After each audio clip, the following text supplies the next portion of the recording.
Thanks. Good morning, everyone.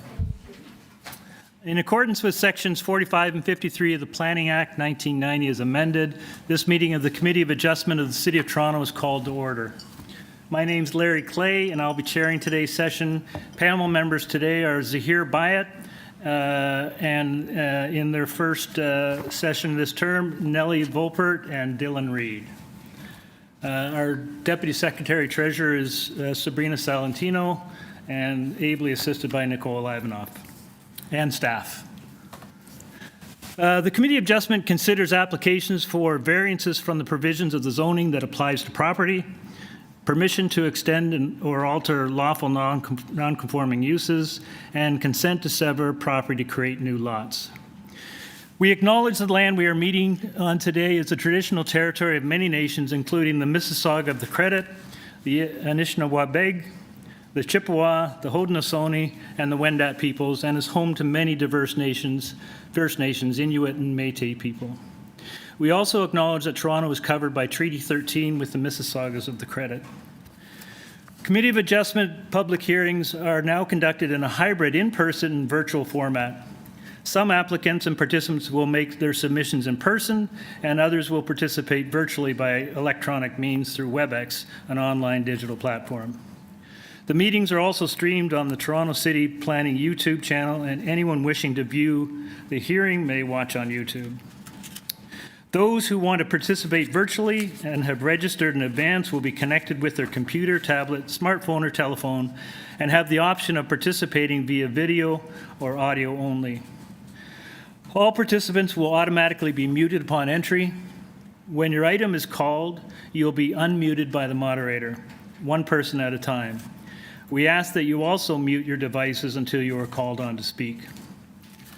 Those participating by video appearance will be temporarily upgraded to panelists when your item is being held.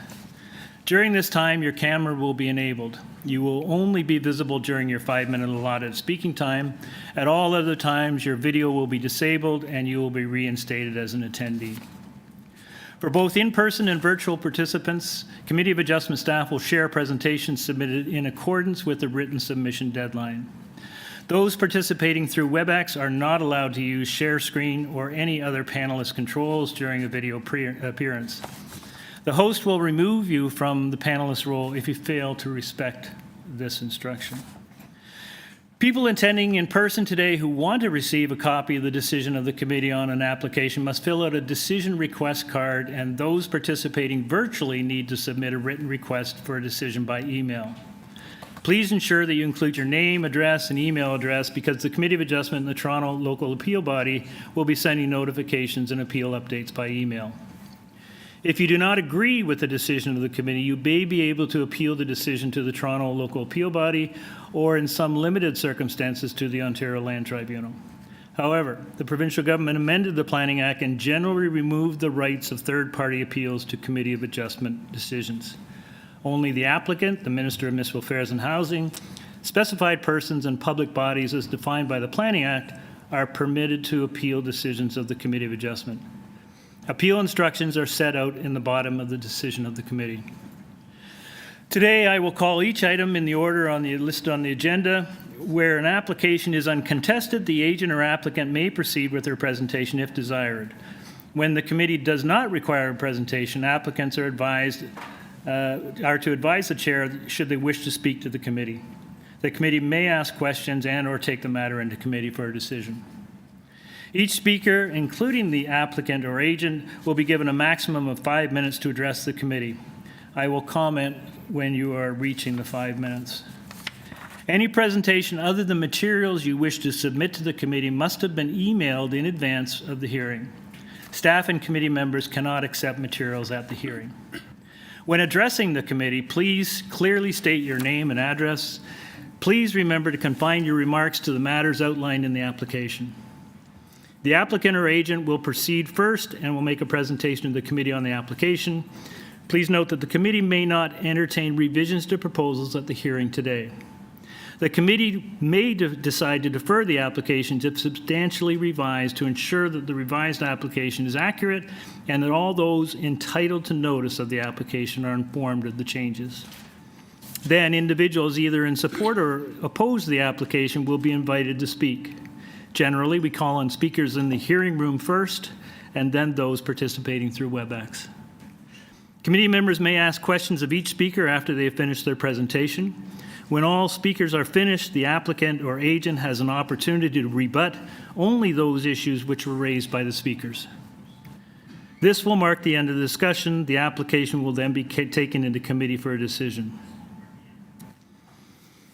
Madam Deputy Secretary Treasurer, are there any minutes to confirm from previous meetings? Good morning, Mr. Chair and panel members. No minutes for today. Great, thank you. Any declarations of interest from any members of the panel on any items today? None? Do we have deferral requests, Madam Deputy? Through you, Mr. Chair, yes, we do. Item number 16 is requesting a deferral. Municipal address is 501 Northcliffe Boulevard, file number A0794/23TEY. Okay. Chair, Deputy, do you want to deal with that right off the bat, or should we wait till the item comes? Through you, Mr. Chair, we probably can deal with this because I don't see any registered speakers for this item, only the agent. And if we do have the agent online, then we can hear from them now. Before we get to that, there is one file that needs to be withdrawn and closed. It was a former file that was deferred. The landowners no longer want to pursue their proposal. It's for 74 Mathersfield Drive, and the file number is A1130/22TEY. Great, thank you. Can I get a motion to close that file? Mr. Reid, seconded by Mr. Bryant. All in favor? Okay. Then can we proceed to item number 16, if we have the agent online?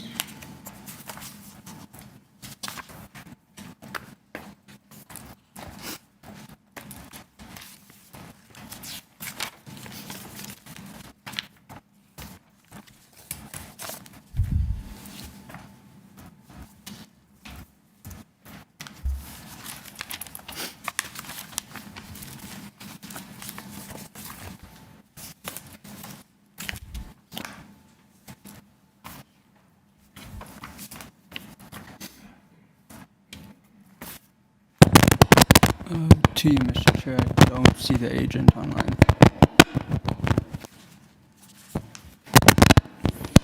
No. Through you, Mr. Chair, the agent's not online yet, so perhaps we can just start with item number 1. Great. Thank you.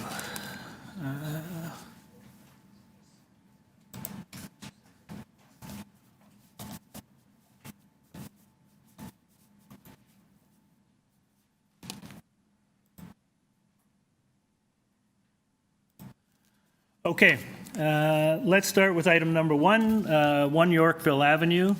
This is an application to alter the existing 57-story mixed-use building through interior alterations by constructing a partial mezzanine above the ground floor units 110 to 114 for a wellness center. The committee has before it a copy of plan of survey, site plan, floor plans, 3 photographs of the existing elevations of the subject property, and an email correspondence from Michael Figel, who is the solicitor on this file.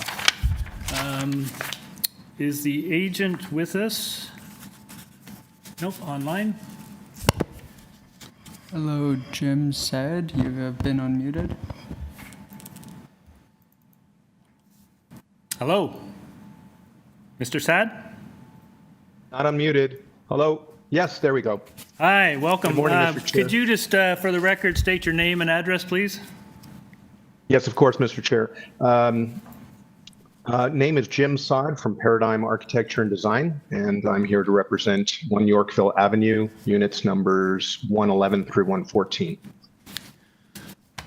Great. This looks like a fairly straightforward minor technical application. Panel, does anyone need a presentation on this one? Okay, Mr. Saab, we don't need a presentation on this file. Is there anything you'd like to share with the panel before we go into committee? No, thank you, Mr. Chair. I agree that this is pretty straightforward. I hope the committee feels so as well. Great, thank you. All right, panel, we're in committee. Any comments, thoughts, a motion? Mr. Bayat? Thank you, Chair. I think this is an extremely straightforward application. I don't have any concerns. There are no conditions attached. So I'd like to move approval without conditions. Great. Motion moved by Mr. Bayat. Do I have a seconder? Mr. Reed? All in favor? You have your approval, sir. Okay. Move on to item number 2. 22 Badgerow Avenue. This is an application to alter the existing 2.5-story semi-detached dwelling by constructing a 3rd-story addition, a 2-story rear addition with a basement, a new rear basement walkout, as well as a 2nd and 3rd-story rear decks.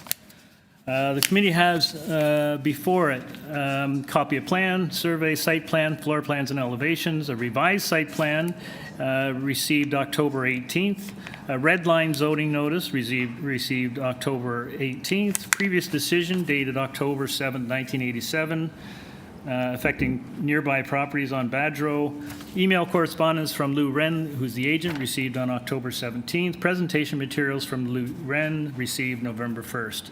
We also have staff reports from Metrolinx and community planning.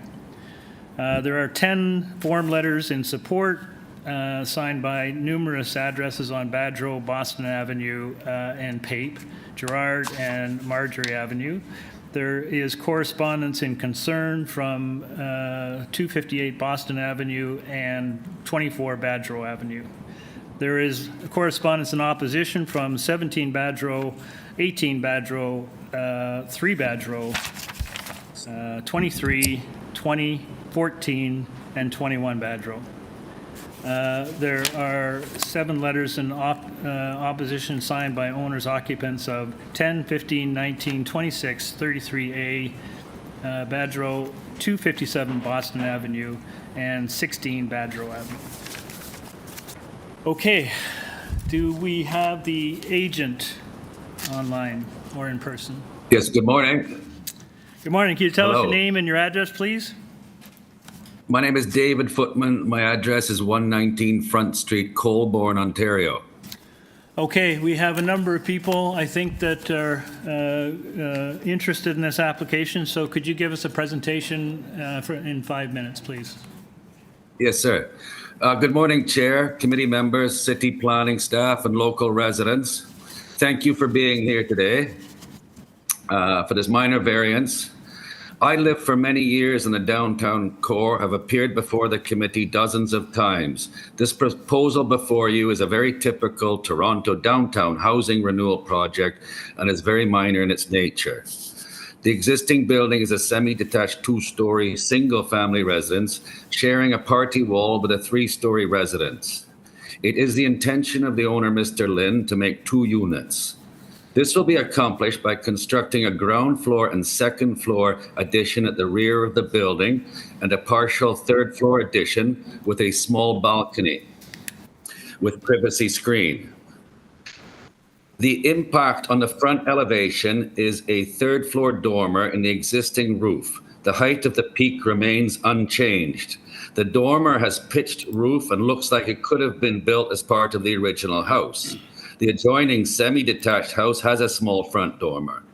Most houses in the neighborhood have front dormers, so it sits well with the existing fabric of the street very harmoniously. The side elevation on Boston Avenue shows the 3rd floor bedroom area and a rear deck. It too is a minor addition to the existing massing of the building. The rear addition extends only as far as the existing ground floor rear wall, so the building is exactly the same in the overall length. That existing length exceeds the allowable by 3 centimeters. There is a new rear walkout stair from the basement. This provides access and light to the new basement living area. It has no impact on the neighborhood. The intensification of downtown core with transit access is encouraged by the official city plan, and the creation of additional units is also encouraged. This proposal is supported by Metrolinx in the letter that they submitted.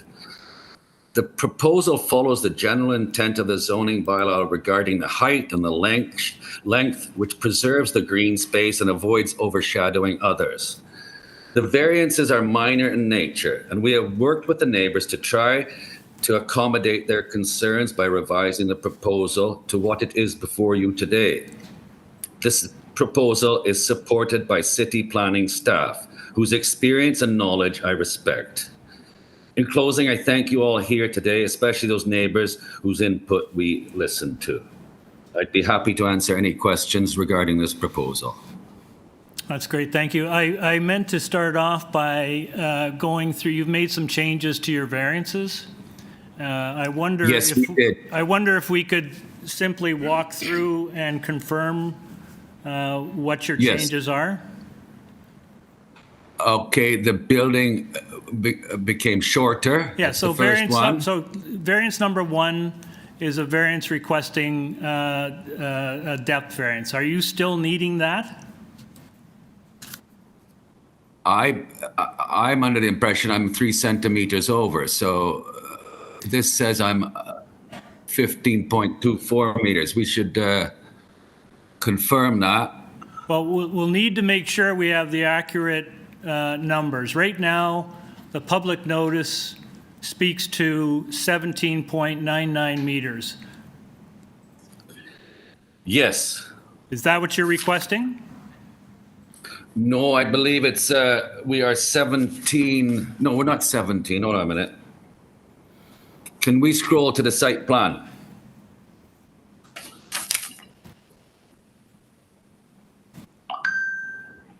Well, your red line version, the red line version is still 17.99, right? I think that might be a long, but if we leave that accommodates anything. So that's acceptable if we want to leave that. Okay. And then the next variance is the back setback, which I believe is accurate, 7.47.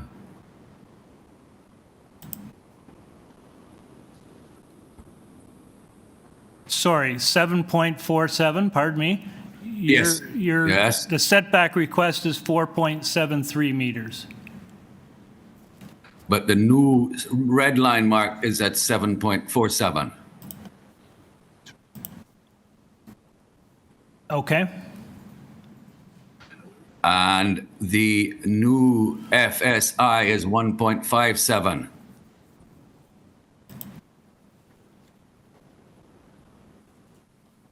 Okay. So that's the request. And the drawings have all been. I'm struggling with the red line version, Deputy. Sure. Through you, Mr. Chair, and this is a question to the agent. The zoning review that's shown on the screen and through WebEx, it's dated October the 18th. So variance number 1 for the maximum building depth, 17 meters is required. It does show the new building depth is 15.24 meters. So we don't need that variance. Right, so are you revising it to 15.24 meters, which means you're removing variance number 1? Yes, it is, ma'am. Okay, and then variance number 2 for rear yard setback, the minimum required is 7.5 meters. This is being amended to 7.47 meters. Yes, so That's we're correct? 3 centimeters. Okay. Yes. And then variance number 3 for maximum floor space index is being revised to 1.57 times the area of the lot, which is 207.26 square meters. That's correct. Okay, so now the committee is So we- reviewing 2 variances, not 3. Yes. Thank you. Correct. Thank you. Okay. Thank you very much. Panel, any questions of the agent? Henry? Yeah, so can I just get clarified what was changed between the original and the new revised? Can the agent just explain what was changed? Did they remove and The building was made shorter. Okay. On the ground floor, on the second floor, and the third floor got shorter as well. So you removed a proposed So- extension? Yes, we brought the back wall back to the existing back wall. Okay, great, thank you. Okay. All right. Can we have our first speaker?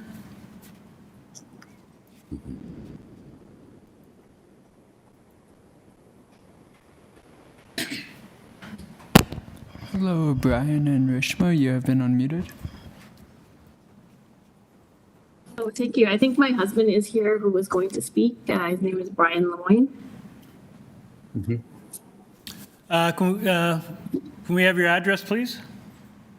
Yes, my name is Brian Lemoyne. My address is 21 Badgerow Avenue. Okay, you have 5 minutes. Yeah, so this story kind of goes back to 2016 whenever 21 Badgerow had a very similar proposal. And at that time, the committee made the decision to refuse the proposal based on the size of the GFA. And 6 or 7 years later, or a little bit longer actually, it can be stated that the Committee of Adjustment did make the correct decision at that time. And part of the reason is because there was a very little understanding on my part and my wife's part and the owner's part as to why, or the GFA and the size and the impact that would have on the neighborhood. At the time, our GFA request was 1.7, and that was the original proposal, and they have cut it back. But I'd like to say that the GFA is still 1.57, and though that may be minor based on a variance, it is of major impact to the neighborhood and the look and feel, and especially on the neighbors that are adjacent and behind this property.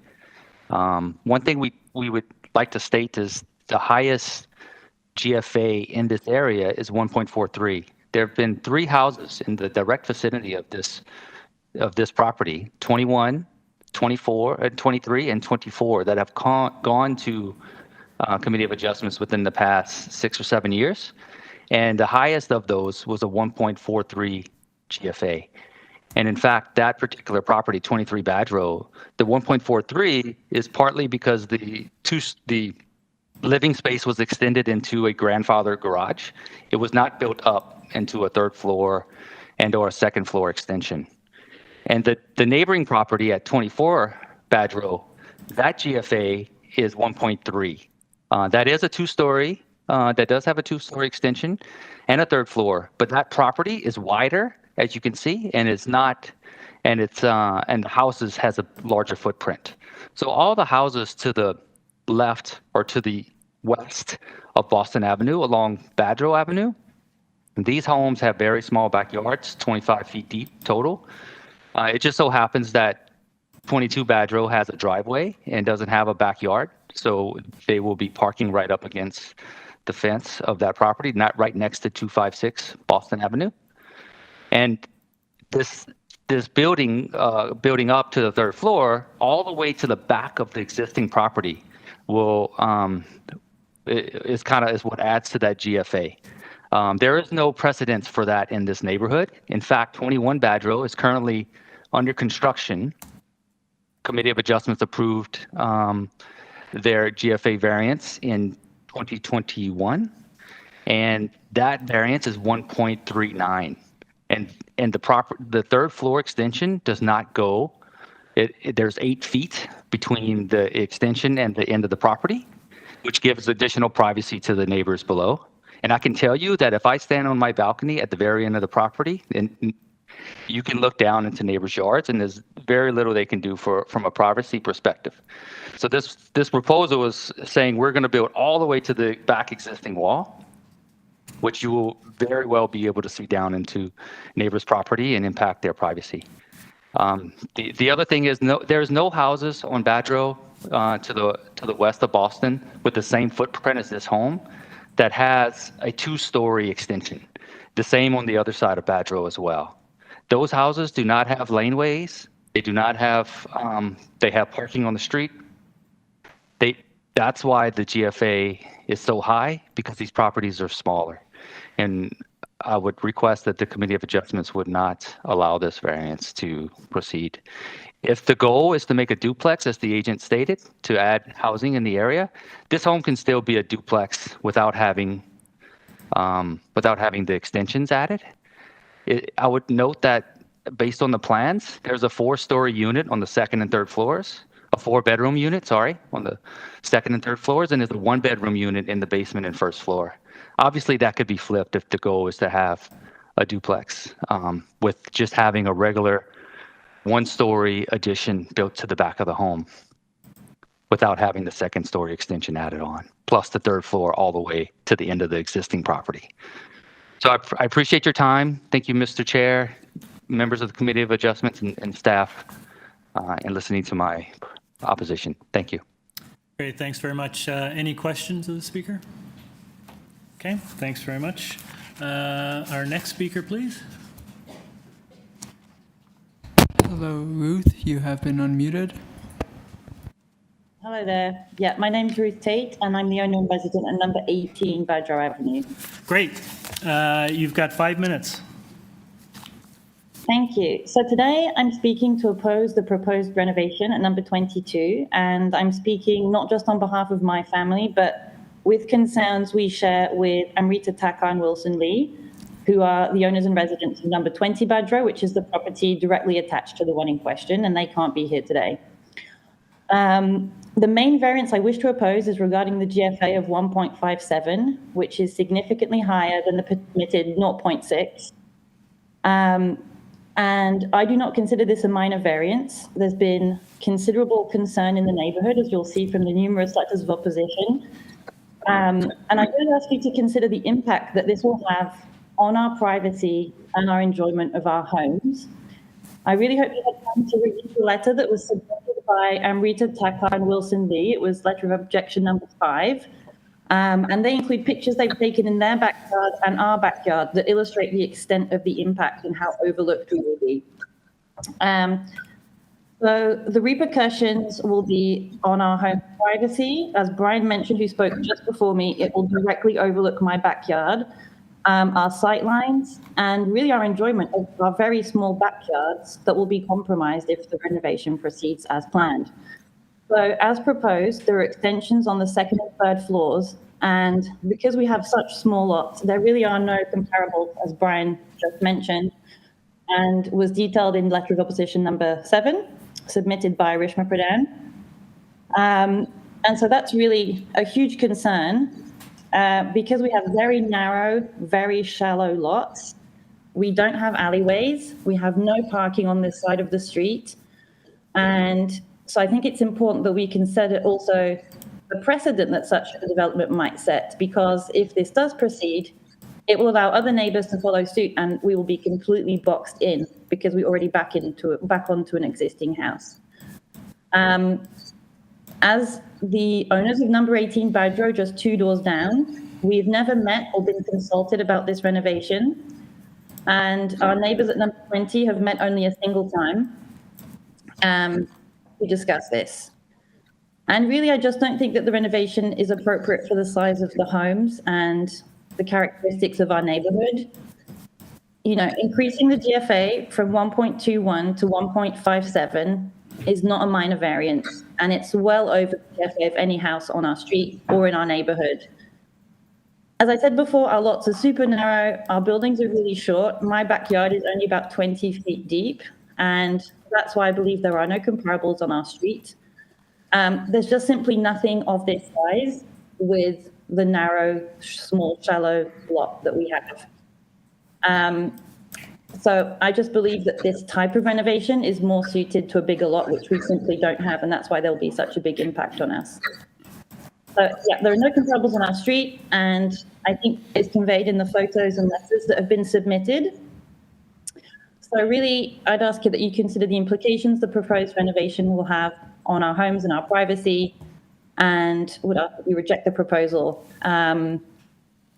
and also think about the precedent it would set for the future. So we are supportive of a renovation that is more in line with the GFA and structures that are already in place on similar lots, not with the extended second and third floors that will really look directly onto our backyards and have a big impact on our sightlines and privacy.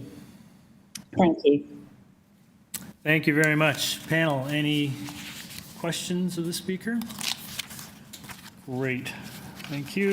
That's our last speaker. Okay, we have the agent back online, please. Mr. Hello. Flipman? Hi there. Okay, can you Yes, speak to the concerns raised by these folks? And I do note that there were quite a few letters of correspondence in opposition on this file as well. Yes, it's true there are letters of opposition, but there are also letters of support. And there's also the most important letter of support comes from city planning staff, who's, as said before, expertise, have seen this and have accepted that this is a reasonable proposal. I believe it's nice for the buildings not to change around you, but unfortunately we have to build more housing. We have to make things a little bit bigger. And I believe this is an incremental development. It is not a monster house. It's not some boxy, modern, glitzy house. It's a very humble addition, not getting it any longer. We have accommodated the neighbors by making it smaller. The third floor has become shorter. Even the patio, it doesn't go to the end of the second floor. It's set back. It has a privacy fence. I know you have a right to light, but primarily on a street like this, your light and views come from your front wall and your back wall. So, and our proposal doesn't affect any of that at all.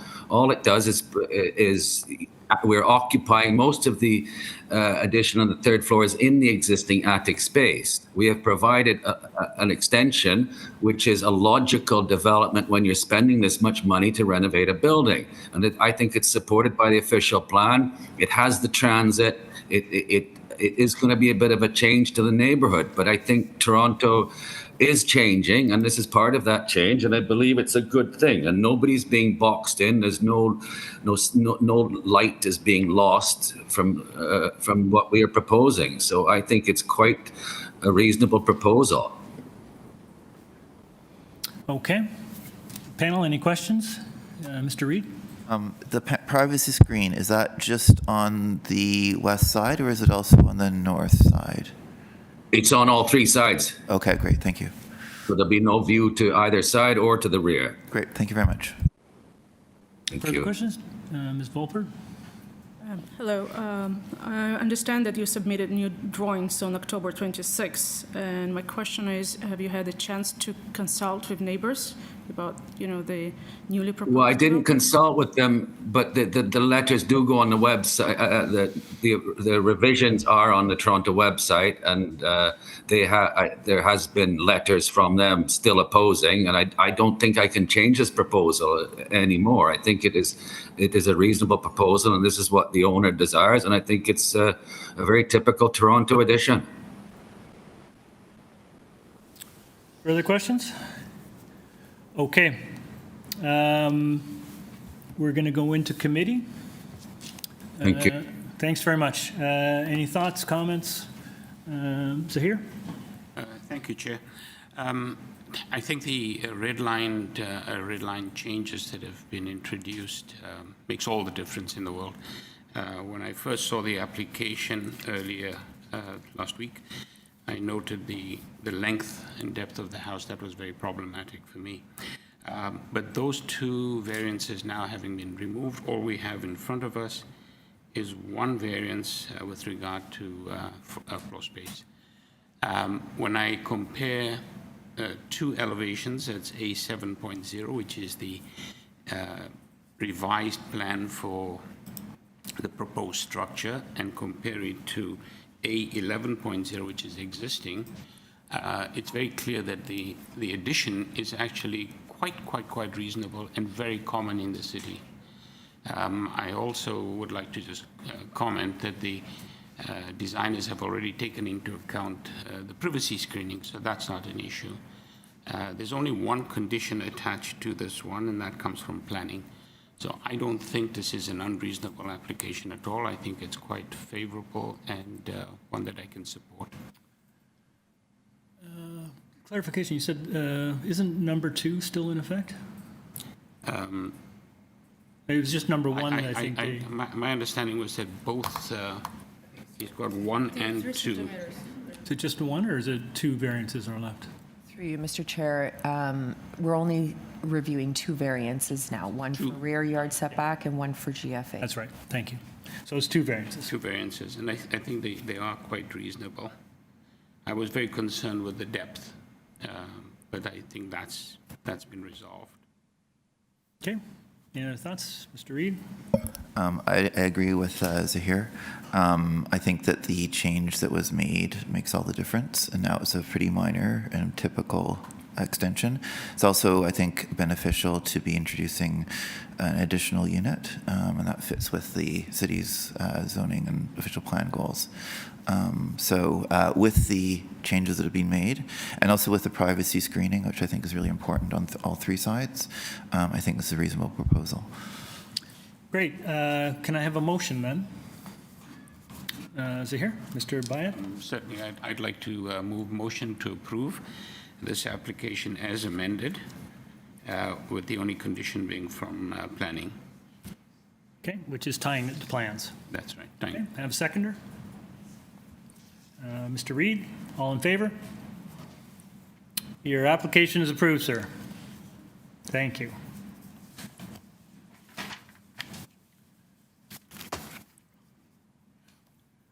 Okay.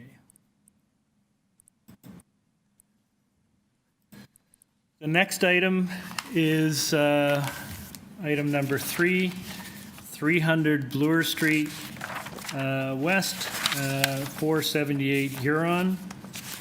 The purpose of the application is to alter the development standards as approved within site-specific zoning bylaw 73-2021, which include changes to the overall tower height, 29 stories to 34 stories, and a reduction of indoor amenity space.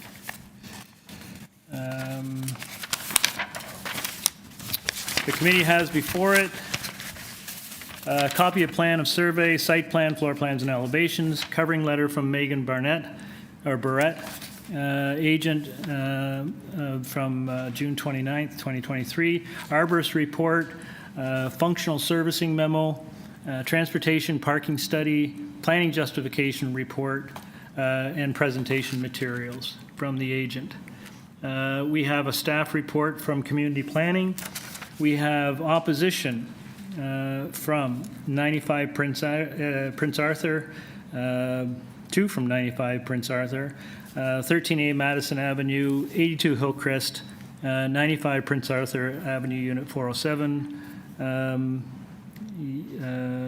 706 and 707 Prince Arthur, 95 Prince Arthur, Unit 722, Unit 402, 95 Prince Arthur Avenue, Unit 426, Unit 113, Unit 308, Unit 425, Unit 27 Walmer, Unit 307.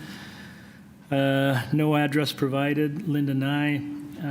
The Annex Residents Association has submitted correspondence, and 95 Prince Arthur, Unit 518, and Unit 307, Unit 719, and a further from 95 Prince Arthur Avenue, and presentation materials in opposition from Margaret Hoffman, 95 Prince Arthur Avenue, Unit 425. Okay, do we have the agent here or online? Online? Okay. Hi, Megan, you have been unmuted.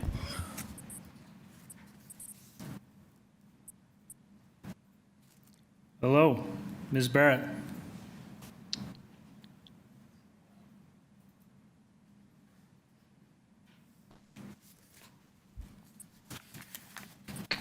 Good morning.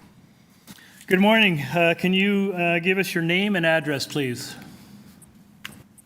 Could you please put me on video? Good morning, I'm Barrett. I'm a lawyer at Airden Burles, and the firm address is 181 Bay Street. Great, thank you. If you could give us a 5-minute presentation, that would be great. Certainly, sir, with pleasure. Could you please pull up the presentation that I filed? Thank you very much. I'm here today on behalf of 300 Bloor West JVCNB Inc. to request that the committee approve variances that permit an additional 5 residential stories to be added to the development that was approved on the site in 2019 by Bylot 73-2021. The site is located at the corner of Bloor Street West and Huron Street. Can you turn to page 2, please? The site, thank you. The site-specific ZBA permits a 29-story mixed-use building. It incorporates the Bloor Street United Church, Pigeon House, as well as office and retail uses and a POPs. But the variances that are before you relate only to height, the resulting increase in density, and a corresponding adjustment to the ratios of amenity space. There are 2 important changes to the built form and policy context that I'd like to highlight for the committee since the original project was approved. First, a key change was made to OPA 368, and that's the instrument that establishes a protected silhouette view of Knox College. Can you turn to page 3, please? When the original proposal was approved in 2019, the maximum height of the building was capped at 104 meters, so that the building stayed below the protected silhouette of Knox College, as it was expressed in the version of OPA 368 that had been adopted by council at that time, but was still under appeal. After this project was approved, the OLT approved a modified version of OPA 368 that allows for a taller building on the site without piercing the view silhouette. And here you can see on this image how the proposed total new height of 120 meters falls well below or within that protected area. The other important change to highlight for you is the built context. There have been several subsequent approvals along the stretch of Bloor Street, including 35 stories at 334 Bloor Street West and 36 stories at 320 Bloor.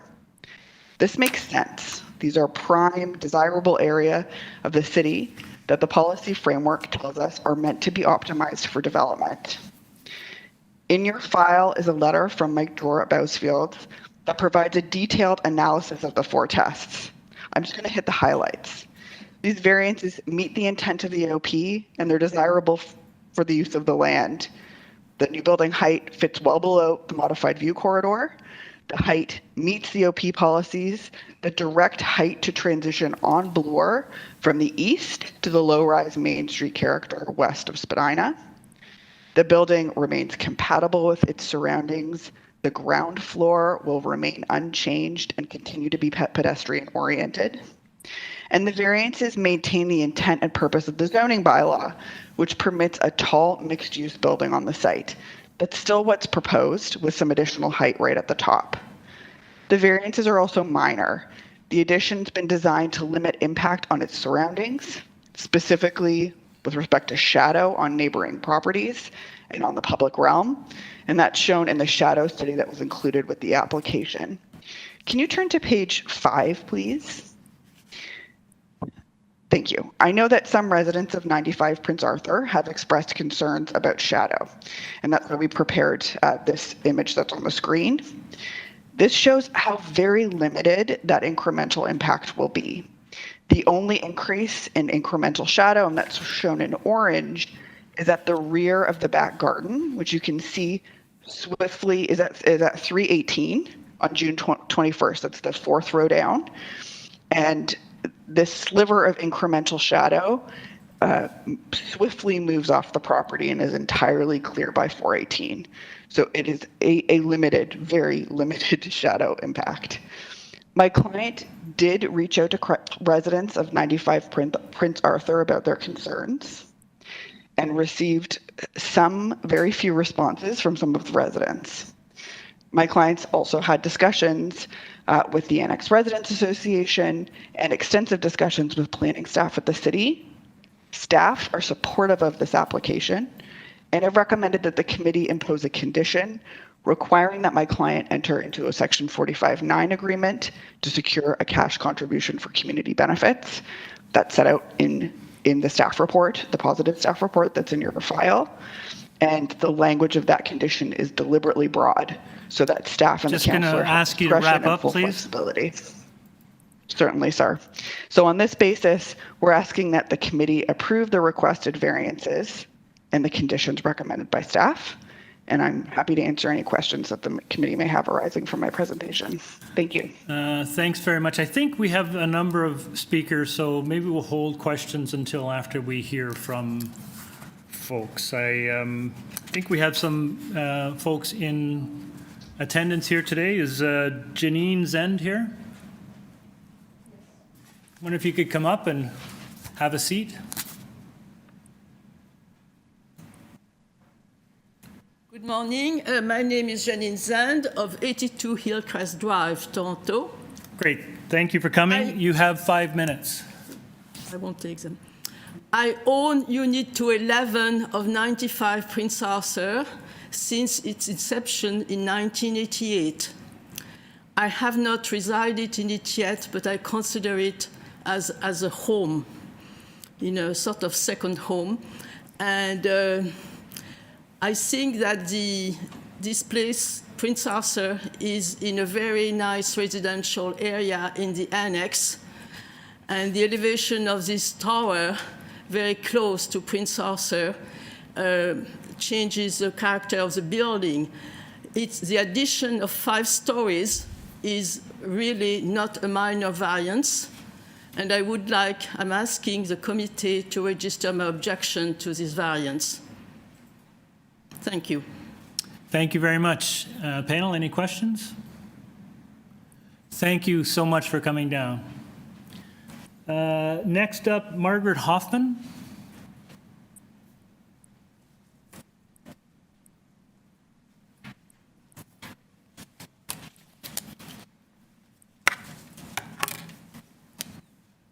Hi. If you could state your name and address, please. Good morning. My name is Margaret Hoffman, and I live at 95 Prince Arthur, Unit 425. Great, thank you.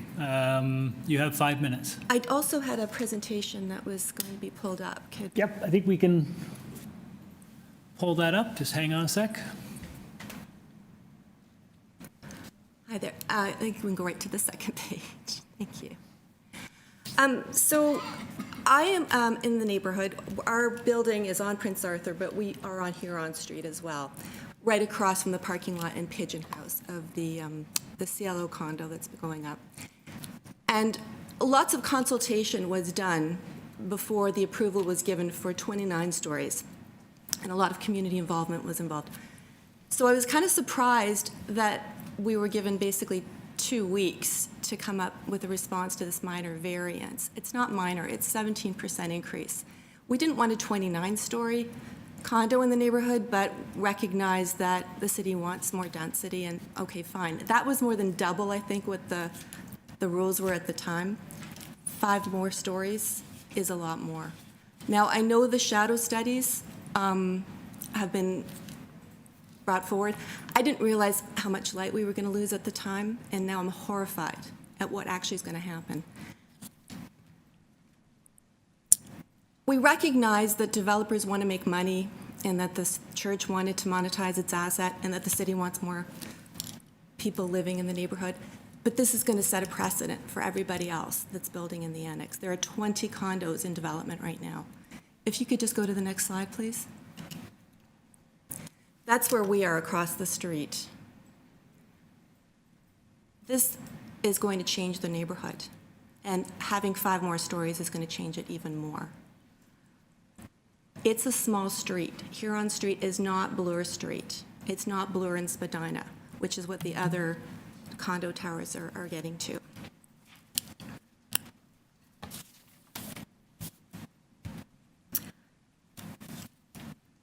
having these kinds of developments in our neighborhood is really impacting our ability to enjoy our gardens, our rooftop patio, our neighborhood. Even though the incremental shadow is only going to be a little bit more, it's still in the neighborhood. At a time when people are looking for green space and light and the ability to enjoy our neighborhood, something I think the city is looking for, our mental health is suffering. People get seasonal affective disorder. People need light. We need trees. We need space. We need respite. And the more we keep on going up and up, the less we're going to get of that. You can see in the next slide, I believe, we've got, have you gone, oh, that's our building in the front. Please go forward. Yeah.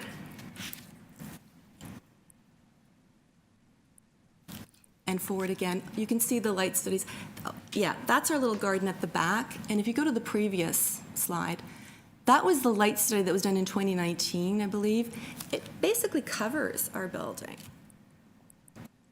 These light studies were not available to us at the time, but they are now. And I appreciate that the developer sent this to people in our building. I did not get this email that was sent to us. I don't know how that's communicating with us, but sending us an email with a bunch of light studies that were done. And I have a question about these studies. Does anyone ever go and check the math after these towers go up? We'll never know if this was right. And in our little community, how many of us can go and hire a high-priced consultant to say what's going to happen? We don't have the resources. People paid for a consultant to give them the result that they want, and then come to you and say, please give us more height, more height, more height. Well, if this is the first domino, what's going to happen at Bloor and St. George? Are we going to have 50-story condos there? Like, when is enough enough? This is not solving any housing crisis. These are condos of $1.3 to $5.8 million. This is making money for developers and providing very high-end housing for people who can afford it, the 1%. If you could go forward, please.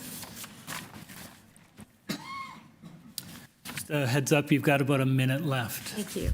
You can go forward again. This is about the light, and you can go forward again, please, too. When I went to these consultation meetings, the developer talked about all of the great things it was going to be doing for the neighborhood. Let's be clear, they want to make more money. It's not a fair fight, and I don't understand why we have to have 5 more stories next door or in the neighborhood, wherever the light is going to be taken away of, because we know 5 is more, right?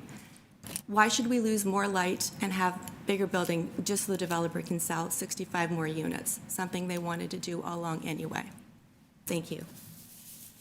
Thank you very much. Panel, any questions? Is it here? Hi. Thank you so much for your presentation. Materials was quite helpful. I was looking at your second page of your presentation. You mentioned extensive consultative process Yes. to approve 29 stories. Yeah. Which is more than double the zoning, but they asked for 29. And from your recollection, that was what the community consultative process. Well, begrudgingly, yes. I mean, we kind of saw the lay of the land, and I was out of the country for part of that time, but I do remember going to Bloor United Church and speaking. If there was a subsequent consultation with community with regard to the additional ask. No, it was quite surprising, actually, because I got the email notification through my the property manager at 95 Prince Arthur. It was this very sketchy PDF file that you couldn't even copy and paste from. And in fact, I gave people the wrong email address for this committee because I tried copying and pasting from it. It was sort of kind of crooked, and not everyone in the building has an email address registered with the condo property manager. So I'm not sure everyone in our building got a notice. And I also walked around the construction site and looked for a notice, and I didn't see anything. But then I think all of a sudden on October 30th, there was one up there. So it doesn't seem, I don't know what minor variance the technical term is that you consider, but this is pretty major for us, and I just didn't think it was communicated very well or that anyone was consulted with in any meaningful manner. Thank you very much. Does that answer? Thank you. Thank you. Thank you very much. Thanks for coming down. My pleasure. Thank you. Is Riva Landau here?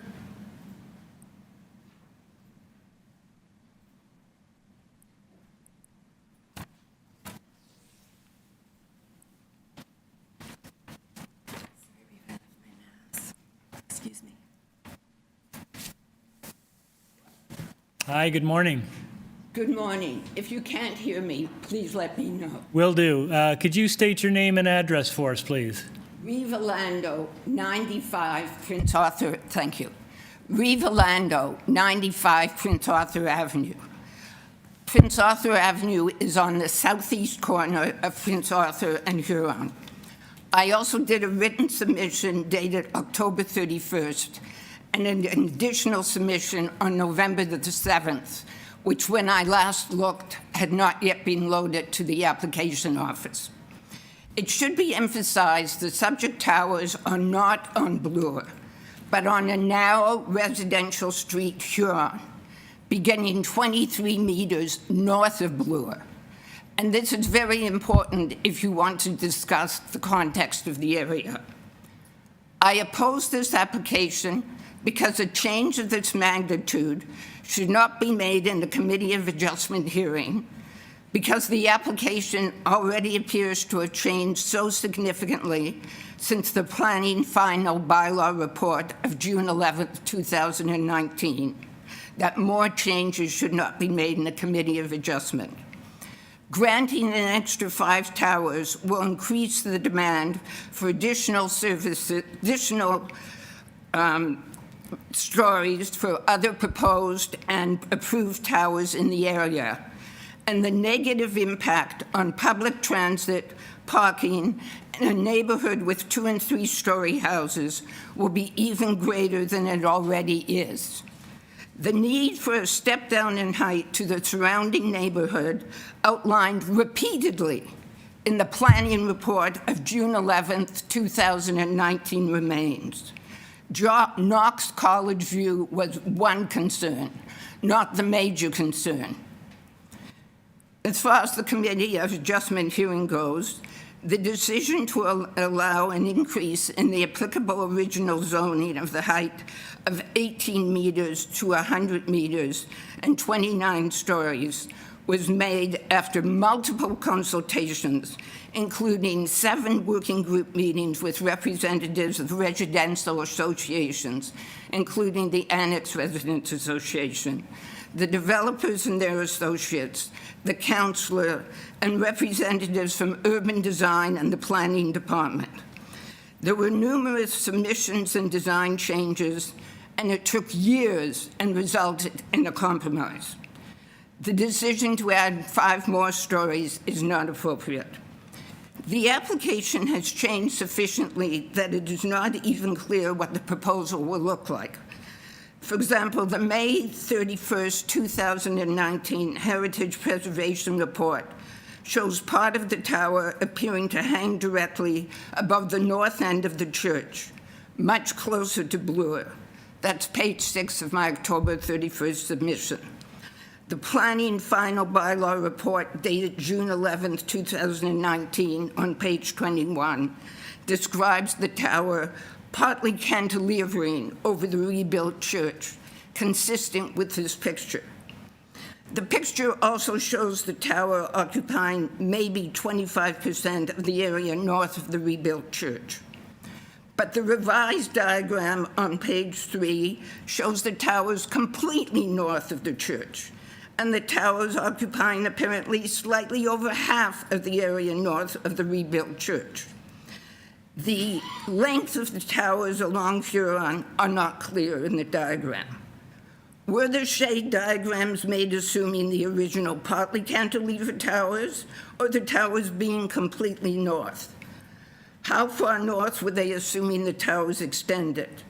Nowhere in the documentation does it state clearly the shade diagrams were based on towers starting X meters north of BLOOR on Huron and how far they extended. And further changes should not be made when so much is unclear about the position and extent of the towers. The other developers mentioned For example, the ones who have an approved 35-story building at northwest corner of BLOOR and Spadina will say, if 34 floors, 120 meters, is approved on a narrow residential street like Huron, starting 23 meters north of BLOOR, then surely our building at the intersection of two major streets should have more. The same logic will apply to other developments. I also want to point out quickly that the only outreach we received in connection with this committee adjustment was on November 6th, after they had seen the number of ejections. They sent an email with rubbish in it, basically. But it did have big sunshade diagrams, so in that case it was useful, and that's why I tried to get them submitted. That was the only information we received prior to this Committee of Adjustment hearing. Ms. Thank Landau, I wonder if we could wrap up your comments, please? Yes, I just want to say the Bruce Field Planning Consultants Report of June 23rd, 2023 does not even mention our southern gardens. And the June 22nd, 2023 letter from Ed Beerless implied there was never any incremental shadow on our gardens from the towers. The only reason they have acknowledged now that there is going to be incremental shade on our gardens is because they received so many letters of objection and to show that we knew about it. Ms. Landau, I'm going to have to stop you there. I apologize, but thank you very much. Panel, any comments, questions? Mr. Byatt? Sorry, thank you, Ms. Landau. I just wanted to compliment you on a very thorough presentation. Thank you. Extremely well done. Thank you. Okay, thank you very much for coming down. Linda Nye. Is Linda here today?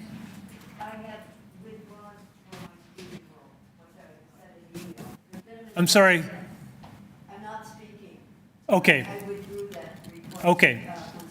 Just for the record, Linda Nye is not going to be speaking today. So we'll go back to those who are calling in. Mary Lou Dickerson. I cannot reach Mary Lou. She was in the meeting, and I'm attempting to reconnect her, but Ruta Budinkas has been unmuted. Great. Yeah. Can I go ahead? Yes, please. If you could state your name and address for us, please. So my name is Ruta Budininkas, and I live at 341 Bloor Street West, apartment 1117. So I was not sure that I needed that I was going to be speaking today, and I've never done this before, so I'm a little nervous. First of all, I want to say, of course, I object to what I agree with the other speakers and objectors is that this is not a minor variance, and I completely support all of their arguments. I'm going to put a slightly different spin on it in that, so I live at the Senator Kroll Apartments, which is basically diagonally across from this development. This is a TCHC building, and I totally agree that I don't think we were given enough time to respond. I certainly know that I didn't. I was out of the country, so I put together a letter very quickly. We, in my building, were never consulted whatsoever. I would like to say that this building itself and this variance is going to affect me directly and indirectly. Directly because I already have, I face onto Bloor Street. I can see the development from the very limited view that I have, and basically this condo is going to take away my view, not just my view, but any direct sunlight that I already get, which is, you know, kind of upsetting. From an indirect point of view, as others have mentioned, this building is going to bring a lot more pressure to the neighborhood in terms of traffic and parking. dangerous intersection, and even from the point of view of an already extremely busy grocery store and drugstore. And not to mention the subway and the TTC and the buses and so forth. So I really don't know how all of these extra people are going to be accommodated. Furthermore, as you all know, this is the annex, and already, the compromise that my neighbors have had to make in order to accept this building at 29 stories, down from what they were asking for 38 to begin with. So a huge compromise was made. And as you know, the annex is a real gem of a neighborhood. This part of Bloor Street is very much at a human scale, and this is going to be ruined. And it's a change and an impact that is that is basically irreversible.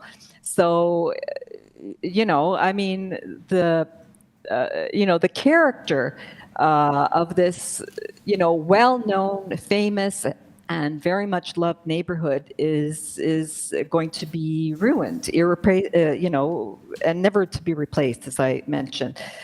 The other objection that I have is that, that there are no affordable units in this building at all, which I find rather curious, considering, that the church presents itself as, being concerned with social justice. So, so those are my objections. Had I had more time, I would have made a much, better presentation and submitted materials and so on and so forth. So just to sum up, I really strongly believe that this is not a minor variance. I agree with what was said, that, this adjustment committee is not the place to ask for this change, and I ask the committee to reject this request. Thank you. Thank you very much. Panel, any questions? Were we able to get Mary Lou Dickinson? No, I could not reach Mary Lou. Okay, so we've tried a couple times. Janice Fisher? Yes, Janice, you have been unmuted on your telephone. Hello. Oh, I'm sorry, you're in person. Please come up and sorry, I should have gotten to you earlier. I apologize.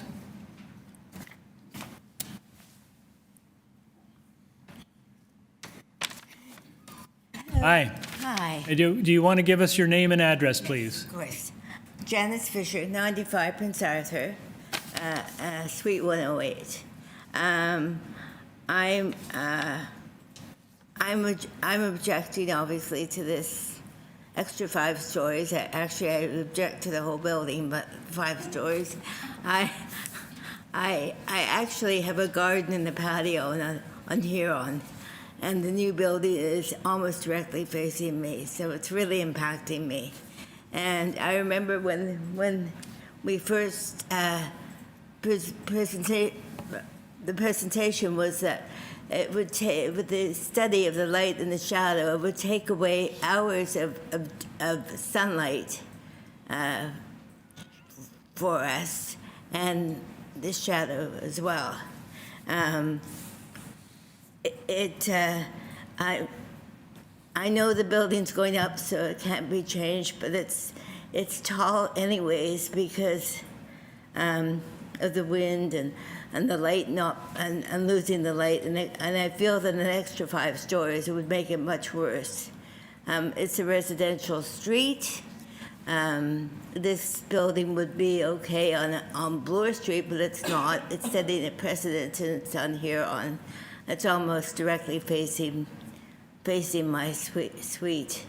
It's a residential street with as it was houses and a school, a lot more traffic for the school children, more traffic, and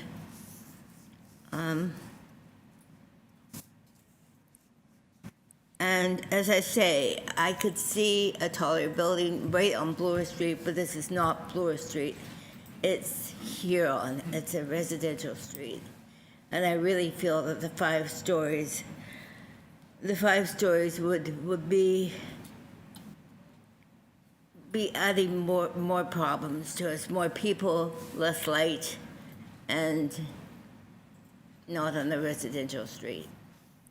Thank you. Great, thank you very much. Panel, any questions?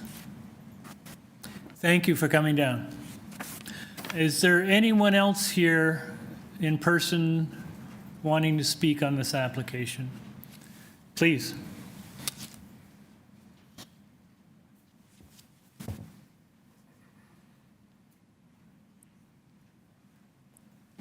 If you could give us your name and address, please. Hi, my name is Daphne, and I'm at Sorry, your last name? Daphne Chang. Thank you. Yep. So I'm at 161 Lippincott. Well, as a bit of an introduction here, I'm actually doing computer engineering at the University of Toronto. I was born here, born and raised here. I spent the most of my childhood, and most of my friends are all here, and we all do university together. As part of this neighborhood, the table, and as one of the few young people in this room, I'd like to say I am in support of development and these proposals. Frankly, spending most of my life here, I know I'm likely to spend the rest of my life here as well. And I feel that I can speak for a lot of my classmates, friends, and communities that when it comes down to our living situation, our housing situation, we're forced to rent, right? Because we don't have enough money to, well, buy anything, really. So, and when it comes down to this, like, renting situation, we're forced to take these overpriced, tiny, like, condos, apartments, any spaces that we can find, so we can, commute to school, work. And I think this is a tragedy. Speaking with my friends, it's not like our degrees are like worth nothing. We're doing computer engineering, things in STEM, things that the future is going to be built on. And frankly, that most of our friends, and me as well, we never expect to own property. We are expecting to, well, rent for the rest of our lives. I know I am lucky, and I know I am privileged because my parents and my brother own property. So I think, and hopefully my brother is willing to share his house with me, but I know that a lot of my classmates and friends can't. They just simply don't have this, well, they weren't lucky. They weren't born like where I am. And we are who the housing crisis hits the hardest. We are who are the next workforce to take up and uphold our economy. So to sit here as the only person in the room of my age group, and I'll say that I just started my first co-op and I'm being paid like $20. I don't think that can keep me up afloat. If it wasn't for my mother, my father, and my brother, and my family, I think I might just be like, I don't know, renting like a $2,000 like apartment with like 5 friends just to like keep myself off the streets. So I feel that change is not something that we should be afraid of. I know that your children are my classmates. So while you make these important decisions, I urge you to think of the future. Thank you. Thank you very much. Appreciate that. Panel, any questions here? Just for clarity, are you in support of the variances that are being requested? I am in support. Just as a follow-up to that, I take your point. My children are a little bit older than you. They've passed through that stage already, but I know the difficulties of finding accommodation that's affordable. But do you think these additional units that the variance is asking for are going to be affordable for young people like you? This is something I was talking with my friends with. You see, it's a little bit uncommon for maybe like somebody my age to actually pay attention to what's going on in the neighborhood. But my logic here, and a lot of my friends too, with more, well, supply and well, if the demand is going to stay the same or possibly increase, hopefully not, well, we'll see. If there is more in supply, obviously price is going to have to go down. It's something we learned in business class, even though I'm doing engineering. Thank you very much. Great. Thank you very much. Appreciate it. Thank you. Okay. Anyone else? Okay. Can we get the agent back, please? Thank you, Mr. Chair. Ms. Barrett, if you could respond to the comments we've heard. Certainly. So firstly, sir, I'd like to take offense that my client did anything untoward here. We met the notice requirements. They were posted in accordance with the direction of the committee, and there were no issues with notice, and you can confirm that in your file, sir. Also, with respect to the suggestion that it's not clear what's proposed, that there was some sort of bait and switch, the reference to the old renderings, if you turn to page 2 of my presentation, thank you, you can see a blow up of diagram 3 from the zoning bylaw 73/2021. That's what was approved in 2019 and it is currently in force and effect. And you can see the only change in the red line is to the height and to that top tower portion of the building, as I said in my submissions. And everything else is shrink wrapped in terms of setbacks and where the tower is actually located. And the variances that are before the committee today are to this bylaw, to 73/2021. This isn't about the original proposal. I understand that some members of the community are not happy with the deal from 2019 with the shadows that resulted from that, but the planning issues that you have before you and the test that you have to meet before you, it's really looking at the incremental impact of what's proposed in terms of the variances. Now, we spoke about the shadow impacts previously. Again, it's the incremental shadow only. It's only what's in orange on the shadow studies that were included with the architectural plans. In our submission, or in my submission, these incremental impacts are very minor and they're appropriate, particularly in light of the increased density on the site, the desirability of increasing housing in this area, next to transit, next to the institutional uses, next to such a desirable area of the city. I also want to just say that 95 Prince Arthur on Huron Street, it's designated mixed-use areas. It's not designated apartment neighborhood or neighborhood. It's not parks or open space. Huron is in fact designated mixed-use area all the way up to Lowther. So it has different standards under the OP. However, we felt it was important to highlight the incremental shadow for the residents of 95 Lowther to provide some clarity and to provide some comfort for them. And truly, as you can see, as I pointed out in my presentation, there is very little shadow impact, and that's on page 5. Thank you. I'm so sorry. Ms. Budininkas, I'm so sorry. My notes are messy. Raised concerns about shadow impact on her building at the southeast corner of Bloor and Huron. The shadow study in the architectural plans, I don't have a blow up in my presentation, but if you turn to the materials in the architectural plans, there's zero impact to the south. OPA, I also want to say that OPA 365 is the secondary plan that applies to the Spadina Bloor node.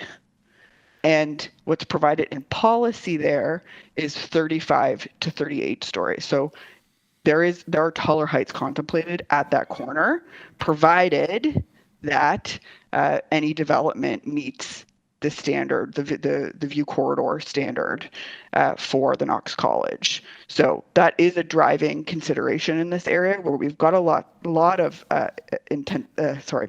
transit, and we've got this policy push towards intensification, and part of that balance, an important part of that balance in this area, is consideration of Knox College. Thank you. Okay, thank you very much, Ms. Baird. Before we get to panel questions, I have a couple questions of clarifications. First, the OLT proceedings. Was that a negotiated settlement, or did the board render a decision? This matter did not go to the OLT. It was a settlement with council. It was council that approved in 2019. Great, so settlement. And secondly, you spoke early about you had reached out to the Residents Association and to residents on 95. Can you just speak to your consultation efforts on this change? So emails were sent to 95 Prince Arthur in response to the concerns that were raised. I believe the second speaker spoke about a blurry PDF. I think that was the actual notice of this committee hearing rather than anything coming from us. But we did subsequently follow up with the shadow study, as I indicated in my presentation, to try to alleviate some of the concerns in that respect. With respect to the ARA, my client had actual direct discussions with the ARA. They filed a letter, but they're not here today, sir. And certainly with staff, my client's been in contact with staff, and staff have no concerns. Okay, thank you. Panel, questions, thoughts, comments? Okay, Nellie? So, my question is with regards to the notices as well, and I just want to understand when did you post the the notices? On what date? The direction was to post notice by October 29th, and that was done. And photos and the declaration were filed with the application technician in accordance with the direction. Okay, so October 29th. Yep. Thank you. Okay, so here? Oh, nothing? No further questions? Okay, Ms. Barrett, we're going to go into committee. Is there anything further you'd like to add? Simply, sir, that there's quite a significant Section 45(9) contribution that's contemplated in the conditions. This is something that we worked with staff on, and as I started to say in my presentation, the terms of that contribution have been defined in a very broad way that will give the councillor and staff discretion to use those funds in a way that benefits the community, and our expectation is that that would be in consultation with members of the community. Thank you. Okay, panel, we're in committee. Comments? I'll start off, if I may, Chair. I think just a little historical note. The annex is called the annex because it was the area just outside of the City of Toronto boundaries originally. So City of Toronto only extended as far as Bloor Street. I beg your pardon. Is that better? Okay, I'll try and get it louder. Just a historical note that the annex is called the annex because it was an annexure to the City of Toronto, the boundaries of which only extended to Bloor Street, historically speaking. But I think a couple of people have noted the rather unique character of the annex. Having spent many years as a student at U of T and having had many colleagues who rented in the annex, I know the area reasonably well. Mike, I do want to say also thank you to the folks that have presented very passionate presentations. What this particular project does present to us is what we see in terms of change. So just as the annex is now part of the City of Toronto, change is one of those things that's happening. Having said that, my concern about this proposal is we live in a city, I think that, or a society where we consult and we discuss, we argue, and we finally come to agreements. It's a give and take, and we do come to some form of agreement. This particular project reminds me of another one in the city with a similar issue. There was consultation, extensive consultation, including city representatives, and finally an agreement is come by. And the agreement in this particular case was, my understanding is correct, 29 stories. We now have a request for additional height. I find that going around the consultative process, if I may word it that way, which may be incorrect, I find that a problem. I think community bodies and individuals, I believe there were 7 working committees that were participating. I think they all did their very best and came up with a final agreement, give and take, and they've come up with that 29. The subsequent ask, I think, is always problematic, and it really, from the developer's perspective, my sense is that it's dollars and cents.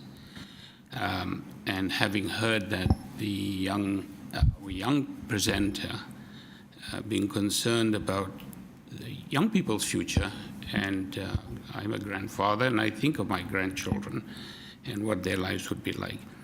What we have here is not affordable housing.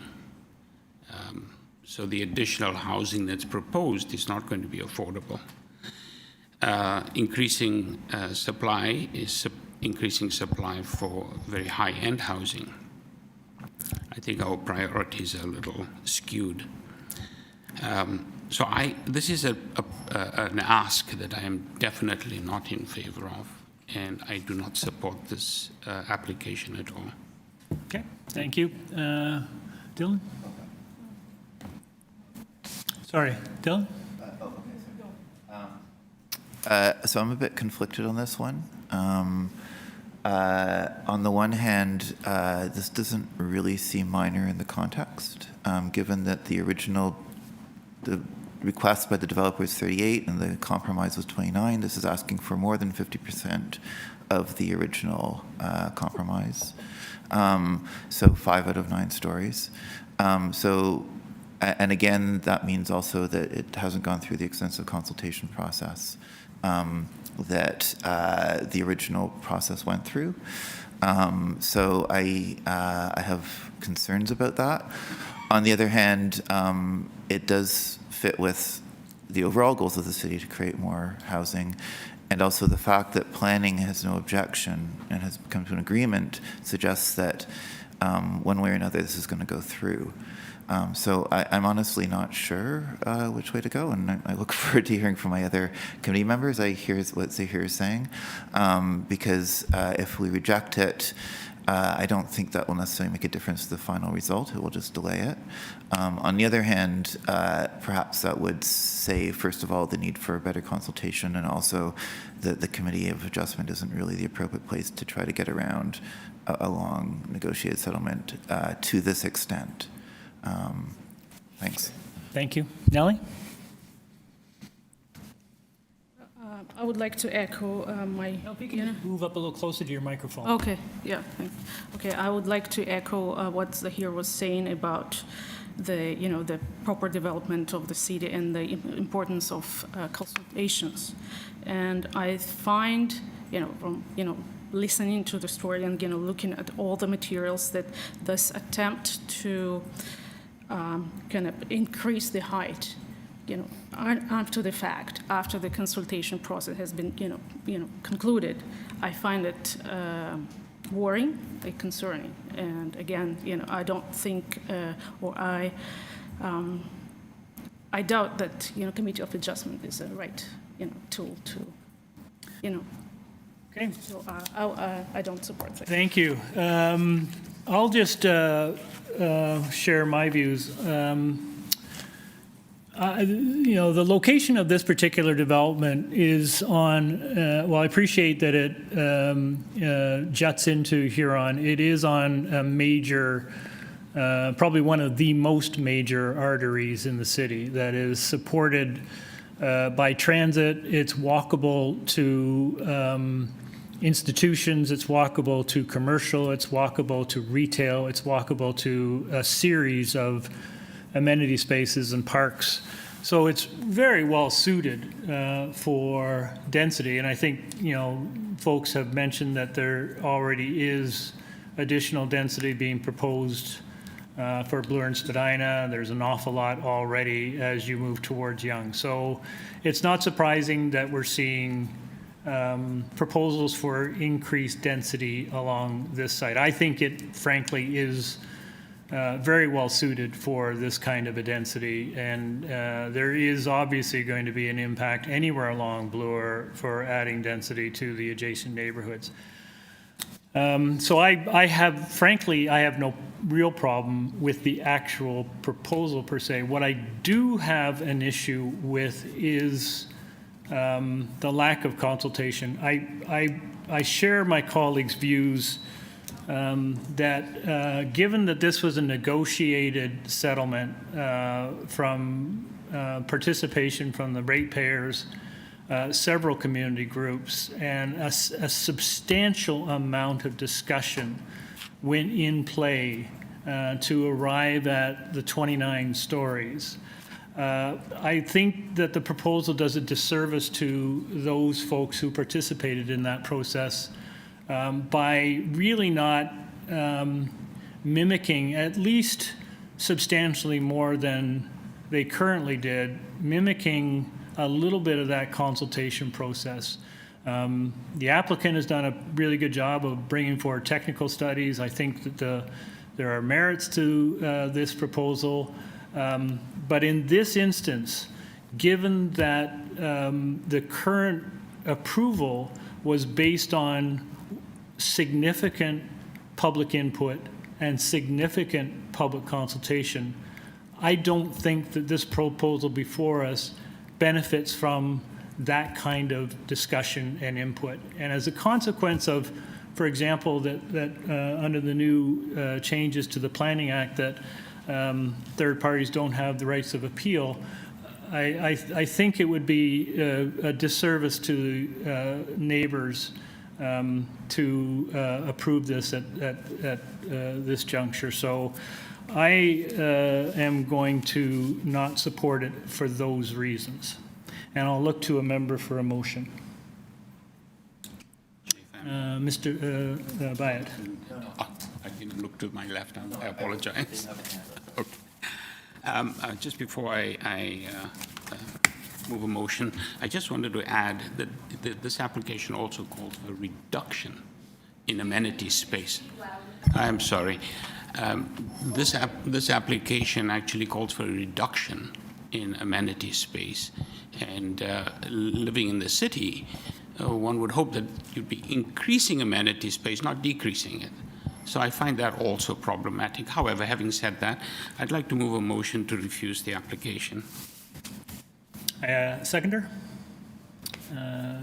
Ms. Volpert? I second. Thank you. All in favor? It's unanimous. The application is refused. Thank you, please. No clapping. Thank you.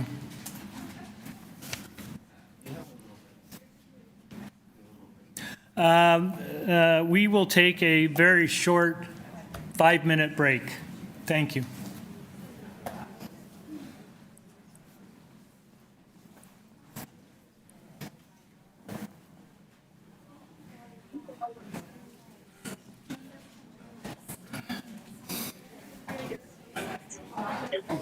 You're welcome.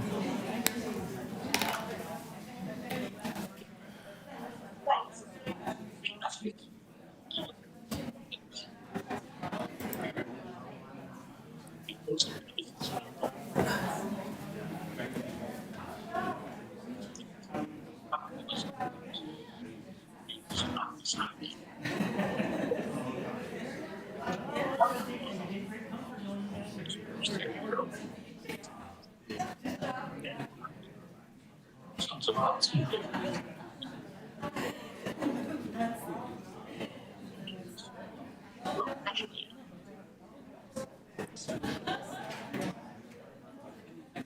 then it's also, yeah, like a lady really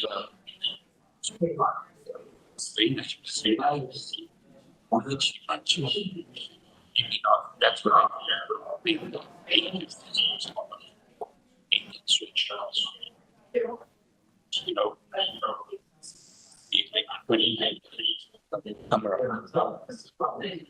Okay. I mean, Yeah, I did. Yeah.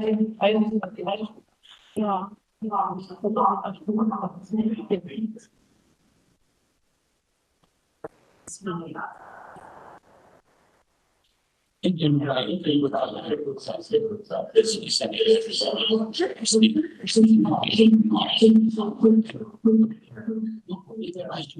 and that point, I really think that they are, but these are not the issues. You need a portable house. We have that. Listening to the There's a microphone. It might Oh, here, this one is not. This should be muted.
Yes. Okay, committee will resume with item number 4, 16 Lowther. This is an application to alter the existing 2.5-story detached dwelling by constructing a rear 3-story addition, an east side entrance with porch, a rear ground floor terrace, and a rear 2nd and 3rd story balconies. Also to construct a new 1-story ancillary building, detached garage in the rear yard abutting the laneway. The existing garage will be demolished. And committee has before it copy of plan of survey, site plan, floor plans, and elevations, a revised site plan, floor plans, and elevations received November 7th, 7 photographs of trees on the subject property, covering letter from Peter Milchin, agent, July 24th, heritage letter from Peter Milchin, agent, September 18th, and an arborist report and tree protection plan. There are staff reports from forestry and heritage planning, and correspondence in opposition from the Annex Residents Association, 27A Elgin Avenue, 20 Lowther Avenue, and 22 Lowther Avenue. Okay, is the agent with us? Good morning, Mr. Chair, committee members, and committee staff. I'm Peter Milchin of PM Strategies. Address 192 Lakeshore Road West, Port Credit, Ontario. Before you is an application requesting 2 minor variances. The first is for a reduction in rear yard soft landscaping for 8.4% as opposed to 50% requirement. Second variance is for an extension of building depth up to 22.89 meters from the required 17. The 2 variances, in my opinion, meet the 4 tests of the Planning Act. Obviously, it's a residential neighborhood. This is a residential proposal, complies with the official plan. There's general compliance with the zoning bylaw. There are no variances requested for height or setbacks, GFA or lot coverage. The variances are minor. The soft landscaping appears on the face of it as a significant variance, but I'd like to point out that for calculation purposes, the laneway is actually private property. The laneway at the side and at the rear, it is a mutual easement among a number of homes on the section of Lowther and Elgin to the north. So the laneway is actually part of this owner's property. There is a small rear yard proposed. The existing yard was also quite small. And this is not inconsistent with a number of other homes on Lowther or on the street.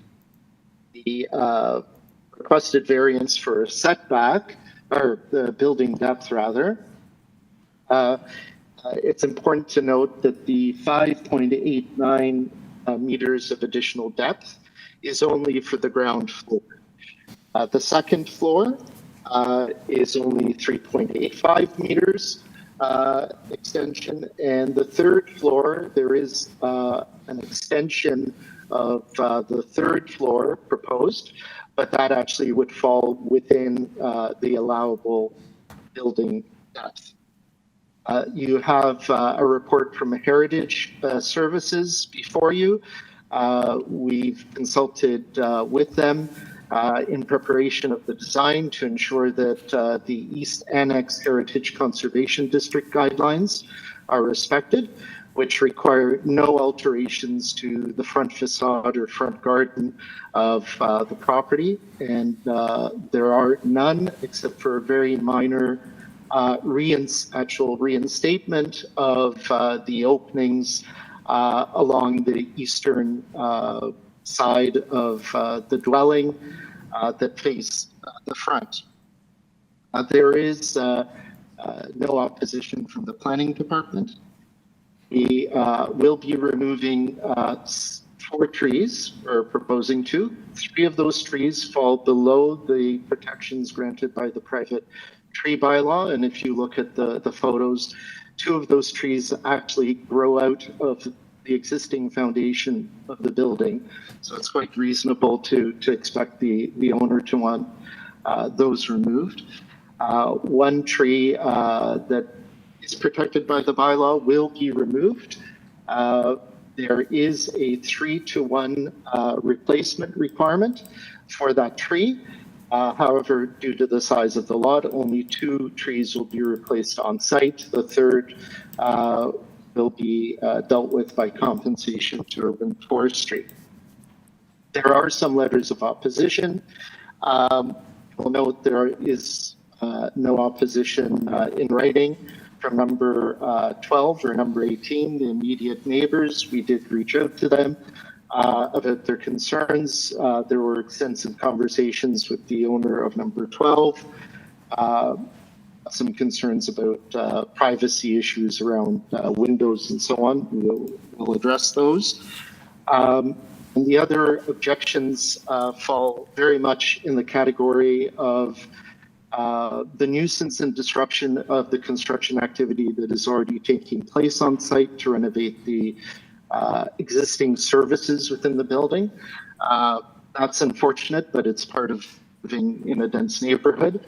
And the demolition of the garage will actually result in a smaller and lower garage, which I would expect should be addressing some of the concerns that some of the neighbors have expressed. Mr. Milton, I'm going to ask you to wrap up, please. Thank you, Mr. Chair. That's all. I'll be happy to answer any. Great. Thank you. Questions? Dylan? Yeah, I have a couple of questions. First of all, do you know, I take your point about the laneway and the soft landscaping. Do you know what the percentage would be if we don't include the laneway easement? What would be the percentage of soft landscaping? It would still fall below 50%, but it would probably be in the range of 30% perhaps. Okay. And can you just very briefly, like I gather new plans were sent quite late. Can you just very briefly say what changed from the original plans? They were essentially technical variances. City staff identified some indiscrepancies between the drawings and the statistics table and the variances that were requested. So it was really just cleaning up so that everything is consistent. Okay, thank you. No actual alteration to the proposal was made. Okay, thanks. Great, thank you. Nellie? I have a question about the portion in between the back. Can you hear me? Okay. In the back wall and the garage. It seems from the site plan that this portion will be paved. Is it correct? That portion actually will be soft landscaped. The area to the east, or on the drawing lower down, that indicates a ground floor terrace, which will be some form of paver. With some soft landscaping at the rear abutting the back part of the laneway and soft landscaping along the eastern side of the house between the wall of the building and the paved portion of the driveway right-of-way. Great, thank you. We have speakers standing by, so if we could have the first speaker, please.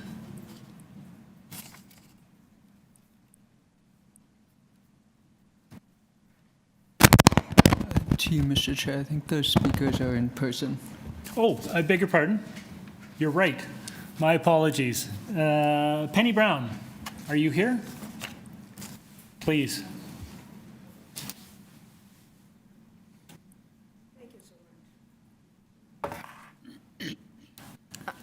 If you could, welcome, if you could just give us your name and address, please.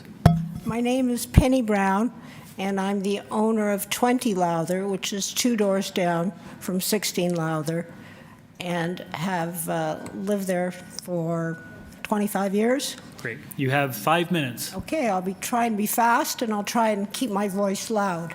First of all, the size of the addition is over 20 feet. It's far from a minor variance. What has not been said is that in the original plan of subdivision in which I was involved, there was no garage. There was only allowed to be a carport. So taking down the structure there is not really a garage. It is a carport, and there have been no question about their building anything but a carport until now. It is not a garage. Second of all, my husband has taken and submitted pictures of the view from our yard, which is 2 doors over. It creates a complete wall when you look east, as well as the 2 balconies, which appear in the photos to be glass, will overlook both the people at 18 as well as 20 and 22 Lowther. The lady at 18 is in her 80s, and so whether she objects or not, or even understands the proposal, is not something I can comment on. But from 20, you have absolutely no view. The trees that are being blocked are being replaced. From our point of view, and I'm hoping you can put the photographs up, yes. Just the last, I think it's the last 2 photographs. Sorry, could you give us your name, please? Pardon me, I'm James King. I'm Penny Brown's husband, and I live at 20 Lowther Avenue. Great, thank you. Pardon me. No worries. So that's the view from our backyard that comes up now, and we're just looking across the fence, and we're looking at trees.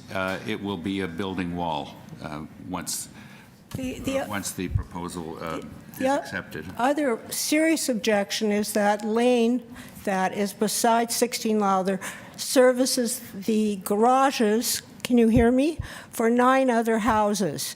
We've already had nothing but arguments and fights with the people renovating 16. Their dumpsters are blocking the driveway constantly, so no one can get in and out.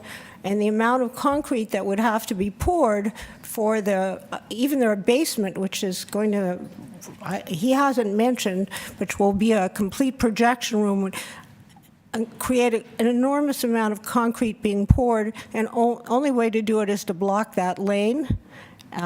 Aside from which, regardless of what he describes, if you look, there's only a tiny patio and no backyard in what is essentially a residential area of heritage houses, basically in the yard. I have 2 minutes. You continue, Jim.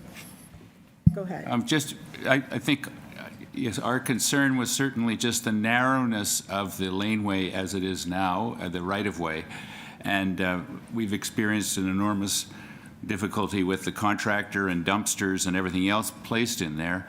And the scale of this particular development that he wants to do will cause an enormous amount of construction and obstruct the access to owners of 7 other units, I think it is, 9 other units, to their driveways and to their parking and garage. So we just feel it's an enormous. The other point was that the balconies that are proposed, even though there is a setback, they're proposed with glazed glass railings, and so there will be overlook into the adjacent properties. Thank you very much. I just would point out, you've raised a number of concerns about construction activity. This committee really doesn't and can't deal with those sorts of issues. That would be, the building department, but I appreciate your concern. We understand it. I just wanted to raise those issues. Okay. It's certainly been a concern. 40 seconds, so and I will mention that a 22-foot addition on a house is anything but a minor variance and completely changes the character of the backyards of everybody around, and certainly overlooks and overshadows 18, 20, 22, and 24. It no longer becomes a residential backyard. It just becomes completely blocked. Great. Thank you very much for coming down. Just hold on a sec. Any questions of? Okay. Thank you very much. Thank you. Thank you. Ari Huber?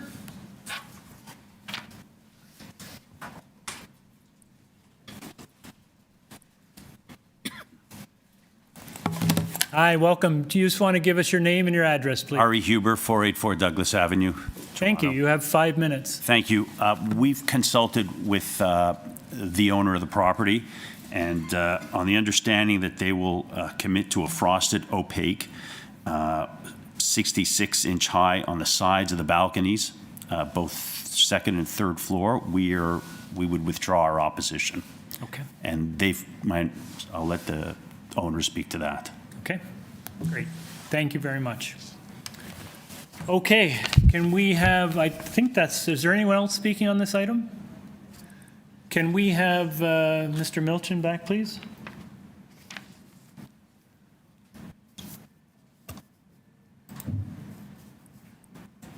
I'm here. Okay, I wonder if you could respond to the comments you've heard today. Thank you, Mr. Chair. So first, Mr. Huber's comments. We are happy to agree for a condition of approval to be imposed that the second and third story balconies have opaque or frosted guards along the sides of a height of at least 1.65 meters. So we're happy to have that imposed as a condition, and we will honor that. The carport versus garage issue, a garage is permitted as of right.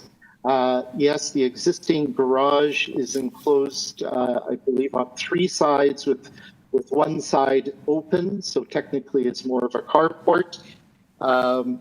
For security and other reasons, the owner would prefer a proper enclosed garage. The existing garage is 5.6 meters high, which exceeds the permission of the zoning bylaw.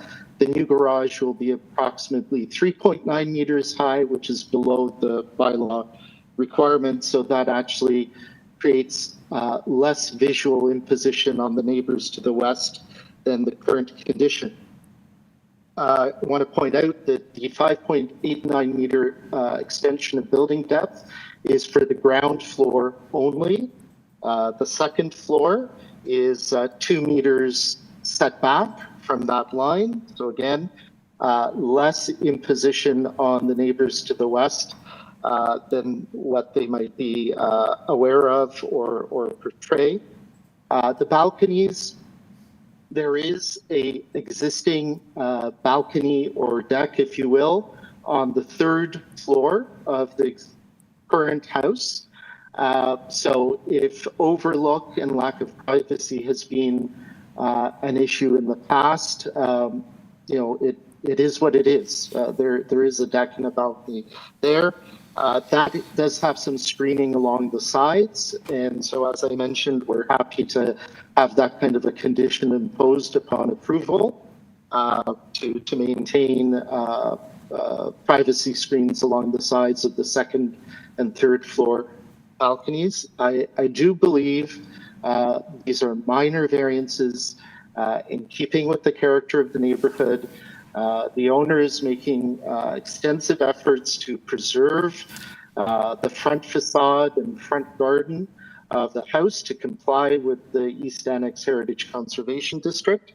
And I certainly will convey to the owner, their architect, and their contractor concerns about construction activities on site to try to make sure that there's as little disruption as possible to the neighbors.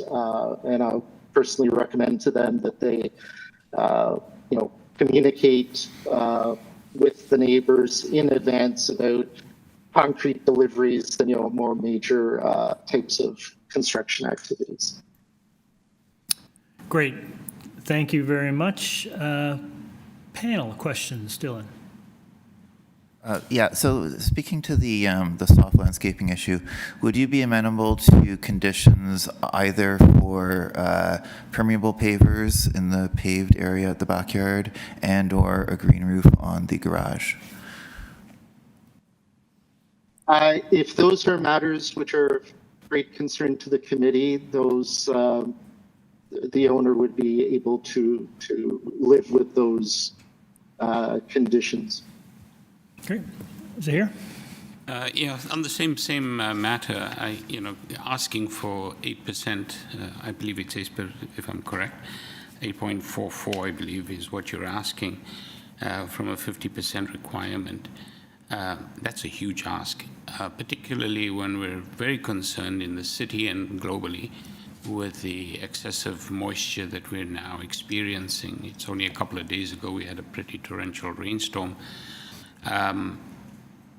I note from the existing site plan that almost the entire rear yard had stone patios of some form. Seems there was a rock garden, but hard to tell whether there's any landscaping at all. My thinking, of course, is that the proposed extension will negate any increase in soft landscaping.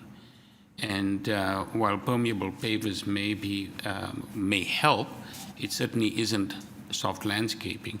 So just to be quite honest and straightforward, your variance number 1 that's asking for a reduction in soft landscaping, I cannot support. Okay. Any further comments? I'll just weigh in on this one. Zahir makes a very good point about the importance of soft landscaping. I think that this particular lot suffers a little bit from having a right-of-way, a private right-of-way in the back, and that provides vehicular access to not only this property, but others along the way. So I think there are constraints on this particular lot. I echo the concern about soft landscaping, but I think it could be mitigated fairly well by, I mean, in an ideal world, you wouldn't put pavers down there at all, but I think if we had permeable pavers in the area denoted for patio, and as Mr. Reed has suggested, I think a green roof would go also a fairly long way into mitigating the concern about drainage in the rear and soft landscaping. I accept the agent's view that the depth is primarily on the first floor, and when you have that kind of depth on the first floor, I don't think it presents a dramatic adverse impact on the neighbors. And the agent did note that the immediate neighbors aren't in opposition. So I find the step-back nature of the rear dwelling reasonable. So I think with those conditions and those considerations, I think it's a supportable application. So I'll look to someone for a motion. Mr. Reed.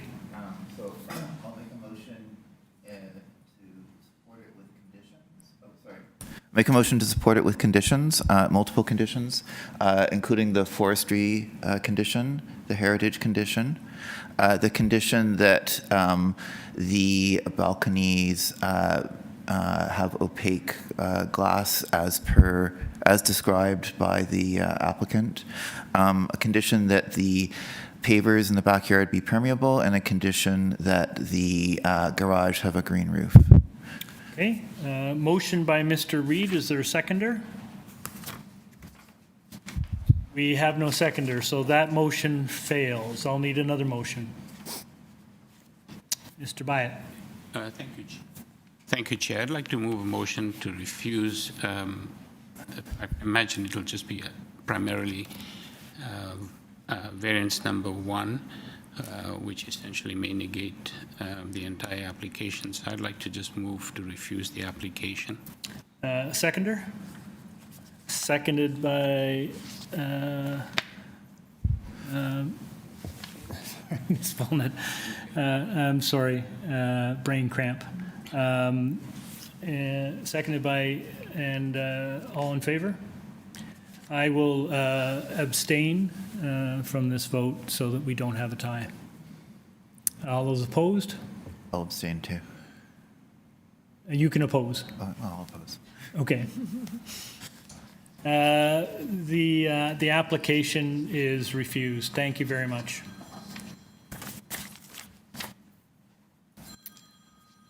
Okay, we move on to item number 5. 181 Sterling. And this application is to alter the development standards as approved under site-specific zoning bylaw 943-2015, which include adding an additional story, changes to the overall height, setbacks, and parking standards for the approved 16-story mixed-use building currently under construction. Committee has before it copy of plan of survey, site plan, floor plans, and elevations, copy of the revised map 4 received on October 16th, 3 photographs of trees near the subject property, cover letter from Michael Ianni, the agent, a decision affecting the subject property, previous decision affecting the subject property, planning rationale, servicing memo, transportation memo, and presentation materials from Michael Ianni, and the site-specific bylaw affecting the subject property. We also have email correspondence from Transportation Services and a staff report from Metrolinx. There is correspondence and support from 81 Bay Street, and that's all we have before us. So, is the agent here or online? Hello, Ryan. Yes, good morning. Oh, sorry about that. Good morning, Mr. Chair and committee. My name is Ryan Doherty. Michael Ianni is from the owner. I am their agent, however, and I'm a land use planner with Bouse Fields. Great. And your address, please? 3 Church Street. Great. We don't have any opposition on this application.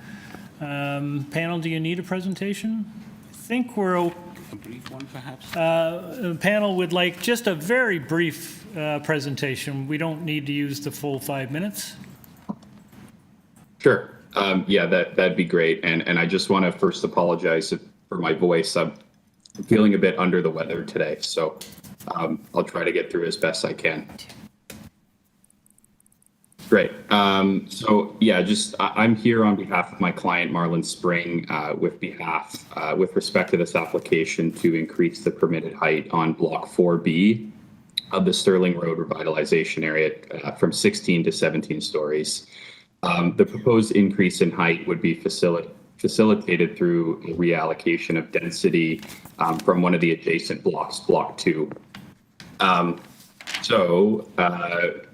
Just by way of background, Marlin Spring are also the owners of Block 3B and 5B.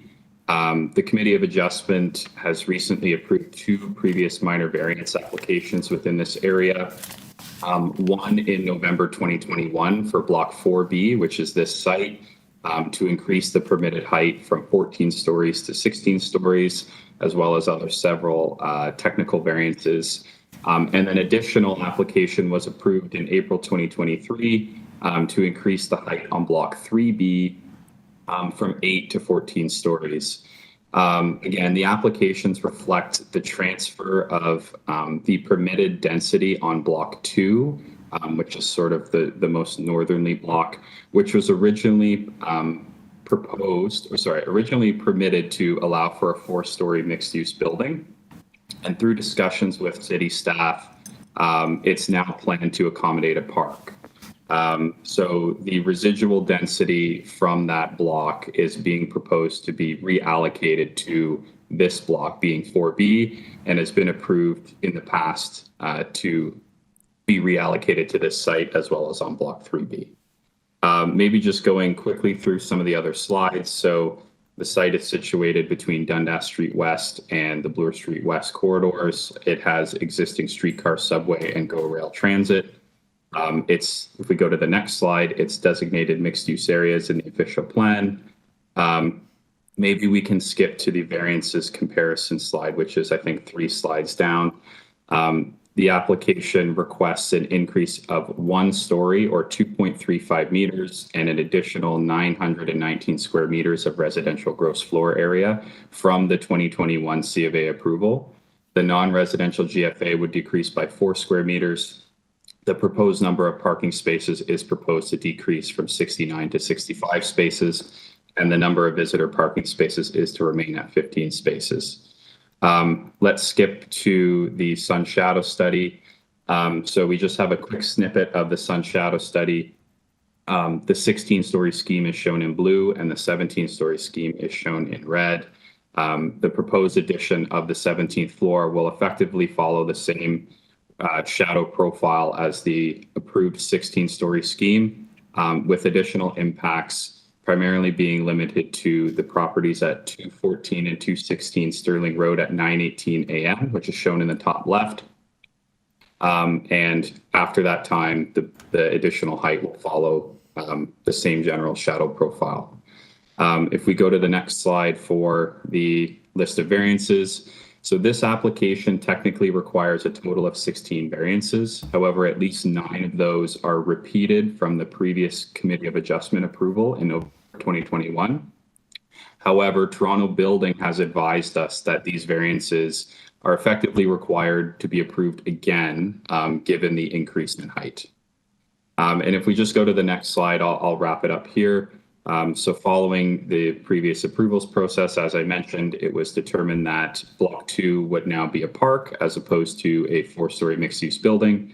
And following the 2 previous Committee of Adjustment approvals, there's approximately 924 square meters of residual GFA left on Block 2, and the intention is to effectively just transfer that to Block 4B.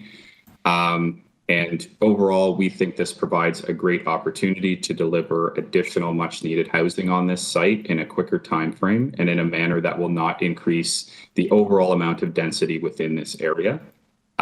We have also been in communication with city staff on this, and as you mentioned, there's no objections from community planning or, transportation services on the variances. So thank you very much. I'm happy to take any questions. Great, thank you. I assume you've seen the Metrolinx memo? Yes, that's correct. Okay, great. Panel, any questions? Yes, Nellie. With regards to parking, I understand that you're reducing the number of parking spots, both visitor and residents. What are the other options available on site for parking? Are you aware of? In terms of street parking, whatever. I don't believe that there's any street parking available on this site, and it's not intended that residents of this building would be able to park on the street. The intent, and maybe I'll just provide a little bit more clarity to that. The intention is to provide some parking based on the market demand for parking, but it's also the intention that many future residents or visitors of this building would use transit or active forms of transportation, given the location of the site. Okay, thank you. All right, any further questions? Great, we'll go into committee. Thoughts, comments, motion? Mr. Byatt? Maybe I'll start off, Chair. I think this is quite an interesting project. I was concerned about, where this additional height is coming from, or how they thought that was necessary. But I think the explanation that I think it was Block 2 being transformed from I suppose, a 4-level, if I heard correctly, into a park, I think is quite commendable. At least we'll have additional green space in that region for the residents of these new condominiums when they're built. So I don't see any downside to this. It's transferring from one location to another, and I think that's pretty good. The other point that I'd just like to note is that given the specific location of these sites, just on the west of it, you've got a railway corridor, which does, again, make sure that there's no impact on residents on the west side. So I think overall, this is a supportable application, and I have no concerns with it other than I believe, just trying to see the conditions attached. You want to make a motion? Yes, certainly. I'd like to move a motion to approve, and I don't believe there are any conditions unless I missed something. No, there are no conditions. No conditions. Seconder? Mr. Reed, all in favor? That's passed unanimously. You have your approval, sir. Item number 6 is 152 Galley. And this is an application to alter the existing 2.5-story detached dwelling by constructing a 3rd-story addition, a rear ground floor deck with stairs, and remove the walls of the existing porch. Also to construct a new 1-story ancillary building, detached garage in the rear yard abutting the laneway. The existing detached garage will be demolished. Panel has in front of it copy of the plan of survey, site plan, floor plans, and elevations, 1 photograph of trees on the subject property, covering letter from Daniel Cheatley, received October 27th, an arborist report and permit to injure or destroy trees. We have a report from forestry and correspondence and interest from Andrew Ng on Roncesvalles Avenue. So, do we have the agent? Yes, Daniel Cheatley here. Good morning. Can we get your address, please? Yes, good morning. My address is 1087 Queen Street West, Studio 403. Great, thank you very much. Panel, do we need a presentation on this item? Mr. Cheatley, we don't need a presentation. Before we go into committee, is there anything you'd like to share with panel members? Yes, I would just like to address the letter received from Mr. Andrew Ng. I would like to address the letter received from the neighbor, Andrew Ng. Sorry, but just before I continue, is there anyone in the audience? No, didn't think so. Yes, please go ahead, Mr. Cheatley. Yes, so Mr. Ng expressed that he is not opposed to the proposal, but that he had concerns that the proposed garage should not block the rear exit from his building or the 2nd-story windows. And we'd just like to assure the committee and Mr. Ng that the proposed garage will not block the exit or his windows. It will maintain the existing setback of the existing garage and will not exceed a height greater than 13 feet.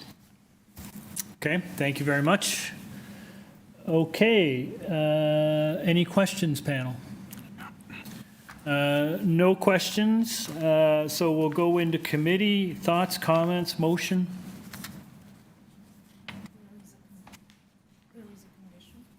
Would you like to make a motion? Okay, go ahead.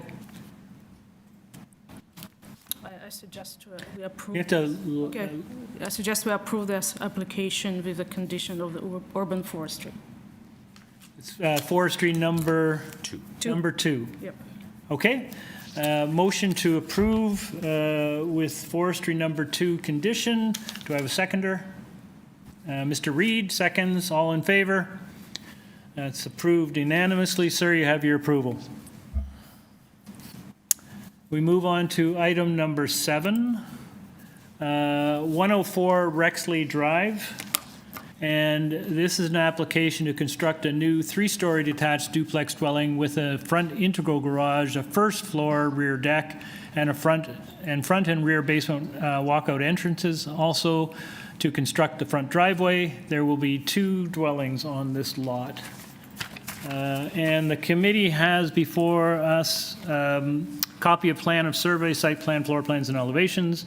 Arborist report received August 31st, 2023. We have email correspondence from Engineering and Construction Services, and a staff report from Forestry. We have opposition correspondence from 2 Ferncliff, 7 Ferncliff, 2 Ferris Road, 108 Rexley Drive, 14 Druid Court, and 11 Druid Court. Do we have the agent Yes. online? Yes. Hi. Welcome. Could you just give us your name and your address, please? Yeah, good morning, Mr. Chair and committee members. My name is Shenshu Zhang, architect agent of the project. So Great. We have some folks in opposition, so if you could give us a presentation no more than 5 minutes, please. Sure, yeah, we have already reviewed the letters from the neighbors. So first of all, our clients is the owner, the young couple. They have engaged and plan to have their wedding when the house is finished, and they like this neighborhood and were enjoying their life and raise their family. And the second year of generally, the house is designed for one family with a secondary rentable unit in the basement, not necessary to rent until they feel that they want. And about the variances, we have 6 minor variances. The first one is about the coverage. It increased the permitted 35% to proposed 38.7%. Second variance about the building length. The permitted building length 17 meters increased to 17.53 meters. So the lot is irregular. And with this increase, we still almost line up with the neighbors' building in the front and the rear yards. And the third one is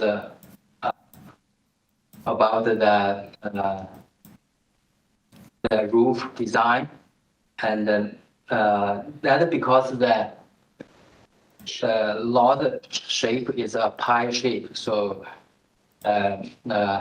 only a small portion the house is close to the property line that related to the variance number 5. So overall, we keep the 1.2 meters only in a corner. The setback reduced to 0.1 meters. For that reason, the roof will be closer than permitted to the property line. About the number 4 variance, we decided to delay it. We will change the driveway width from proposed 5.6 to 5.2 to comply with the zoning bylaw. And the 6th one, so about the deck, actually the deck is, we have that variance because the zoning examiner considered the first floor is a second floor, but that's the reason we have that minor variance. So that is the variance we proposed, and that's it. And we are ready to answer any questions you may have for the neighbor may raise. Okay, thank you. I think we'll hold questions. We've got some speakers. Is Tammy Evans-York here? No. John and Margaret Pulick? To you, Mr. Chair, they're both online. They're online? Okay, thank you. Maybe we can start with Tammy Evans, York.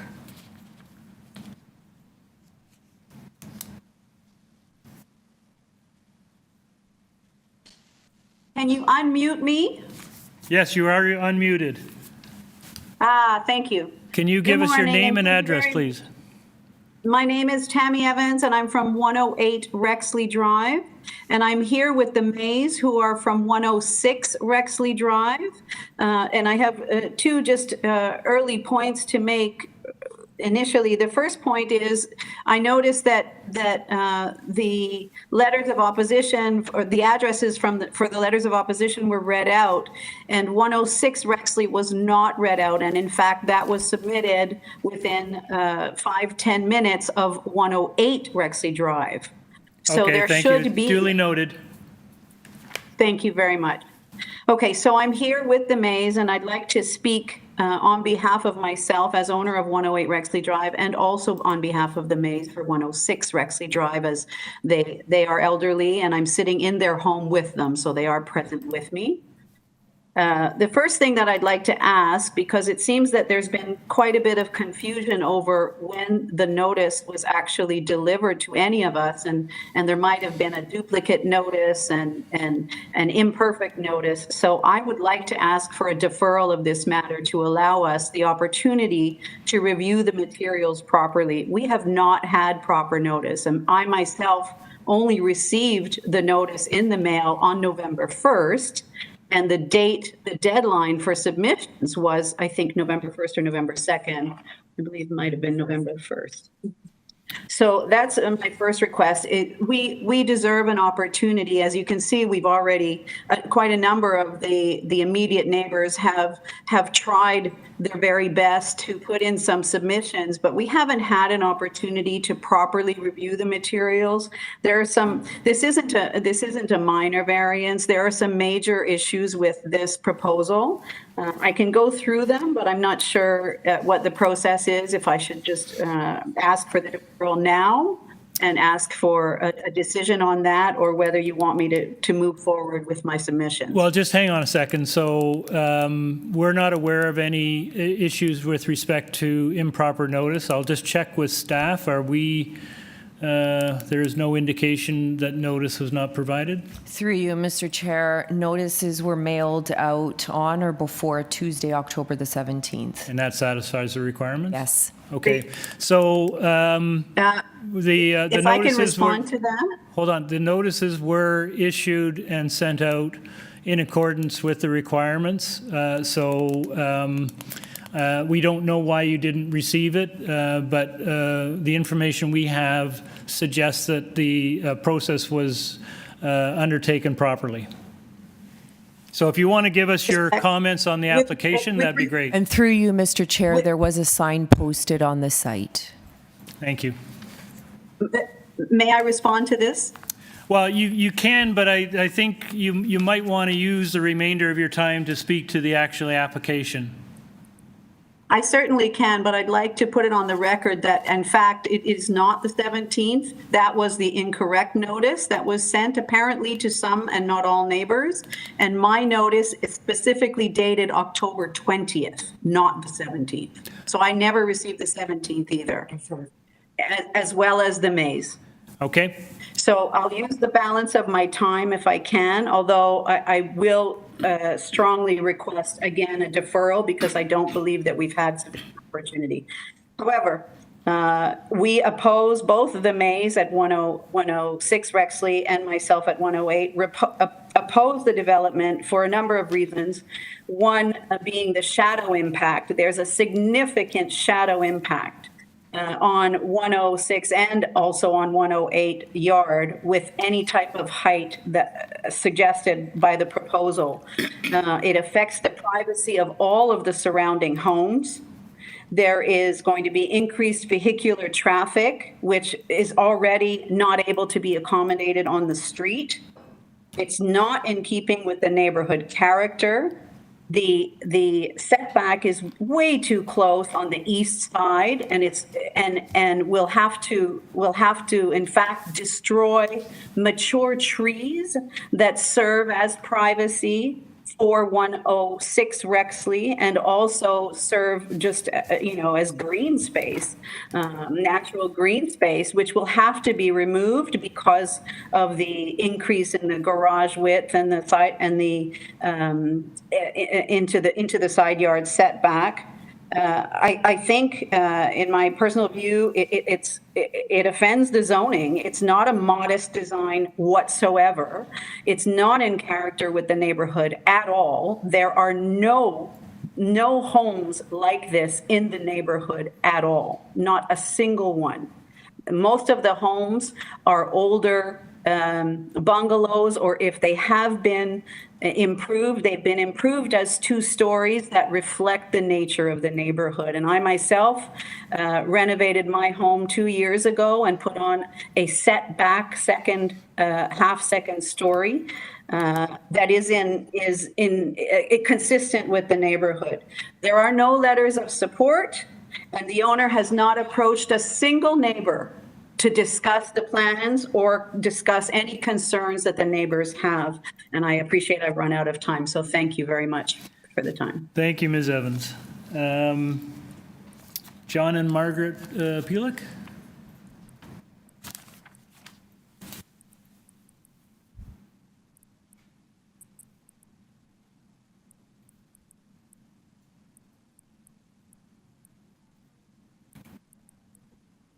Hello, can you hear me now? John Pulick here. Yep.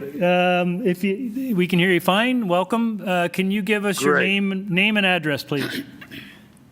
It's John Pulick, P-U-L-I-C, at number 11 Druid Court. Okay, sir, you have 5 minutes. Well, I don't need 5, but I just want to say that I completely agree with everything that Tammy Evans had just spoken about. Completely, with some extra concerns from my perspective, which would be, I'd like to know, for example, the proposed size of the windows that this building, in essence, is what it is, would have. The length and the encroachment of the rear platform, I believe, would be a privacy problem.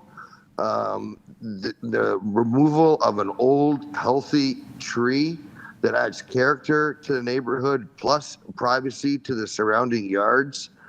This is being built for the sole purpose of a rental units, and it's not in any way, in my opinion, a minor variance at all.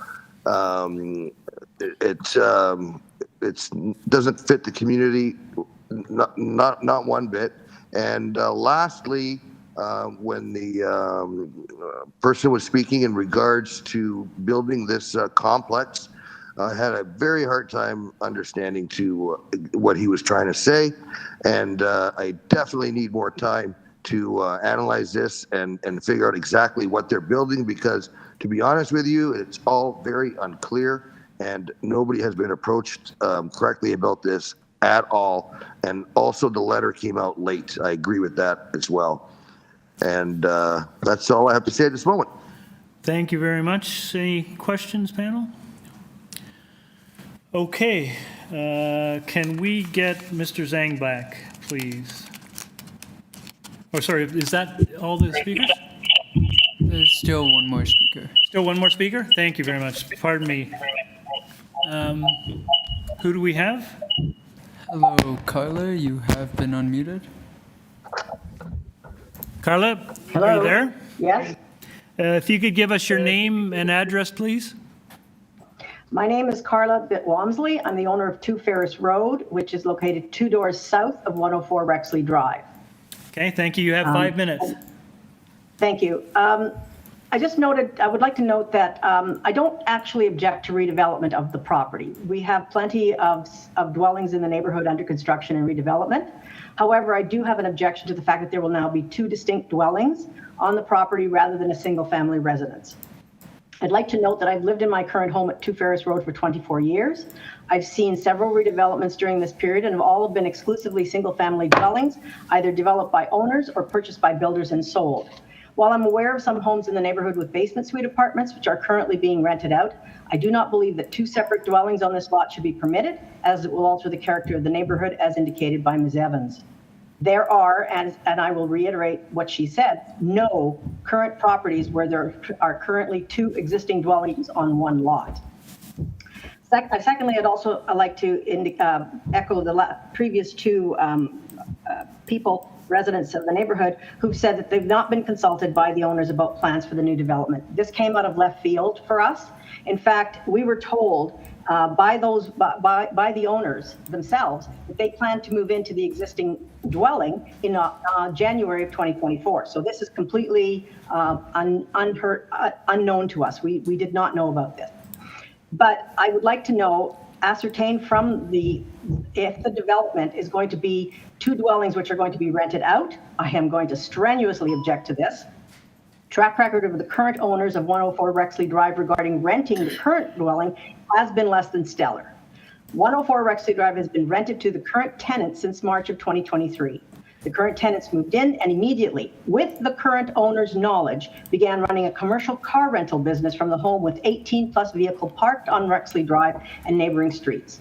Cars were rented through the Turo website, and rentals took place 24/7, with renters coming and going at all hours and cars parked everywhere, blocking resident driveways, public sidewalks, and showing little concern about resident requests that they ceased doing so on numerous occasions. I also ascertained from Toronto Police that Turo is a website that is on their radar and has been used frequently to rent cars to commit crimes.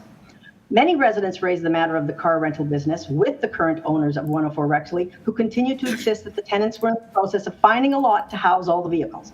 They finally secured one in August. While I do not object to the current policy by the City of Toronto to densify the city to make way for more housing, placing a 3-story duplex in a single-family residential neighborhood is not appropriate. The frontage is insufficient to accommodate a larger driveway, and there will be certainly the current large evergreen that is in front of the property will have to be removed to make way for this, which is counter to the city's stated aim to increase the tree canopy. There are currently a number of empty lots, I'd like to point out, within walking distance of 104 Rexley Drive that could be redeveloped for housing. Lots have been vacant at the corner of Curity and O'Connor and Pharmacy and St. Clair Avenue East for decades. A sign indicating that a development was planned for the property at Curity and O'Connor was posted years ago and is now defiled with graffiti. Both of the above properties are next to other existing apartments and are located on transit corridors with several buses serving 5 different subway stations. Our neighborhood is a series of crescents and is not located on a transit corridor. Also, between Curity and Bermondsey sit blocks of an empty and underutilized small business park, bordering residential neighborhoods, which could be rezoned and redeveloped for housing.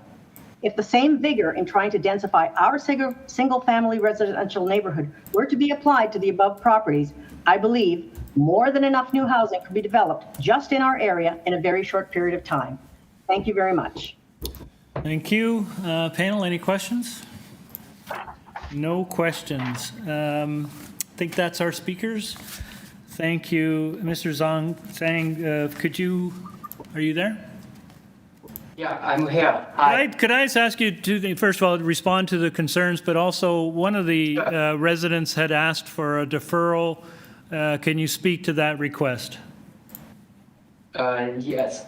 Firstly, the house, as I explained, is designed as a single-family house with a secondary unit that is not a variance that is allowed by the zoning bylaw. And secondly, about the current tenant who rent the house without the tenant, our client who is also beside me now, they are car dealer, and they had the problem, and we discussed with the neighbors, and they removed all the cars to another location. And now if you go there anytime, you will not find any additional car there. And then also about the setback of 0.61, only because of the lot shape is irregular for the small part. Actually, the current house has also reduced the setback of 0.81 meters. So I think that is a very minor, will not change to the impact of the neighbors. And about the notice, we have received this one with 6 variances that is consistent with the zoning notice we received from zoning examiner, London, sent us that we don't know the story about another notice. So thank you. Thank you. Did you speak, are you in favor of a deferral of this application as one opponent suggested? So we hope we can get approval as the notice said the section variances, the number 4 has been delayed. I like that to be approved. Okay. Thank you. Panel, any questions? Mr. Byatt? Just one for clarification. Did I hear you correctly when you're referring to variance number 4, that the driveway width is going to remain at 5.2? Yes. Is it 5.2 or 5.22? 5.2. Just 5.2. Anyway, we will design driveway width to comply with the zoning bylaw. Okay, so that variance presumably you don't need anymore? No. Oh, just to be clear, so you're asking to remove variance number 4? Correct, yes. Are all the other variances the same, or are there any other changes? Yes. No other changes. Okay, thank you. Good catch. Hearing's not bad. Any other comments, questions? Ellie? I would like to point out there is a discrepancy in the documents. You know, on the zoning application, it says construct a new 3-story detached duplex dwelling, and on the proposed site plan, it says 2-story dwelling. So can you clarify that? So that's about the definition of the basement.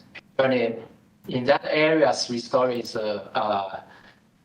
So even the building is considered as a 3-story, we still no variance about the building height. Did you catch that? So it's because of where the grade is and relative to the basement? Okay. Right. And for us, we intended to design a single-family house with a secondary unit instead of 2 separate units. Okay, thank you. Zahir? Just another one. When you look at the rear, you've got a deck at the first floor level, which is elevated, but I don't see any privacy screening on either the north or the south sides. Would that be an issue for you?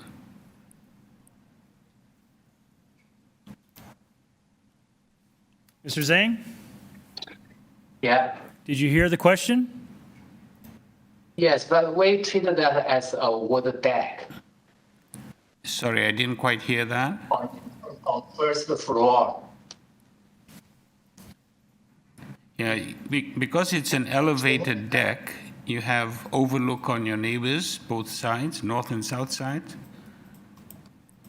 So if... About that, we can have a screen to avoid that visual. Great, thank you. Disturbance. Any other comments, questions? Ellie? Are you aware of any other 3-story buildings in the vicinity? Yes. Have you? I think she was. The member was looking for maybe a couple of examples that you might be able to cite. Yeah, Jenny, you. There is a couple properties exact location because they're rebuilding this the building, so we don't have a number exactly. But within about 10 or 20 houses just down, I think on Ferris or something around that side. I believe that there is a property that we did see where the garage is on the basement floor, which will mean it will be a 3-story building, just as proposed in this application. Can you just, can you just identify yourself for the record? Oh, thank you so much. Apologies. My name is Jenny. I am one of the owners of property 104. Sorry, Jenny, your last name? Jenny Fu. Okay, thank you. All right, panel, anything further? Okay, we'll go into committee. Comments? Dylan? So I understand that this is obviously a little different for the neighborhood, but I don't think height is actually one of the variances being asked. So I think the height is actually within the as of right. Secondly, it is a really irregular lot, so I don't see how anyone could build a house without some variances on the side because the lot is extremely irregular. And thirdly, I think it's actually, it follows the city's zoning intent to increase the number of units in residential areas, and this plan would do so. Okay. So overall, I'm in favor of it. Great. Do you want to make a motion? Well, I'll hear from my colleagues first. Nellie, did you comment? It's just I have a concern about, I understand the notices were sent timely, but, the lack of communication with the neighbors and lack of consultation with the neighbors, I think it's concerning, especially for such a large-scale development, which will change the character of the neighborhood. So that, my reservation is for that. Okay. Thank you. Here. Good. All right, I'll need a motion. Mr. Reed. I move that we accept the proposal with the forestry staff conditions, which I think is number 2 and 3. Right. Okay, motion to approve forestry 2 and 3. Oh. Friendly amendment here, I imagine? Yeah, they actually. Oh, yes, on the privacy screen. If I may, Chair, I'm so sorry. There was one item I forgot to ask the applicant about. Oh, do you want to go out of committee?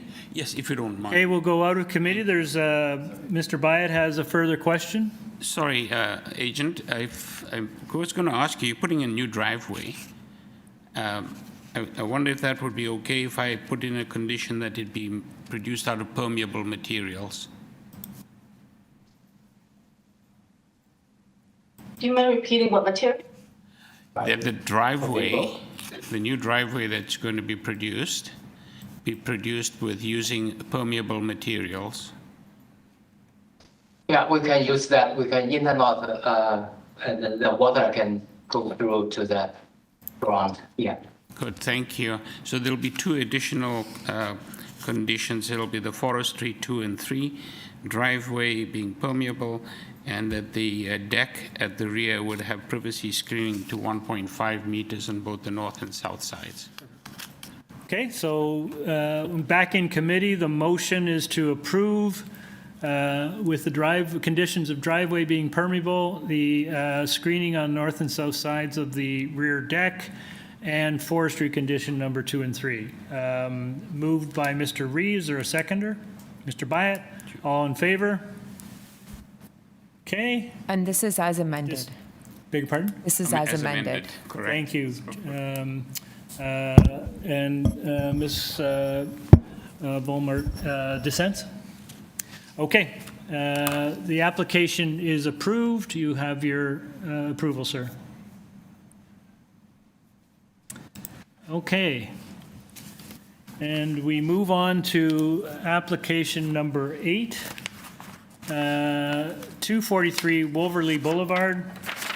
We have before us an application to construct a new 3-story detached dwelling with a front integral garage, a front ground floor terrace, a rear ground floor deck with stairs, a rear basement walkout, as well as a rear third floor covered deck. The existing 2-story dwelling and the ancillary building will be demolished. The committee has before it a copy of plans of survey, site plan, floor plans, and elevations, 2 photographs of trees on the property, list of comparable variances. We have staff reports from forestry and community planning, correspondence and interest from 245 Wolverley Boulevard, and correspondence and opposition from 241 Wolverley Boulevard. Do we have the agent here with us? No, online? Yes, I'm here. Okay, if you could give us your name and address, please. My name is Gloria Apostolou. I'm the applicant and architect for 243 Wolverley. Okay, we have a couple of people standing by in opposition, so if you could give us a short presentation, that would be great. Definitely. We are proposing to construct a new 3-story dwelling, single-family home with an integrated garage, and we are incurring 4 variances, which I'd like to walk you through. Variance number 1 is for a front yard setback of 3.78 meters instead of 4.57.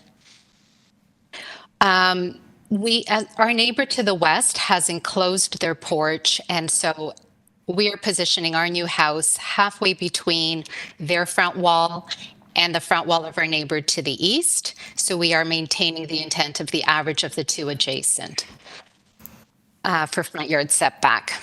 Variance number 2 is for a density of 0.81 FSI instead of 0.6.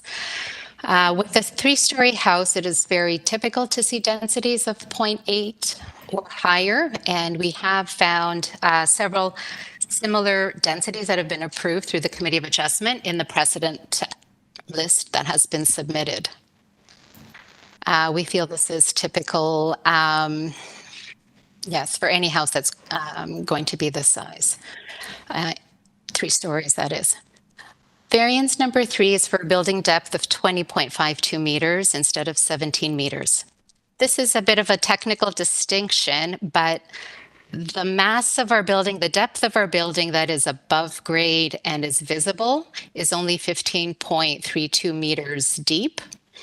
The balance of our depth is the basement and the walkout, and this is not visible from the neighbor's side or the street. This is massing below grade, and the planner was happy with this. We did have a conversation with her, and she was fine knowing that this was all below grade depth that we were adding.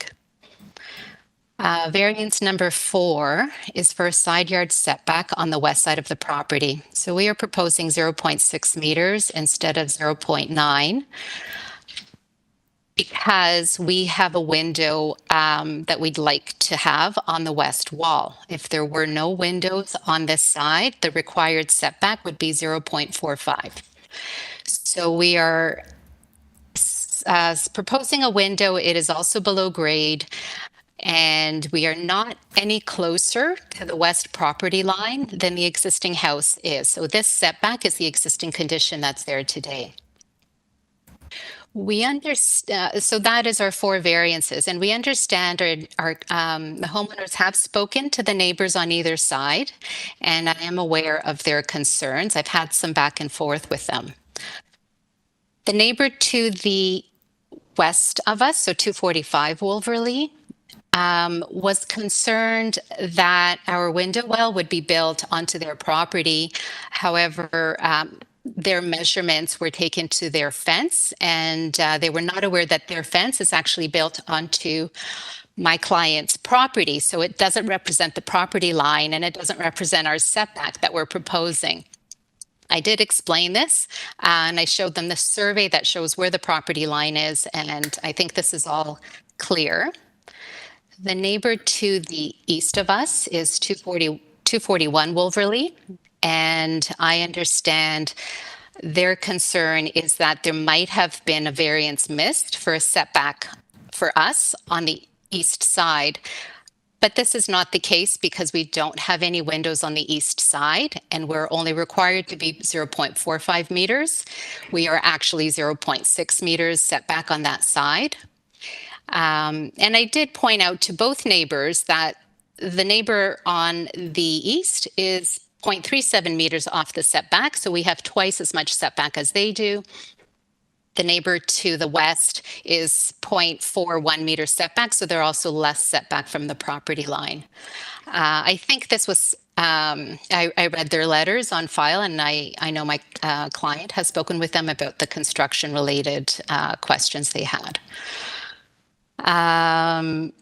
Yes, so we have submitted precedents that support all of the variances that we are requesting, and we feel they're minor and in keeping with houses in the area, and are happy that the planner is in support of it also. Thank you very much. Questions? Dylan? For the wall with the window, will the neighbors have to remove or damage their fence in order to accommodate it? Not at all, and I did explain this to them also. Their fence is only at the rear part of our the joint properties. It does not extend into this area at all. And the survey, the site plan and survey does show that. So their fence is not in the area of the window well at all. It won't need to be damaged. Okay. Thank you. Zahir. Thank you, Chair. I have a few questions, if you don't mind. I'll just give them to you and you can give me feedback. The garage is being replaced. May I assume that what replaces the garage will be soft landscaping? In front of the driveway, we are definitely proposing semi-permeable pavers there. No, sorry, the existing garage that's being replaced, removed, is that at the rear at the moment or is in the front? It's at the rear, yeah. Okay. So And at is the that rear, going- we are maintaining, yep. Is that going to be soft landscaping once the garage is removed? It is. So we are maintaining 50% landscaping at the rear. Great, thank you. And the other question I have is, you've got a third story deck, and it looks like it's within the roof line, so there's no overlook issues, if I've read the drawings correctly. That's correct, and it's our intention also not to have it protrude from the building envelope. It's recessed into the building, and there are walls on either side. Correct. Okay, I just have two more questions, forgive me. Sure. On the, I think it's your first level rear, south elevation, you've got what looks like a balcony and a little deck, or is the entire thing a deck? And I'm just wondering if on the east and west sides, if there's overlook that may cause neighbors a little concern, and if so, could those be? Could you provide privacy screening on those two sides to 1.5 meters? Absolutely. I believe on one side, we're already proposing it high, and 1.5 meters is not a problem. We were concerned that zoning might have an issue with us blocking two sides of our deck, but we're very happy to do privacy screening. And my final question, at the rear, you've got stone patio on your site plan indicated. Could that be permeable? It is semi-permeable. I'm trying to think what is a permeable paver, and this is just intended as a walking surface. I know that those open pavers with the green openings are, I think they would be considered semi-permeable. I'm happy to make it more green or more open, but I don't know what material that would be. Permeable pavers are becoming an industry standard, right? So they have very small gaps in between the pavers, but they're actually filled with crushed quarter-inch crushed gravel. So it allows the water to actually make its way through the cracks, as opposed to sand, which prohibits water from going through. So that's what typically we refer to as permeable pavers. Okay, absolutely. Would be happy to do that. Great, thank you. Perfect, thank you so much. Yes, okay. thank you. Any further questions? Is there anyone here in person to speak to this issue? Do you want to take a seat at the microphone? If you could introduce yourself and give us your address, please. Hello there. My name is Simon Z. I'm joint homeowner of 241 Wolverley Boulevard. Okay, you have 5 minutes, sir. Thank you, sir. And before I begin, I just wanted to make a comment on the agent's presentation. I believe she flipped the addresses of who's west and who's east. I'm 241 on the west side. Okay. Great. So through you, Mr. Chair, members of the committee, thank you for hearing us today. Our concerns are quite simple, so hopefully I don't take too much of your time. In general, we are actually supportive of the application before you on the condition that the variance number 4 of a 0.9 side setback on the west wall is enforced. I've attached images, if we can pull those up, of the current state of the corridor between the houses as is. Then we've measured the narrowest point of the hallway measures about 0.9 meters.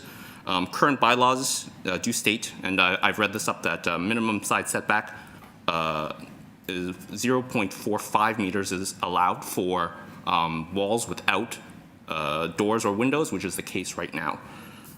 There is a chain link fence as you approach the rear, and for 25 plus years, us and our neighbors have always interpreted this to be the marker for our respective lot lines.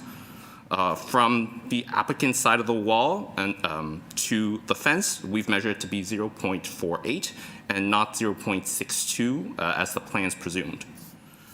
There's the proposed egress window well that protrudes into the corridor 0.58 meters, and this encroaches on the very narrow space and in our opinion leaves insufficient room for its intended use, which is supposed to be for emergency escape. We're dubious as to why this 0.9 meter side setback can't be maintained, particularly since it's already it involves the complete demolition of the existing dwelling. There's no obvious obstructions to negotiate, and the applicant is expanding their overall FSI in all other directions, X, Y, and Z. We suspect the only reason the applicant is presumptively maintaining the existing wall line is out of pure convenience and have overreached in making no concerted effort to adhere to the bylaw variances. I understand the applicants have submitted a list of houses in the neighborhood with comparable precedents, but I've cross-referenced all of them, and I can refute all of them on the basis, with respect to the side setback, I can refute all of them with respect to the side setback on the basis that none of them have a door or a window on that wall.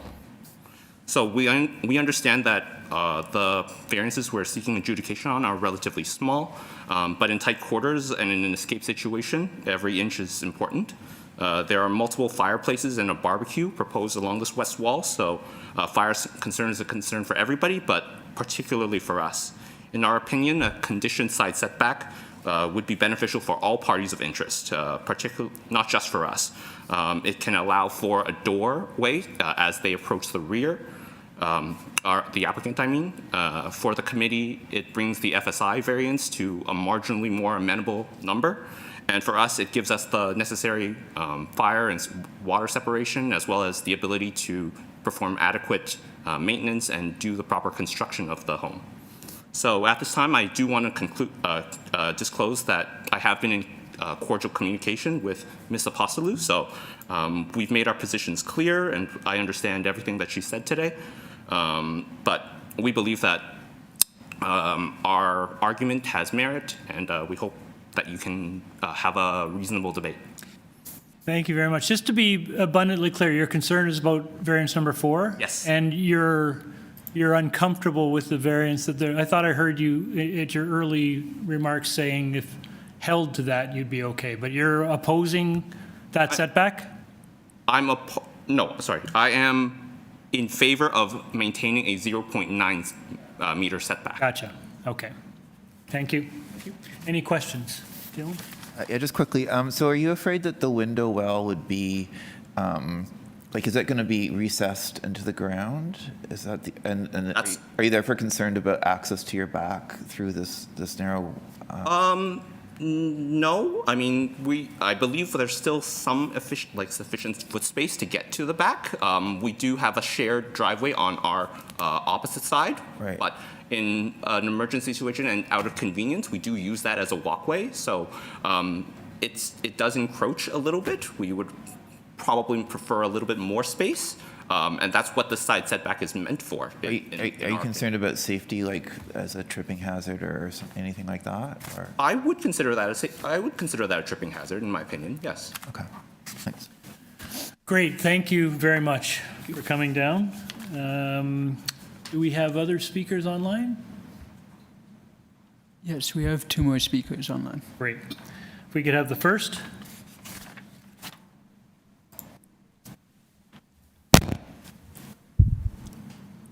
Hi, everybody. My name is Tin Yan Chan.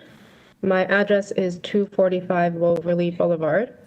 So I don't actually have any specific questions related to the variances that are listed. I do want to clarify that I am on the east side, the neighbor on the east side, and I've noticed that nothing was mentioned for the setback related to the side that I share with my neighbor on 243 Wolverley. So based on the variance number 4, and I'm just quoting here, it seems like the required is 0.9 meters. And through conversation with one of the owners at 243 Wolverley, we were told that currently there is a driveway and 0.39 meters of that is property. So my understanding was that the 0.39 meters plus the required 0.9 meters for a setback, that would leave us with about 1.29 meters between my property and the new property at 243. And I just want to get some clarification whether that is the case or if I have misunderstood based on the information that I received. My husband and I had submitted a letter to the zoning department, and we just had some questions about what is the minimum setback distance? Is it designed to protect us from issues such as fire? We do need sufficient space to access our west side of our wall, the exterior wall for maintenance and repair. And then we had some other questions that may not actually be applicable for the conversation here, but with the construction, and I'm not sure if the trees, there was mention of the 2 large trees, one on the front and one on the back of the property at 243. If those may be removed, will that cause any damage, potentially, change in the slope, causing issues with water drainage, water damage to our property? There is also a retaining wall and part of the garage, and also there's a shared fence that we share with 243, and I believe those will be demolished. And so again, we had some questions concerning, any potential damage. Okay, I'm just going to interrupt you there. A lot of the questions you're raising are kind of beyond the purview of this committee. They would be issues you either discuss with the proponent or would be handled through the construction process and building permit. So on the issue of setback, the bylaw requires a 0.9 meter setback, and we have no variance before us for that side of the property which adjoins yours. So we can confirm with the applicant, but the applicant is complying with the zoning bylaw on your side. Okay. Yeah, I want to make sure that it's 0.9, and then also like from where the property line is, we should have, according to the information that I received, another 0.39 meters. So in total, it would be 1.29 meters between the 2 houses. Okay, we can certainly ask the agent to address that. Thank you. Thank you. Do we have Ms. Chong?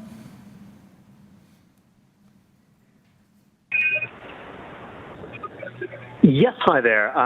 First of all, I do apologize for background noise. My name is Graham Mindot.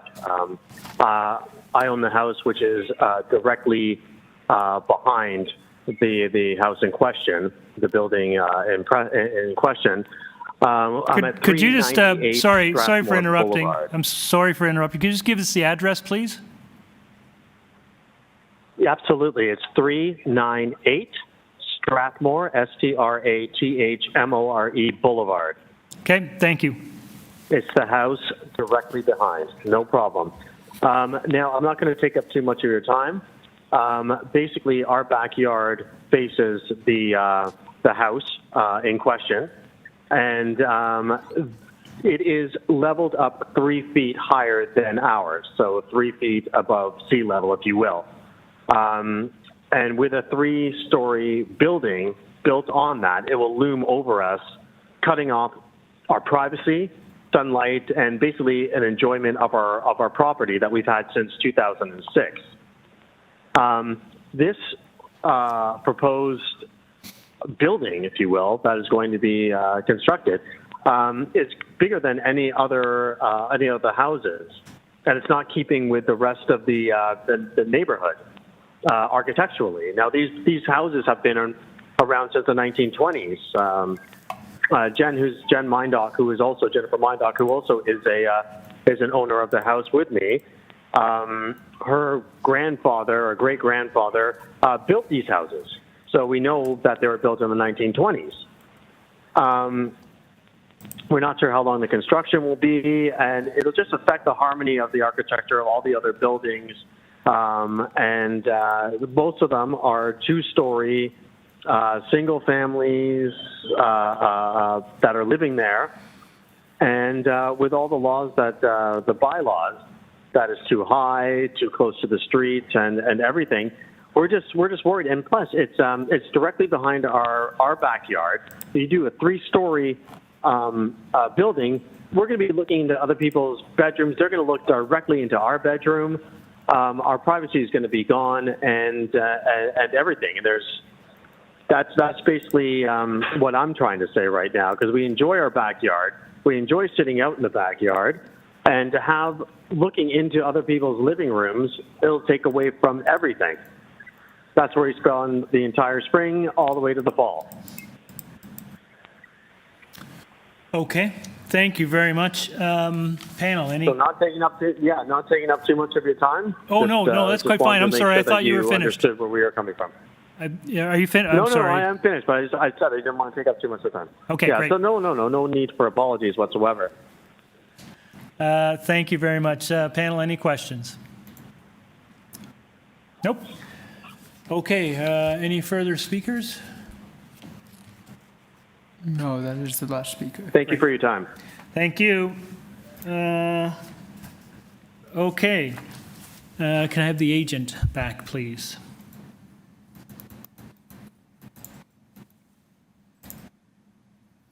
Yes, I'm here. Oh, hi.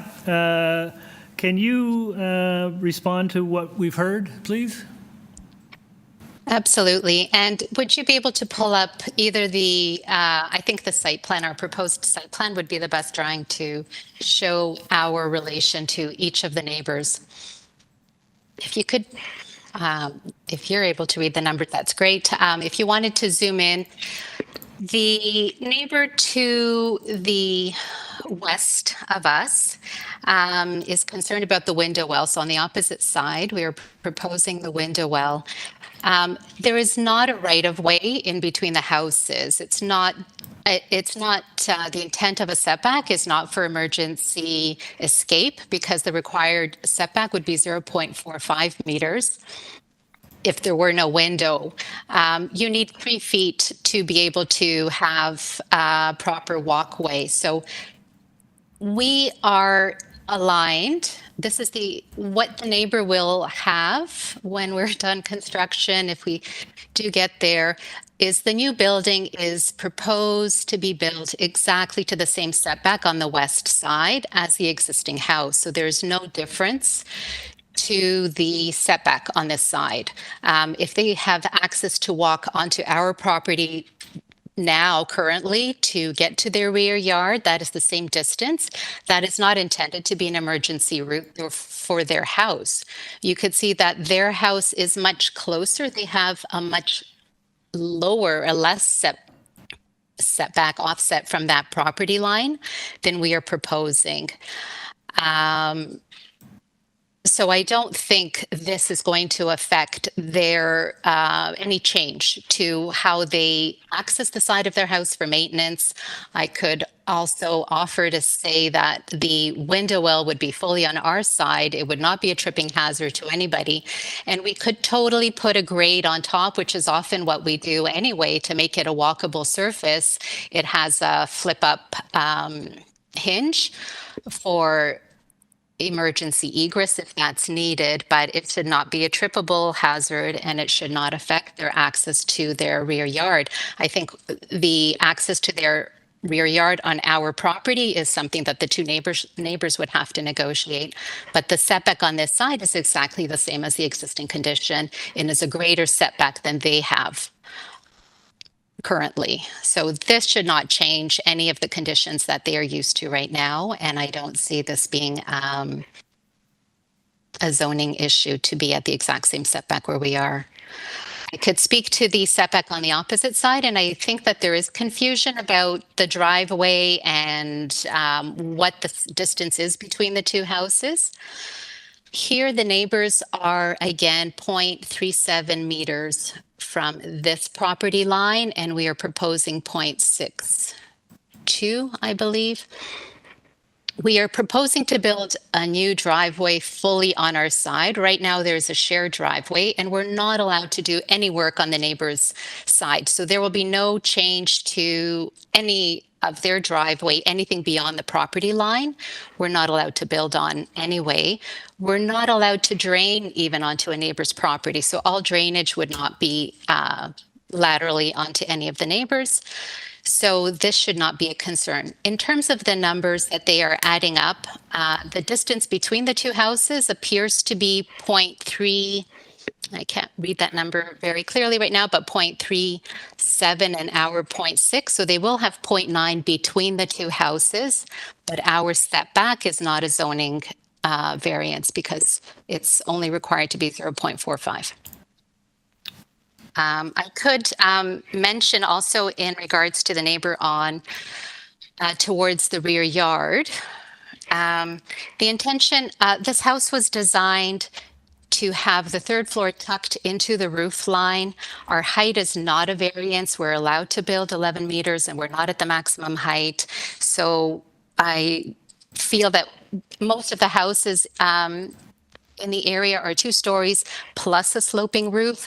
We are 2 stories and the third floor is within the sloping roof. So we do have sloped ceilings and we're trying to bring the scale of the roof down to look like the streetscape. So there is a very strong design intention to have the third floor masked under the roof line. The roof is sloped on all sides. It's a bit of a tray roof. And we don't have a height variance. We are very aware and respectful of neighbors' privacy, our intended privacy and enjoyment of our rear yard. We don't want to be on display. There's a large tree in the background that does provide a lot of I'm just going to, sorry, interrupt you there and ask you Definitely. to wrap up. Definitely. Okay, so I was basically going to say that we will address any privacy screening that we can do. We are not going to be looking directly into anybody's backyard with the fencing that exists and the landscaping. Great, thank you. Panel, any further questions? Dylan? Regarding the window well, would you be amenable to having as a condition that it has that flip top that you described? I would be happy to have that condition, yes. Anything else? Okay, thank you very much. Oh, sorry. Nellie. So we have from the city, right, a condition with regards to variance number 3.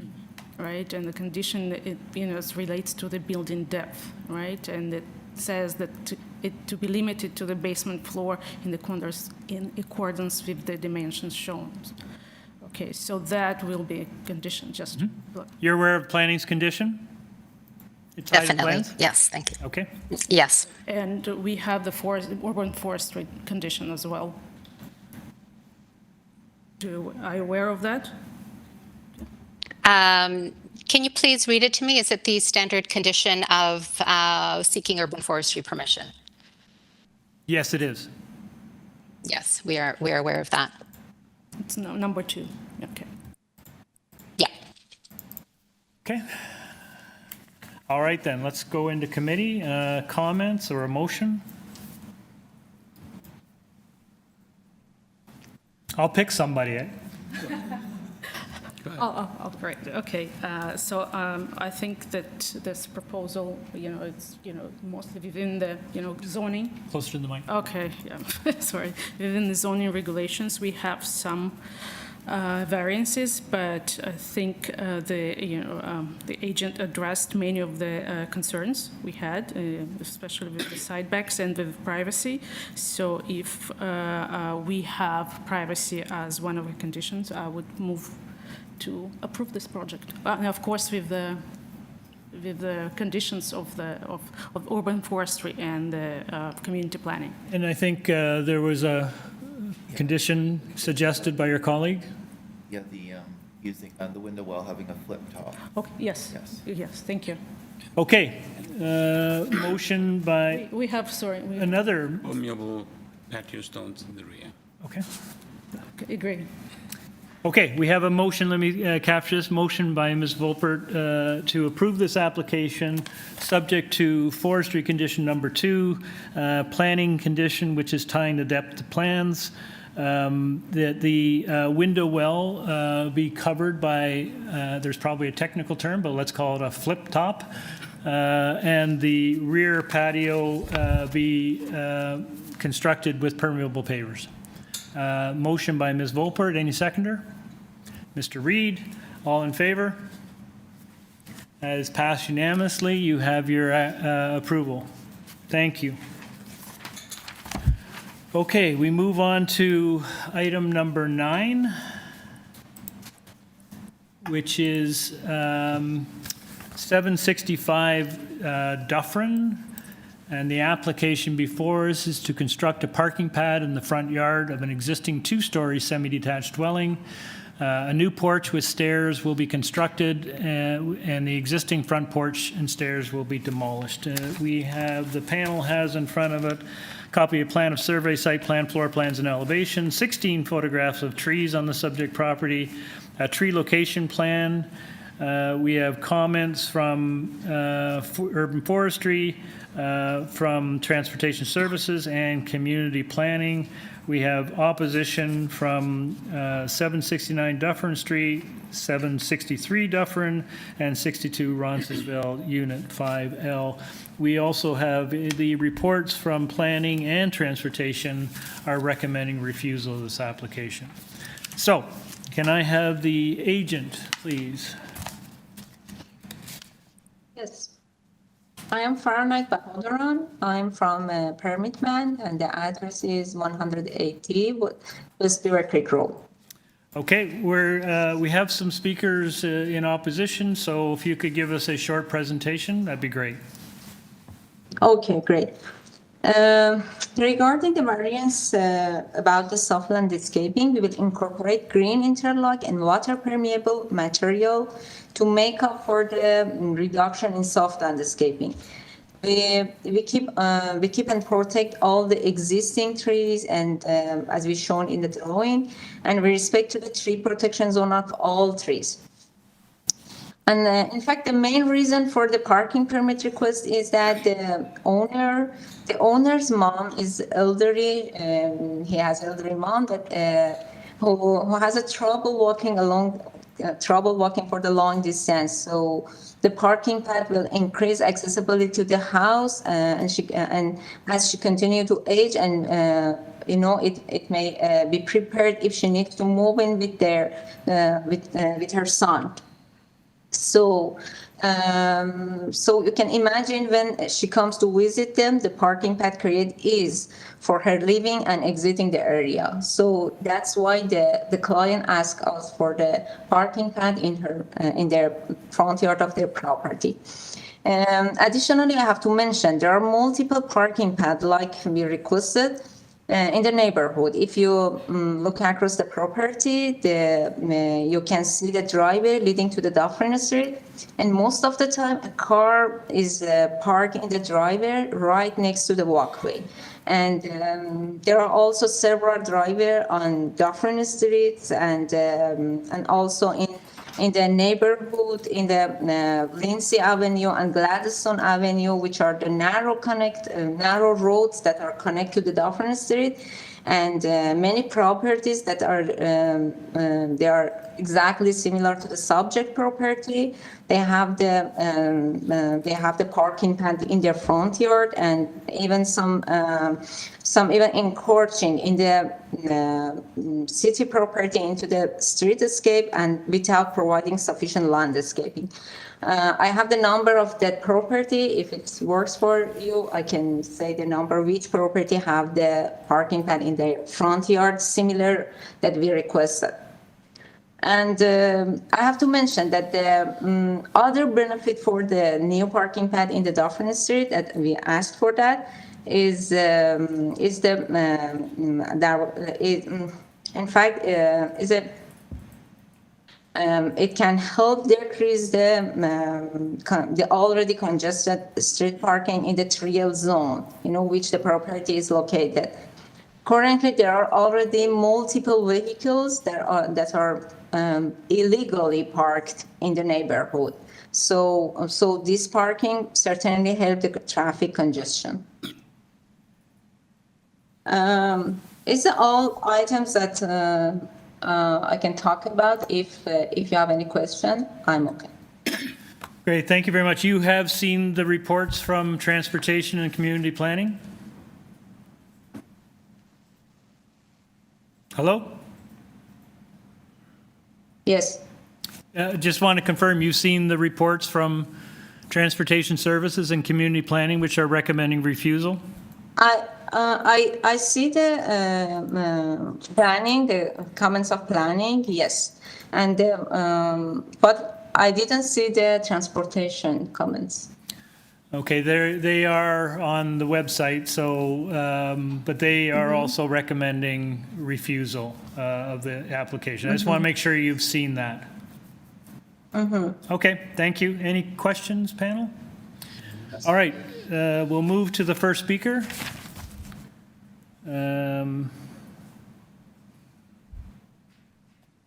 Hello, Craig, you have been unmuted. Oh, sorry about that. My name is Craig Mailman, and I am at 767 Dufferin. Great. Right beside the house. And I was mostly just curious, but also supportive of this, as parking in the area has becoming increasingly difficult with bike lanes that were recently put in and removing some of the spots. There are people illegally parked a lot, as well as people, I think, that just park and go to the Dufferin Mall kind of within the residential area. But all that to say, I am supportive of this, but because this is something that, due to how increasingly difficult it is to park, this might be something we would consider in the future. And the only caveats I had is just knowing what the plan was for grading, and ideally the water isn't draining onto our side of the property. But that's it. Okay, great, thank you. So you're supportive. Thank you very much. Any questions, panel? No. Next speaker, please. Samantha, you have been unmuted. Oh, hi there. Thank Hi. you. I hope you can hear me okay. My name is Samantha Scroggy. I am the neighbor at 769 Dufferin. We're actually right beside Craig, who just spoke. I guess this is a complicated thing. I have, submitted a letter stating my objection to the proposal. At the same time, I am very sympathetic to problems with parking. We're all experiencing the same thing.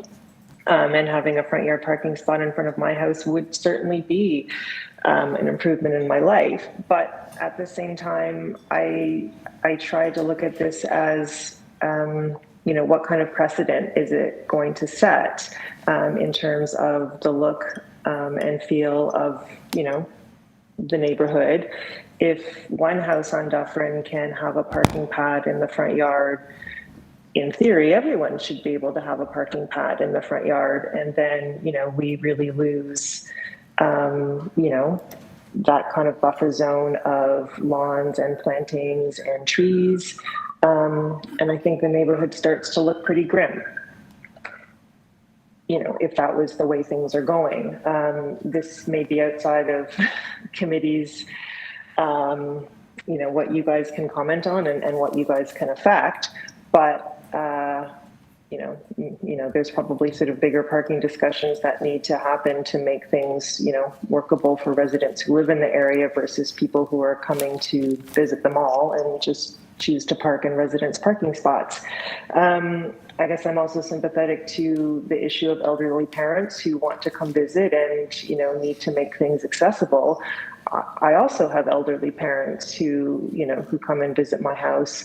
And, you know, it would be nice and convenient for them to be closer. I think, you know, if you take up your whole front yard with a parking pad, the skinny little stairs and minuscule landing outside your front door might make things more difficult to actually get in the house than the current condition with a kind of more generous steps and front porch.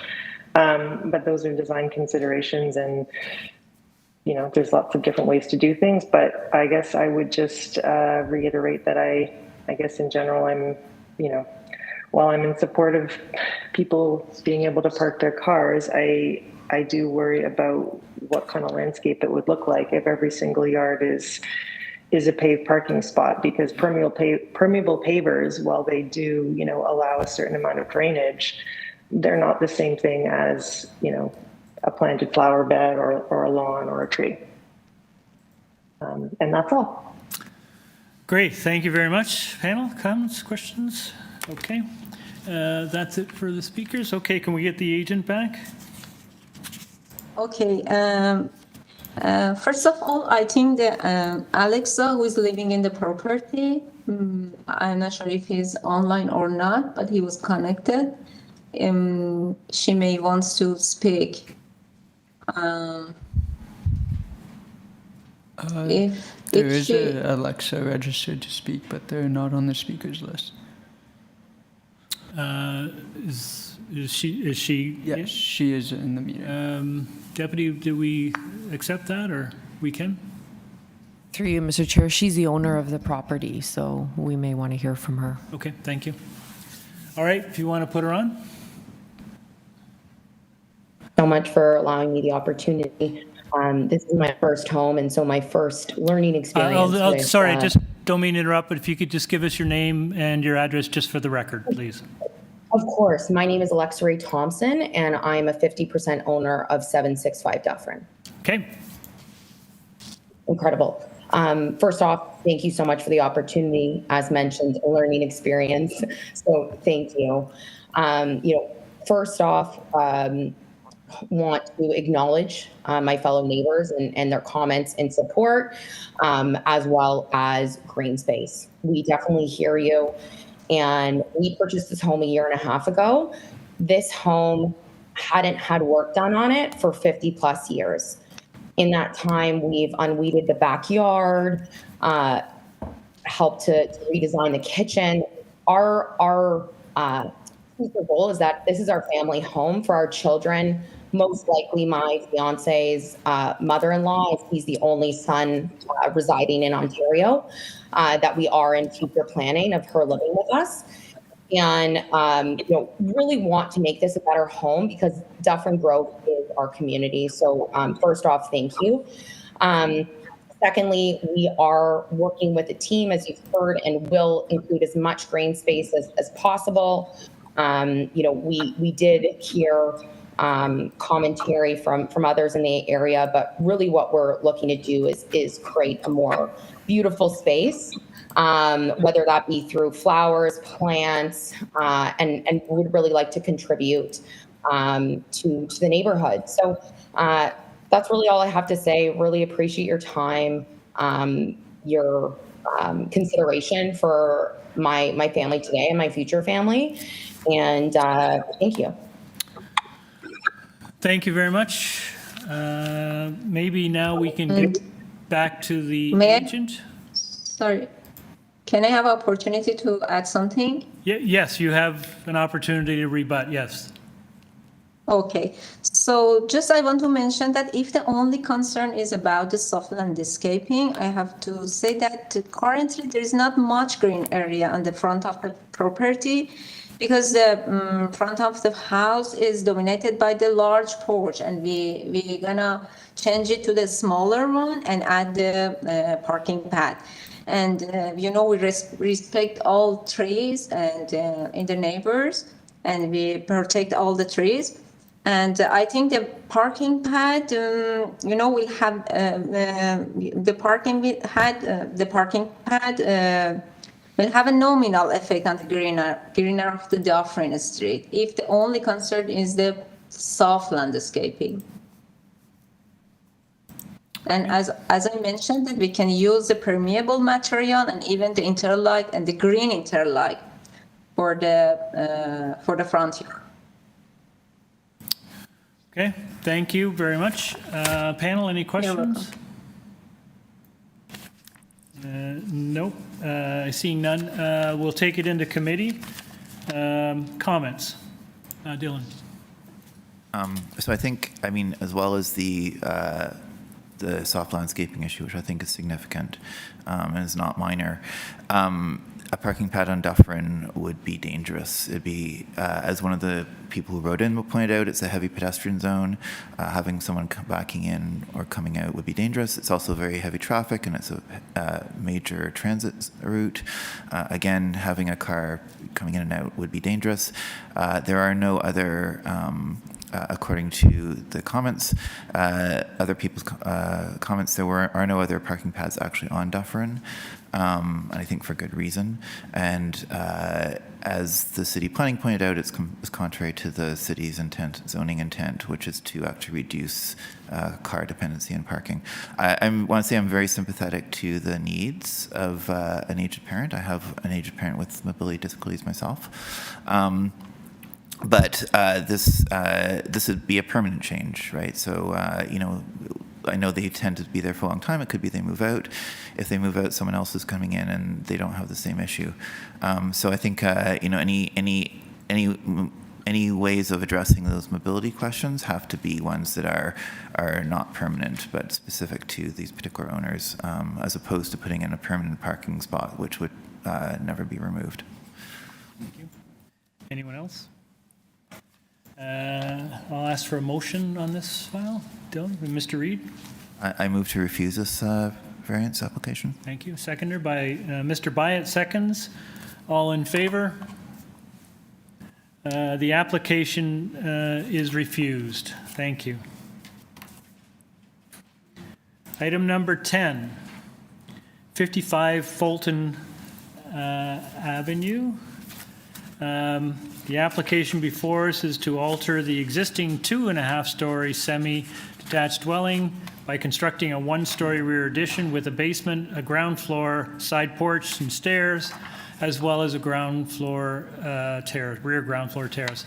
The existing rear decks will be demolished. And the committee has before it a copy of plan of survey, site plan, floor plans, and elevations, 5 photographs of the trees on the property, covering letter from Sasha Lee, the agent.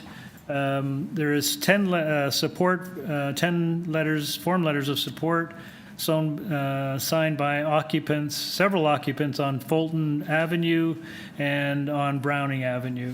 There is opposition, correspondence and opposition from 111 Jackman Avenue. And we don't have anyone lined up to speak, so can I have the agent, please?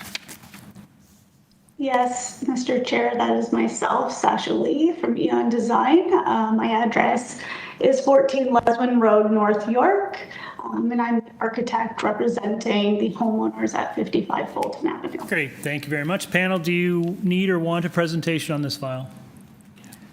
I think we're okay. We don't need a presentation. Ms. Lee, is there anything you'd like to share with the panel before we take it into committee? Sure. There are 3 minor variants that we are asking for. We believe that they are in keeping with other similar approvals in the Danforth Plater Estates neighborhood. We feel that what we are asking for is an improvement upon the current condition, which does encompass a rear 2-story addition, as well as a large 2nd floor deck structure. What we're proposing to do is remove the addition at the ground floor, replace with a new addition, and then do a terrace at grade, which is more, which provides more privacy for both the homeowners and their neighbors. Great, thank you very much. Panel, any questions? Nellie? In the drawings, that area around the back deck, is it going to be the soft, the landscaping?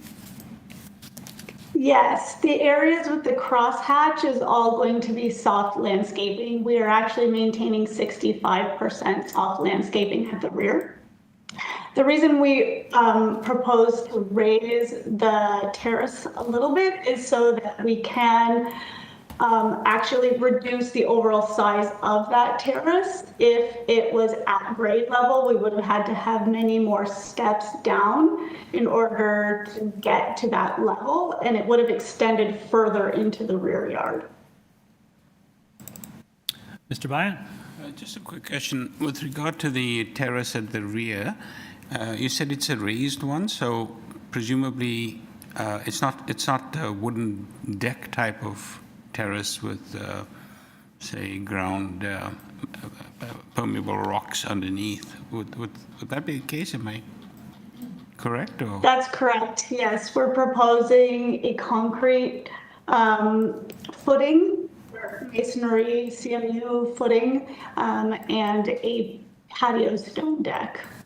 So is it possible that and you'll be able to tell perhaps that the terrace itself, the terrace surface, since there's nothing below it in terms of it's not covering a basement, could that be permeable in any way? Using permeable pavers perhaps, just to add to the drainage issues that we might encounter? I suppose so.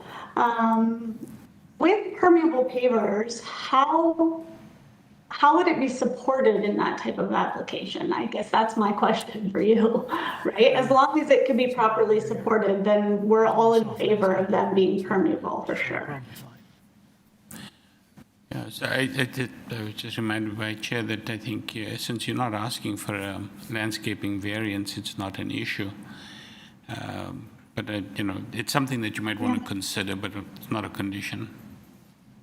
Yeah, it's something that we are considering, and as a design develops, will become part of that conversation. Absolutely. Yeah. Thank you. Yeah. Great. Thank you. Any further questions? Okay, we'll go into committee comments or a motion. Mr. Byatt. Thank you, Chair. I think this is a very straightforward application. And all the variances requested are quite minor. It'll be significant improvement. So I have there are no other conditions attached either. So I'd like to move motion to approve with no conditions. Okay, Mr. Byatt makes a motion to approve. Do I have a seconder? Nellie? All in favor? Unanimous, you have your approval. Thank you. Thank you. Yeah, I was just going to suggest, can we take a 5-minute break? Thank you. Thank you to all for your patience sitting in the back waiting. You can have a 5-minute break as well.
Good to know. Good.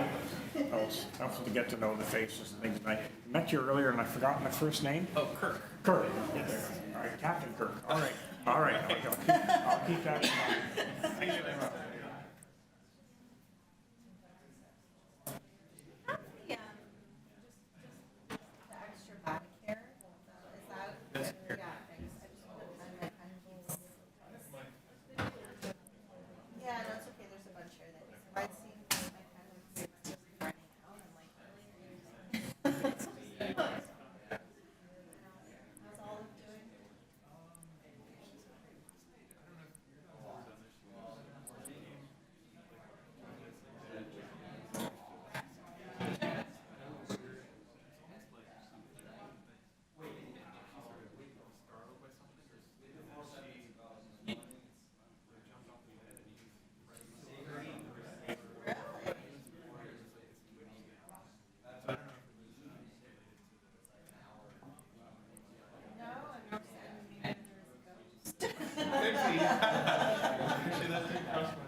Yeah, we're fine. You know, we're moving through fairly quickly, but there's a lot of speakers.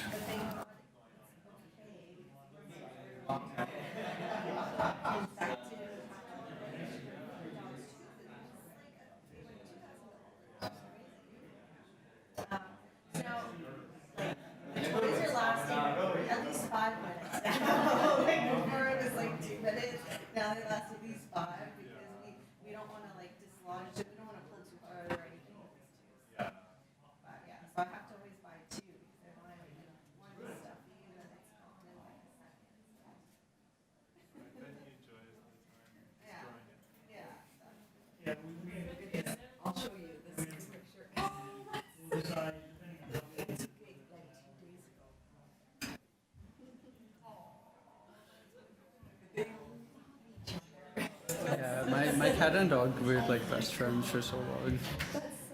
Yeah.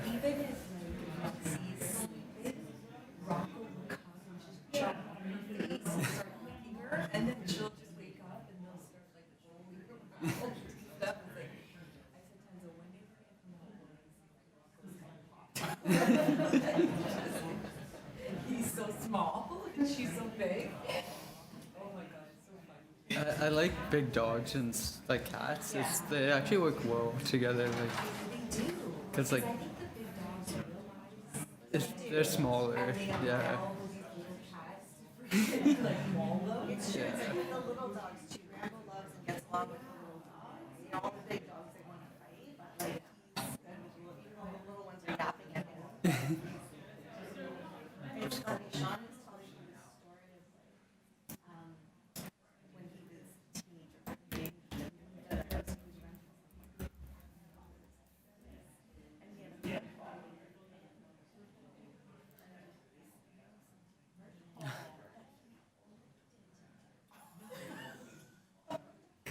And in the morning, his poor dog was, it was just covered in blood. It was just like,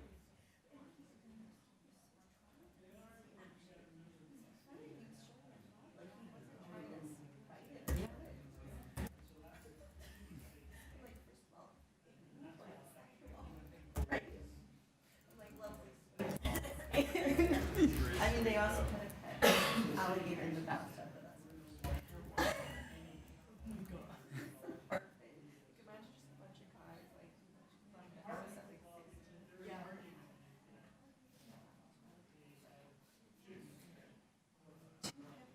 And her face was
Oh, yeah.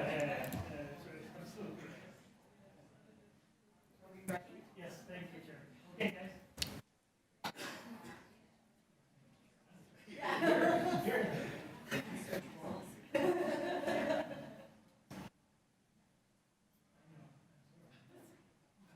I have a mental. That's fine.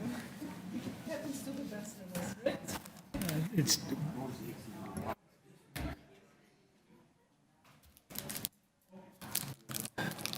Okay, we will resume with item number 11.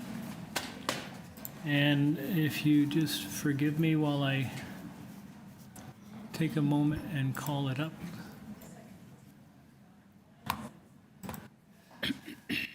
Okay. Item number 11 is 106 Drury Street. The application is to construct a new ancillary building, a detached garage in the rear yard of the site containing an existing two-story detached dwelling. Vehicular access to the ancillary building will be from Ostend Avenue. The committee has before it a copy of plan of survey, site plan, floor plans, and elevations. We have a staff report from Urban Forestry. We have support letter from 1 Austin Avenue and opposition from, it looks like the Swansea Area Ratepayers Association. Okay, do we have the agent with us or online? Hi, Lena. Good afternoon, Mr. Chair. Hi, sorry?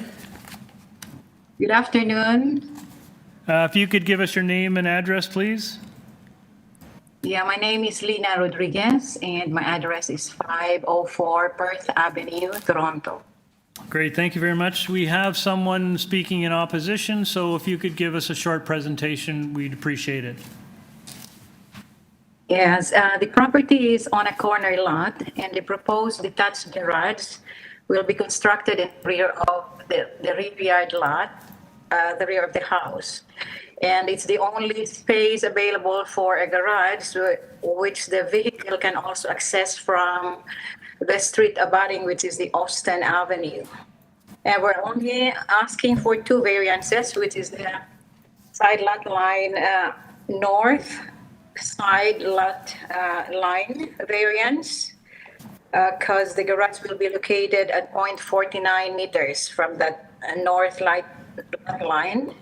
And the other variance is of the ancillary building, it's for 4.2 meters. It's only 0.2 meters on the very top of the height of the building. And this of the roof will give them the 612 slope. Those are the 2 variances only, and we believe it's minor and it's appropriate for the development of the land and the building. Thank you very much. Thank you. Panel, any questions? We'll go to the first speaker, please.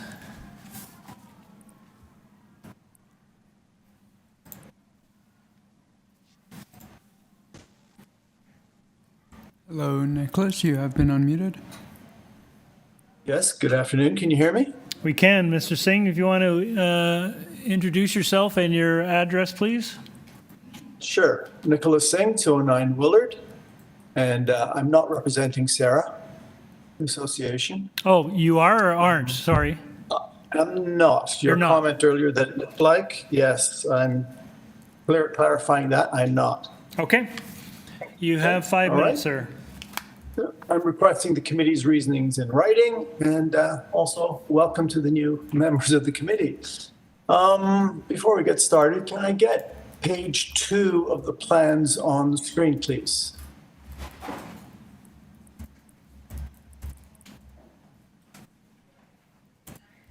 Okay. The next one on screen will be my photo that I submitted. Okay. As you can see, what is proposed is, no, not yet. I want to go back to the plans, please. There you go. As you can see, what's proposed is a very large garage that will double the existing driveway. From the lot coverage stats, this construction is 65% as big as the house. And please note that there is a curb cut that's slated to be removed. So turning to the variance, the first test is usually minor.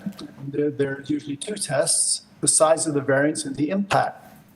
From my experience with the committee, when the variance is small, you say it's small and so there's no impact. But when the variance is large, you ask what is the impact? In this case, the variance is huge. It's 1/12 of the minimum required. And on the face of it, it is not minor. Turning to the impact, it is also not minor. This proposal pushes this ancillary building out beyond all the setbacks of all the houses on Ostend Avenue. Even the neighbor who is in support recognizes that it will go all the way out past his front wall, right to the front edge of his front porch. If approved, it will set a new standard for setback on Ostend. And perhaps the neighbor will come back and say, well, you approved the garage, so now approve my house. So yes, it is a major variance with a major impact, one that is disruptive to the setbacks on the street. It's not major and should not be approved.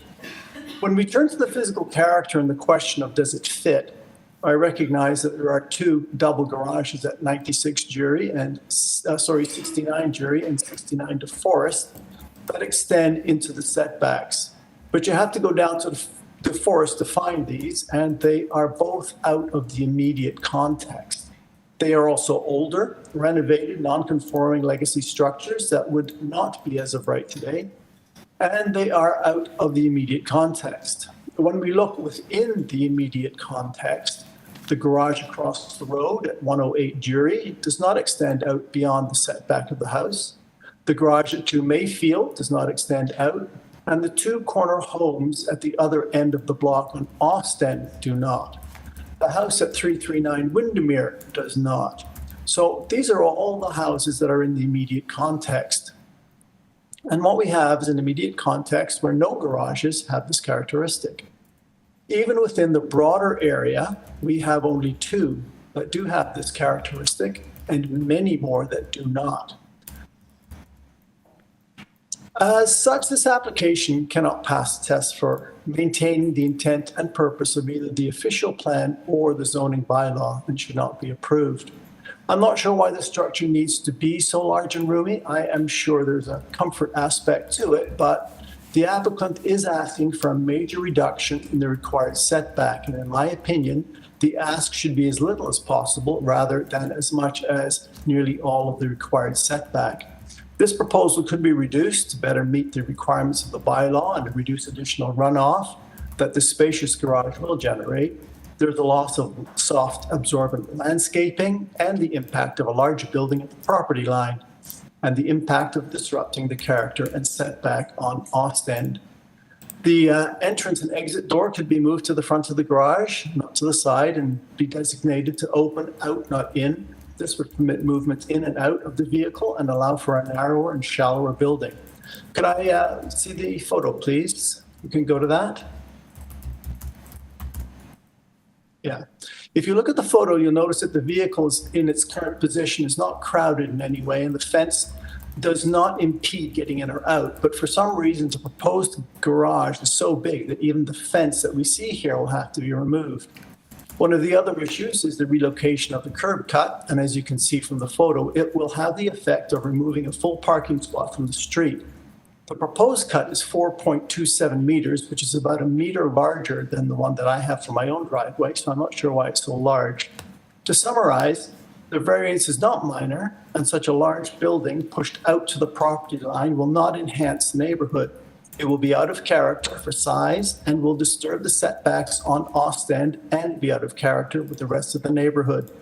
A smaller building would help to ease Mr. Singh, I'm sorry, I'm going to have to reasons. stop you there. Do you have any That's final? fine, I was finished, thank you. Thank you very much.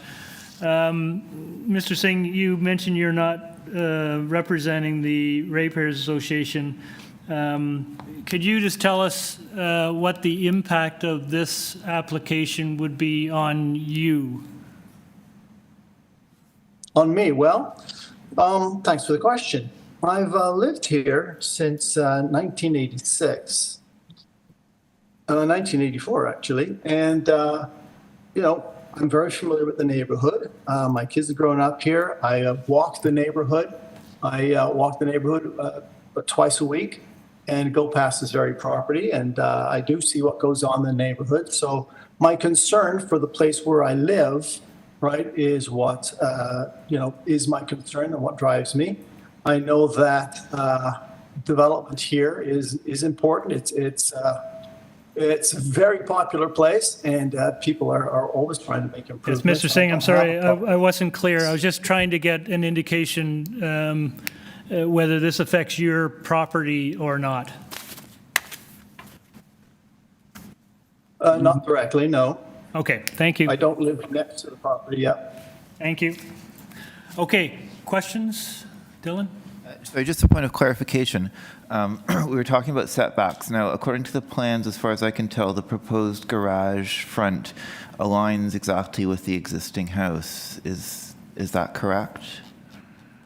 No, it's not correct. What they're saying, it will align with the front of the front porch. The actual house is behind the porch. No, sorry. The existing house at 106 Drury. It looks to me like the plan of the existing house at 106 Drury aligns with the front of the proposed garage. Is that not correct? Well, this is a side lot, so the front of the house and the side. The side of the house, then. Mr. Reed, I wonder if that's a good question for the agent. Is going to be, sorry, where the garage is going to be to what one Ostend. Yeah, no, I know. But Mr. Singh was making the point about the setback and such, so I wanted to clarify. Okay. So, thank you. Any further questions? Okay, can we get the agent back, please? Yes. I wonder if you could speak to the concerns. Yeah, the proposed garage is inside the property line. It's not projecting beyond the property line like he mentioned. And it's in line with the existing house at the front. It's actually in the rear yard, located in the rear yard. And the driveway will be to the Ostend Avenue, where the vehicle access will be from Ostend Avenue, since it's in a corner lot. The proposed garage is not too large. It's a one-car garage, which it could be classified as a 1.5-car garage because we have quite a space. But inside, the dimensions inside the garage is appropriate for the parking, 2.69, and we have that space on both sides of the garage.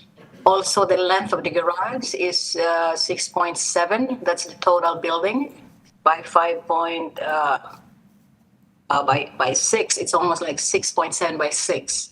So this garage, we did not create, with the proposed garage, we did not create any variance in soft landscaping. We're not taking away any soft landscaping requirement of the rear yard. There's no other variances other than the height, which exceeds 8 inches, 0.1. And of course, the side lot line, which is on the side property line, where only 0.49. That's where the garage doors opens to Eston Road. But there's still enough driveway, of course, because where the city property extends to. So there's 4.98 driveway to the sidewalk from the front of from the property line. So we did not have any variance with the width of the driveway, any landscape area variance, or any other variance like the lot coverage or anything. Only for those two. So we believe this is really minor context, and it's still appropriate for the neighborhood. Thank you very much. Thank you very much. Comments, questions? Dylan, did that help with your previous question? I just wanted to ask one thing. I just noticed that the current driveway is partially permeable. I was wondering if you're planning to keep that. Yes, we can do that. Thank you. Okay. Any further comments? We get a motion? Is it here? Thank you, Chair. We have before us two variances, and no more than that. Neither of them are excessive, in my opinion, and as my colleague has been able to ascertain, I think the garage is in line with I'm not quite sure, I think it might be the east or west side of the house. So I don't think these are excessive asks. There are no conditions as far as I can tell. Sorry, forestry number 1. And apart from that, there are no other conditions. So I'd like to move motion to approve with forestry number 1 as a condition. Did you want to put a condition in for the permeable pavers, or is that necessary? Okay, you're good? Okay, great.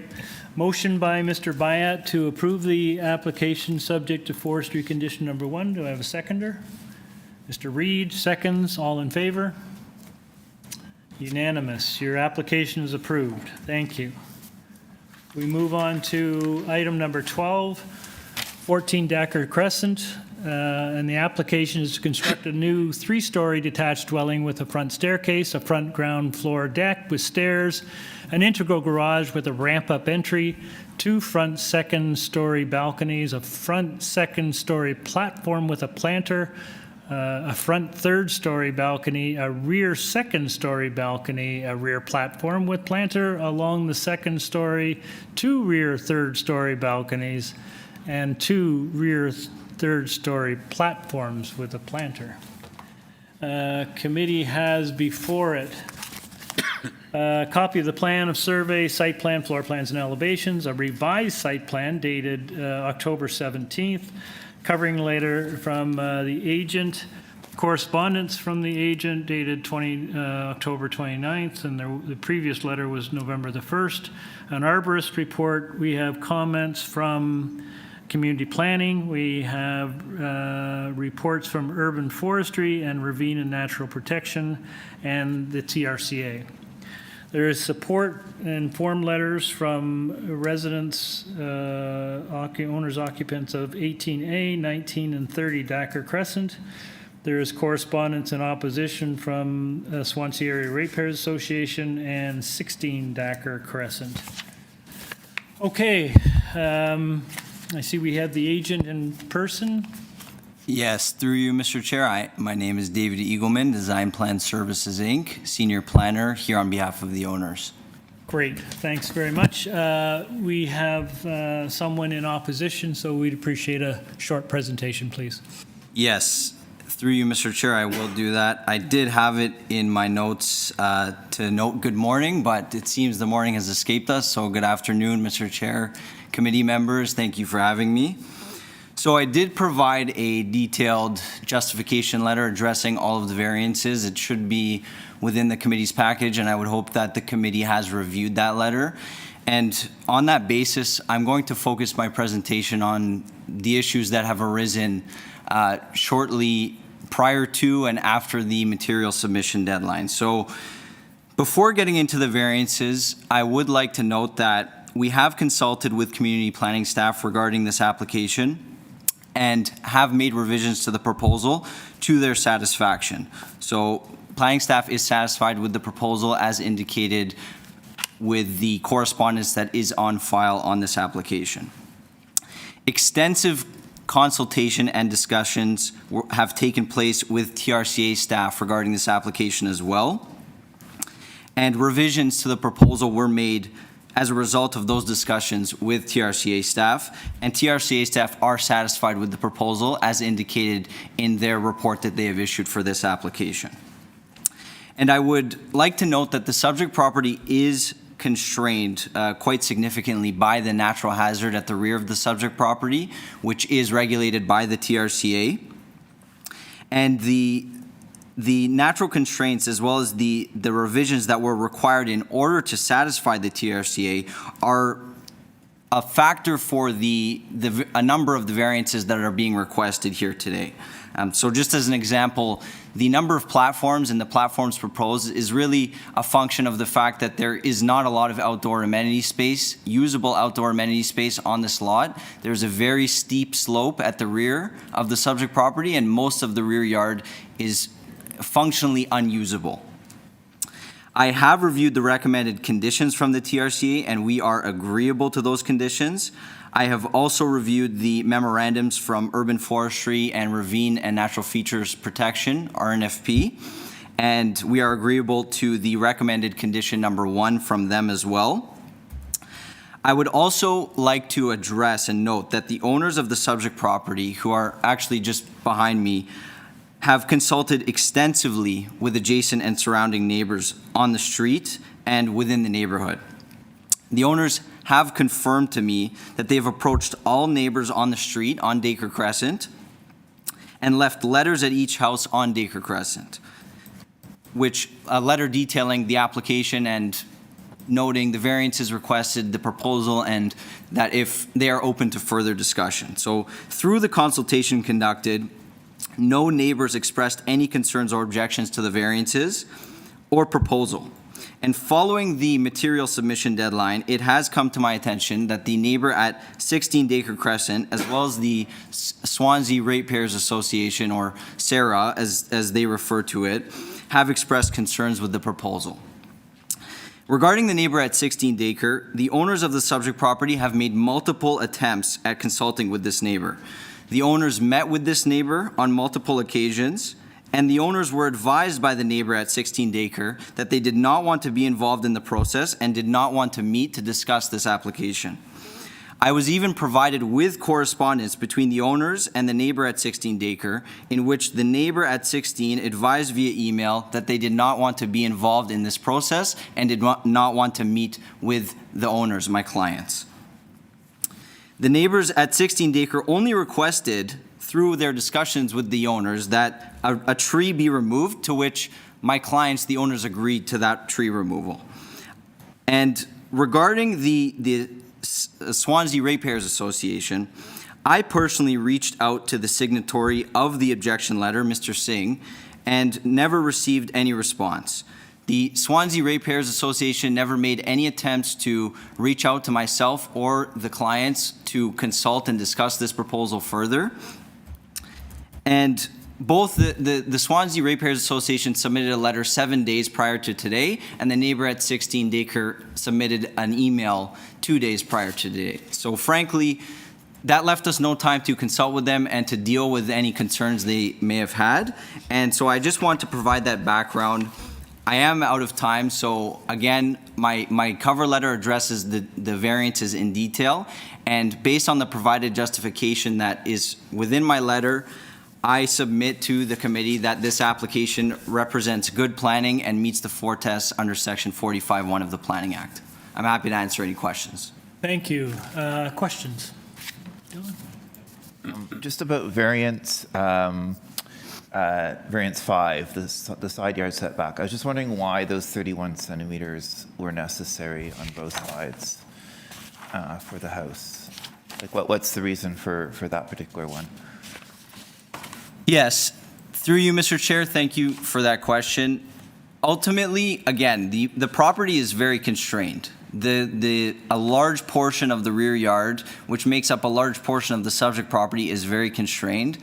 And so it is necessary in this case to extend beyond some of the bylaw permissions that are provided in terms of the building footprint, in terms of the setbacks, the height, to accommodate a reasonably sized and desirable dwelling on this lot without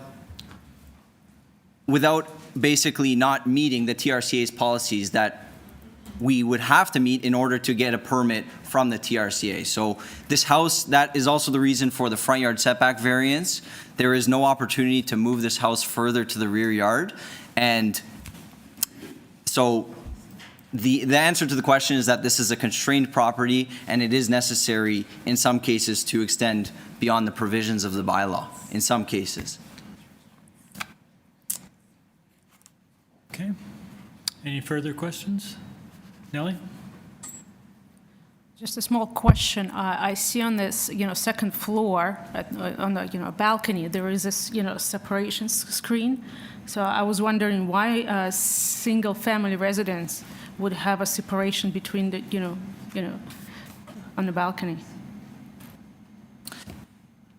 Through you, Mr. Chair, are you referring to the separation screen between the two balconies at the front? Yes.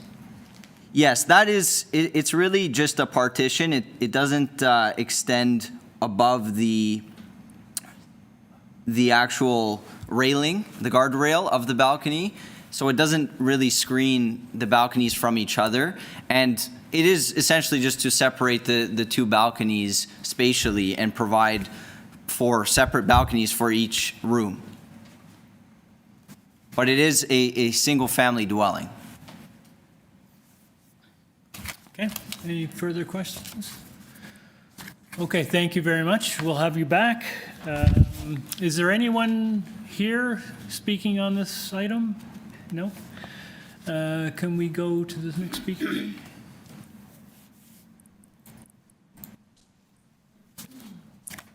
Hello, Nicholas. You have been unmuted. Thank you, and good afternoon again. I am Nicholas Singh, and I am representing the Swansea area ratepayers on this application. I'm requesting the committee's reasons in writing, and the screen, could I get the, I guess it's the revised plan, page MV07, please?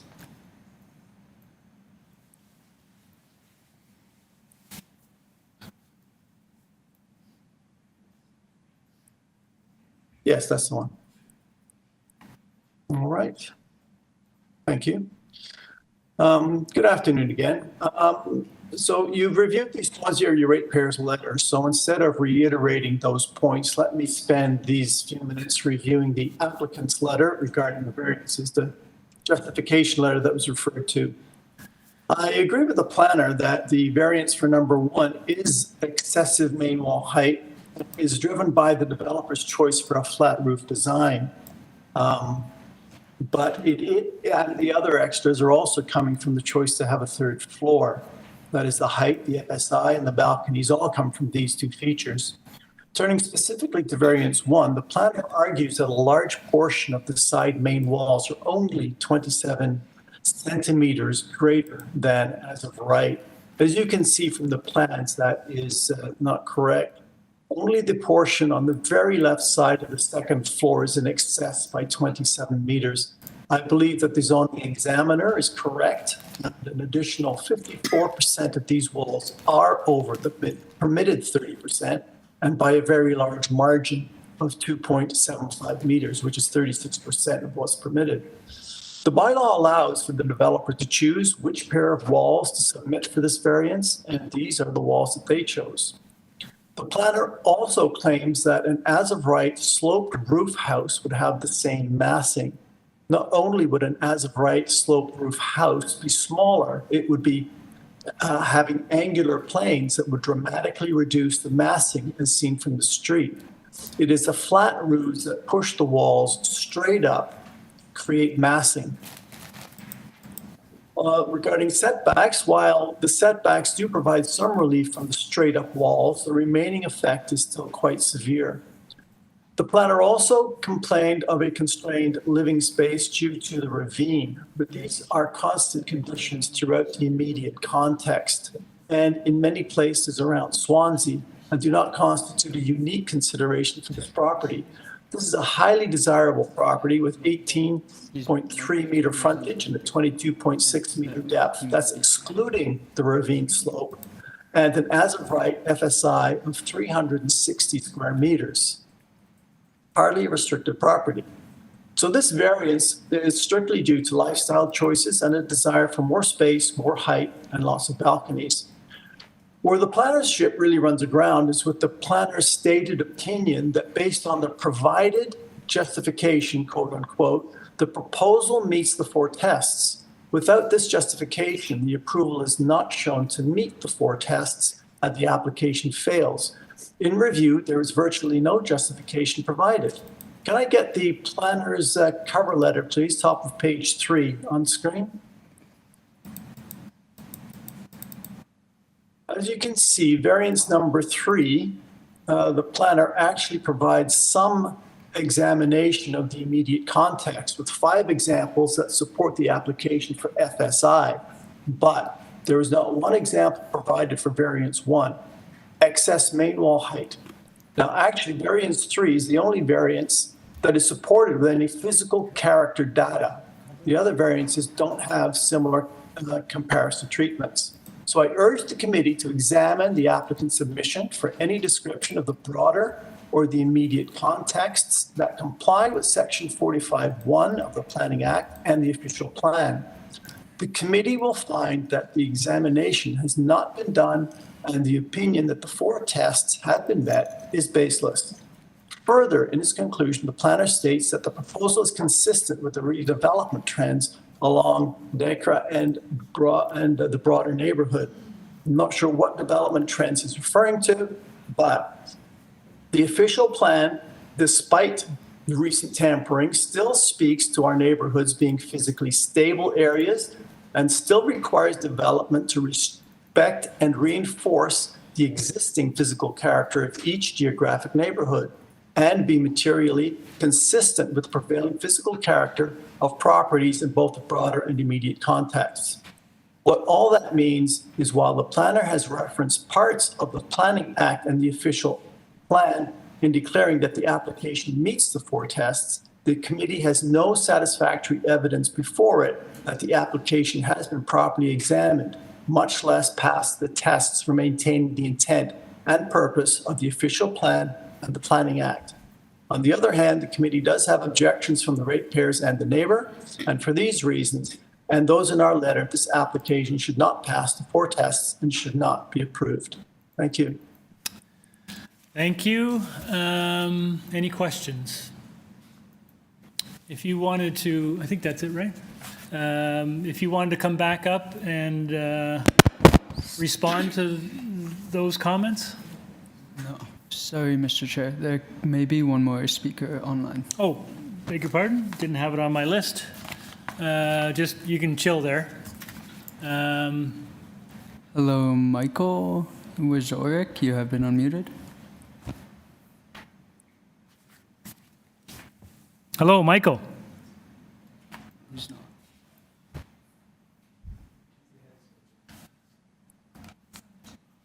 Oh, okay. He was added to this item by mistake, so he is not speaking.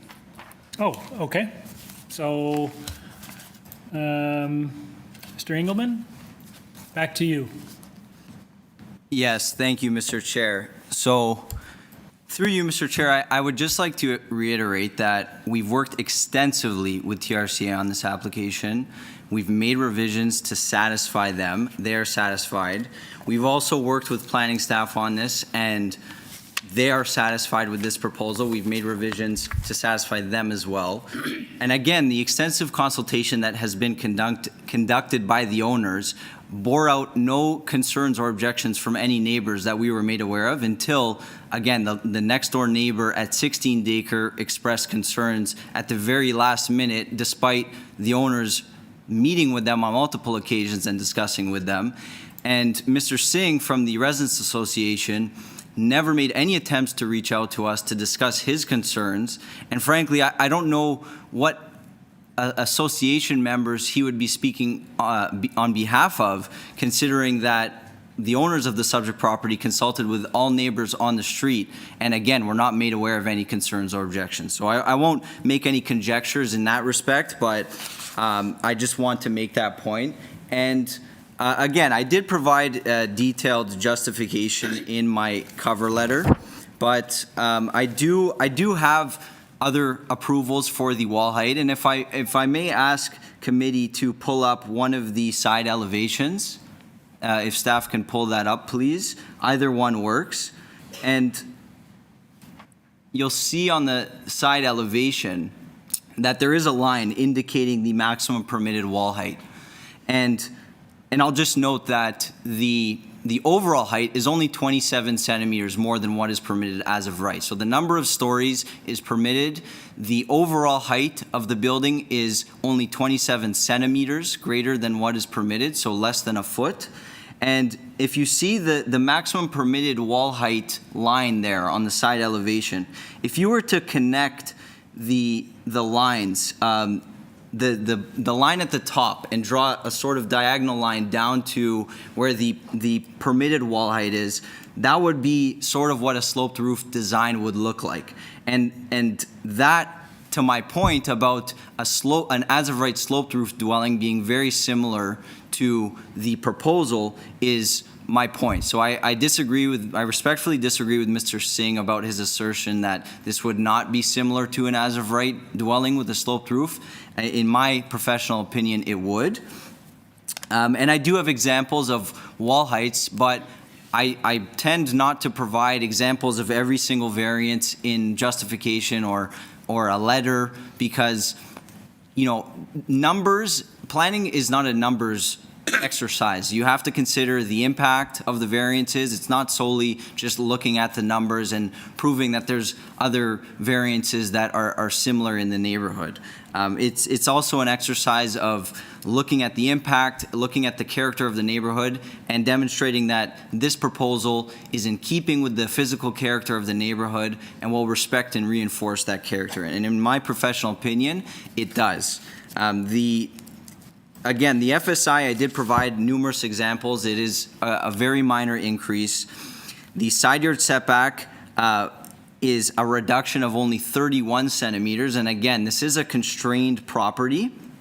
And the building length of the proposal is, you know, only 12.17 meters, whereas the building is permitted to go to a length of 17 meters.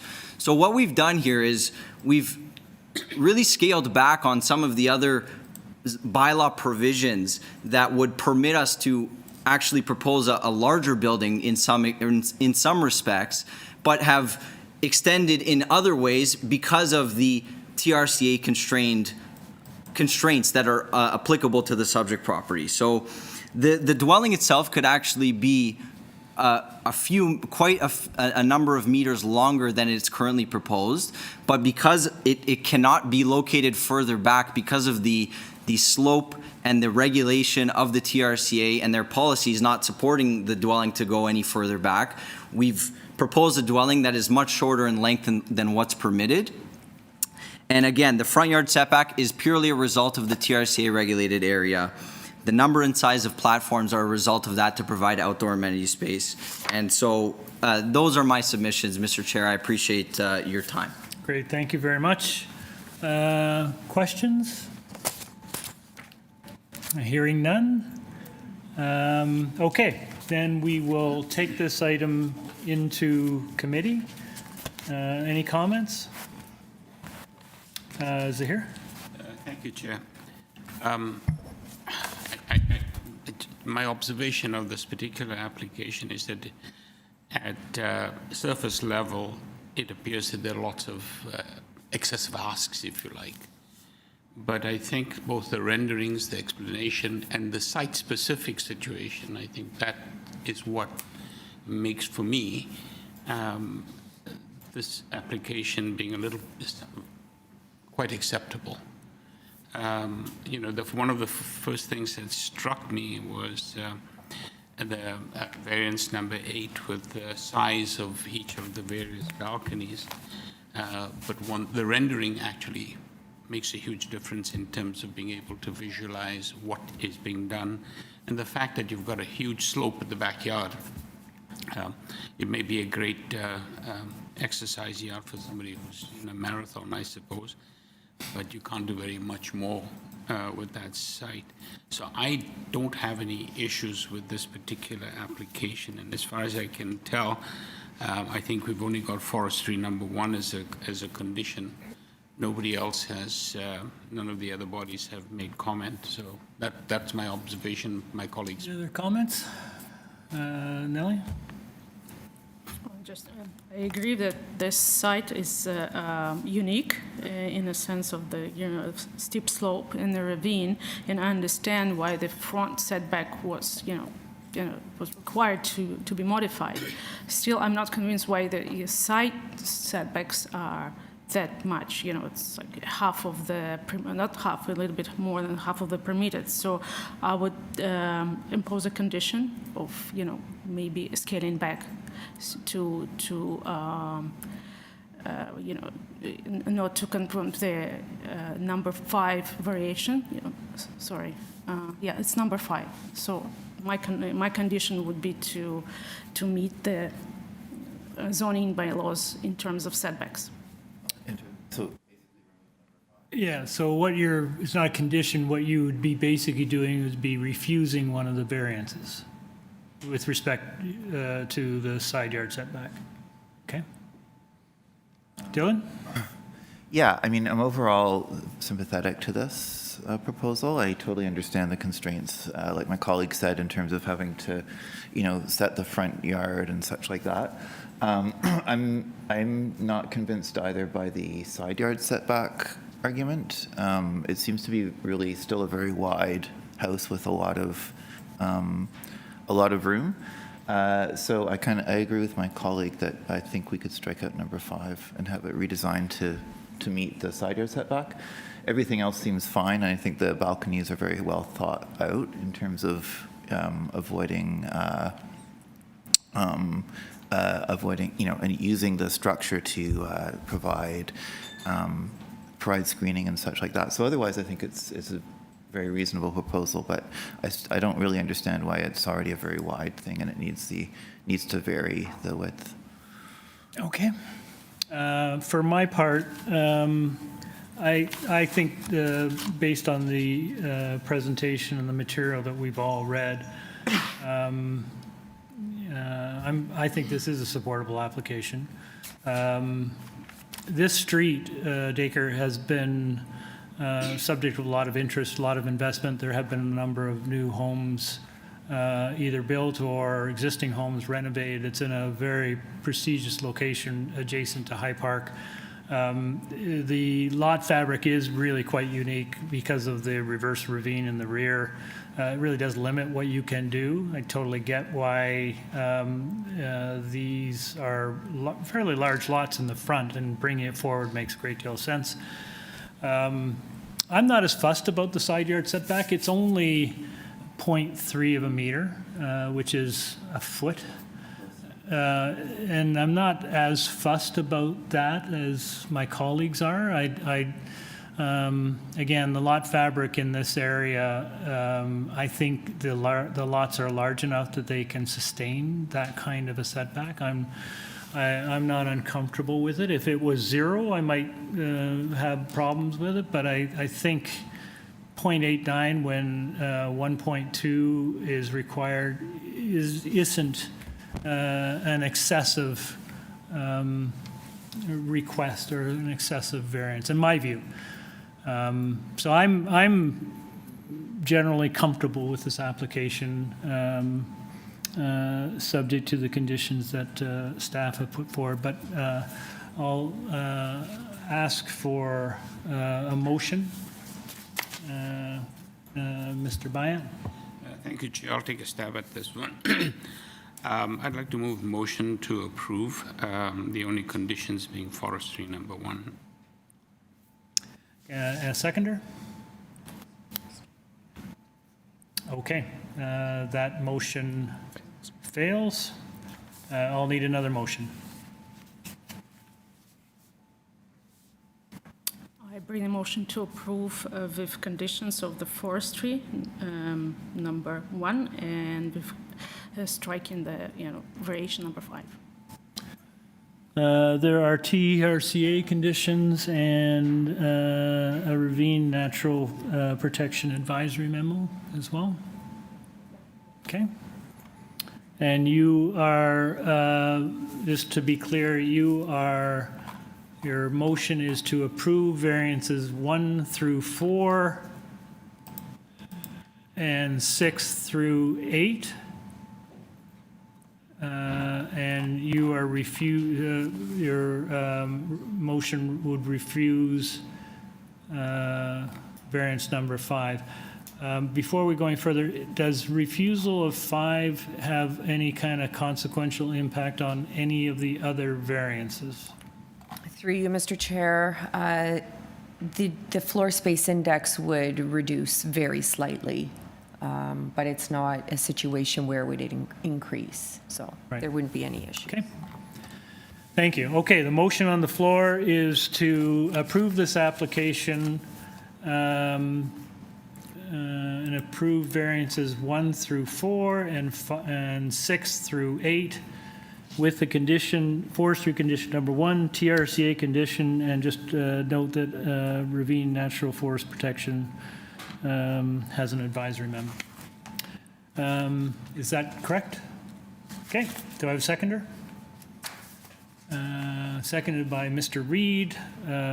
All in favor? Okay, all opposed? And I will abstain so that we do not have a tie. So you've heard, you got all your variances with the exception of the variance number 5, your sidebar side yard setback. Thank you, Mr. Chair and Committee. Have a great day. Thank you. Through you, Mr. Chair, before we continue with item number 13, for those of you that have just arrived for the 2 p.m. time slot, the committee is still hearing applications from our morning session. It appears based on the number of speakers that we have listed that we'll probably be sitting for another hour and a half to 2 hours to finish our morning session. And then the committee will have to break for lunch because we have been sitting since 9:30 this morning. So I suspect that we won't be back until 4:30, 5 o'clock this afternoon for our 2 p.m. time slot.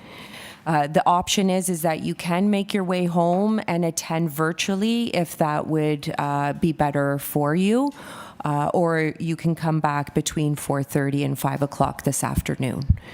Thank you.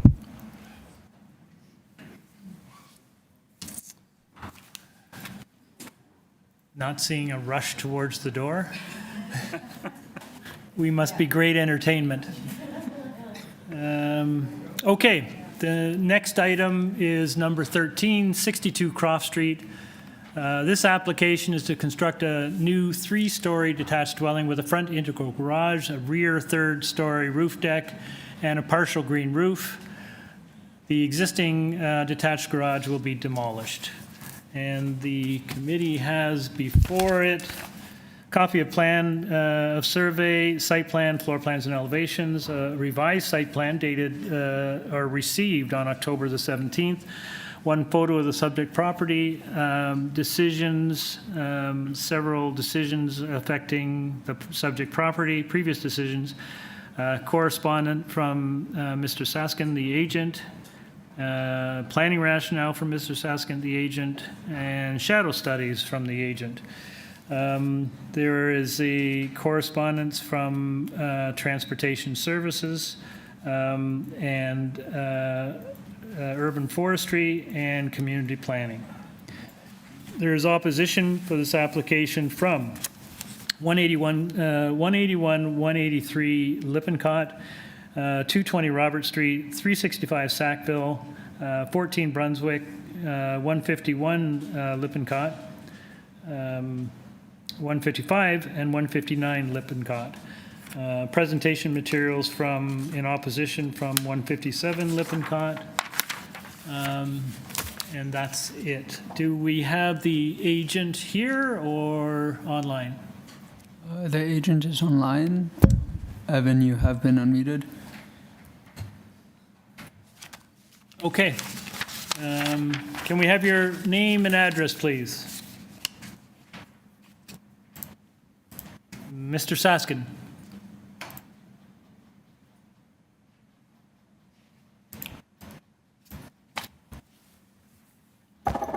He is still connected, but I'm going to try calling him by phone. Thank you.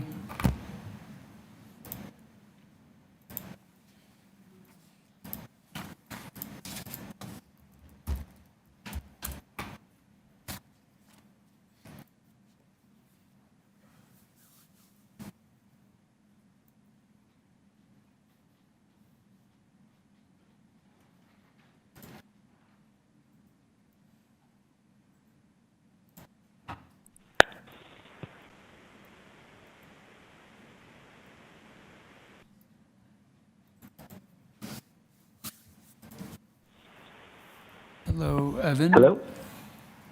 Hi. Great. Thanks very much. That was nerve-wracking. You guys can all hear me? Yes, we can. Can we have your name and address, please? Okay.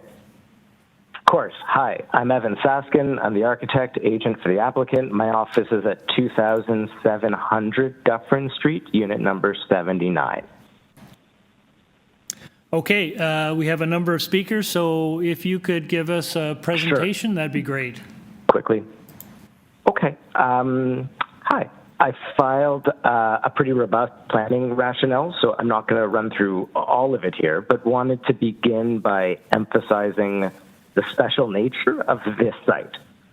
Croft Street, the 3 blocks of it that run from Harvard to College, shares formal and functional characteristics of streets and laneways. It's like a 6-meter wide right-of-way that provides access to garages for houses on Borden and Lippincott, but has a number of houses that front on it as well that are only accessed by it. It's not unique in the city, but it's rare. And sites like this, these roughly 6-meter by 6-meter sites accessed only off hybrid street lanes, are not without precedent, but they constitute well less than 1% of the residential lots in the neighborhood and are really not contemplated generally by the zoning bylaws. So these variances, especially a contemplation of whether they're minor, is generally highly technical in nature.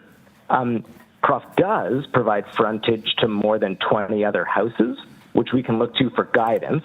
And these variances have really been scrutinized and then compromised so that negative impacts on neighbors would be considered and mitigated. It's been thoroughly presented to and considered with the affected neighbors, as well as the councillor's office and the local ratepayers association. And I submit that the process is minor and also desirable. Desirable in a pretty extreme way, actually. Like the concept of missing middle housing has been front of mind to many of us, and this building provides a modest addition of a single house where there's currently none, but all of the supporting infrastructure exists. And the house itself, 3 bedrooms, a parking spot, 300 square feet of outdoor space, great access, thoughtfully designed, should contribute in a gentle and meaningful way to the area's housing stock. I appreciate that to a normal citizen, some of these numbers look large. An as-of-right FSI of 1.0 versus the requested FSI of 1.87 sounds like a lot. An as-of-right rear setback of 7.5 meters versus the proposed one of 3.0 sounds like a lot, and many of the neighborly letters focus on these. I want to emphasize that there's no variances for size per se. Nothing for height or width or depth of the building, not by a long shot.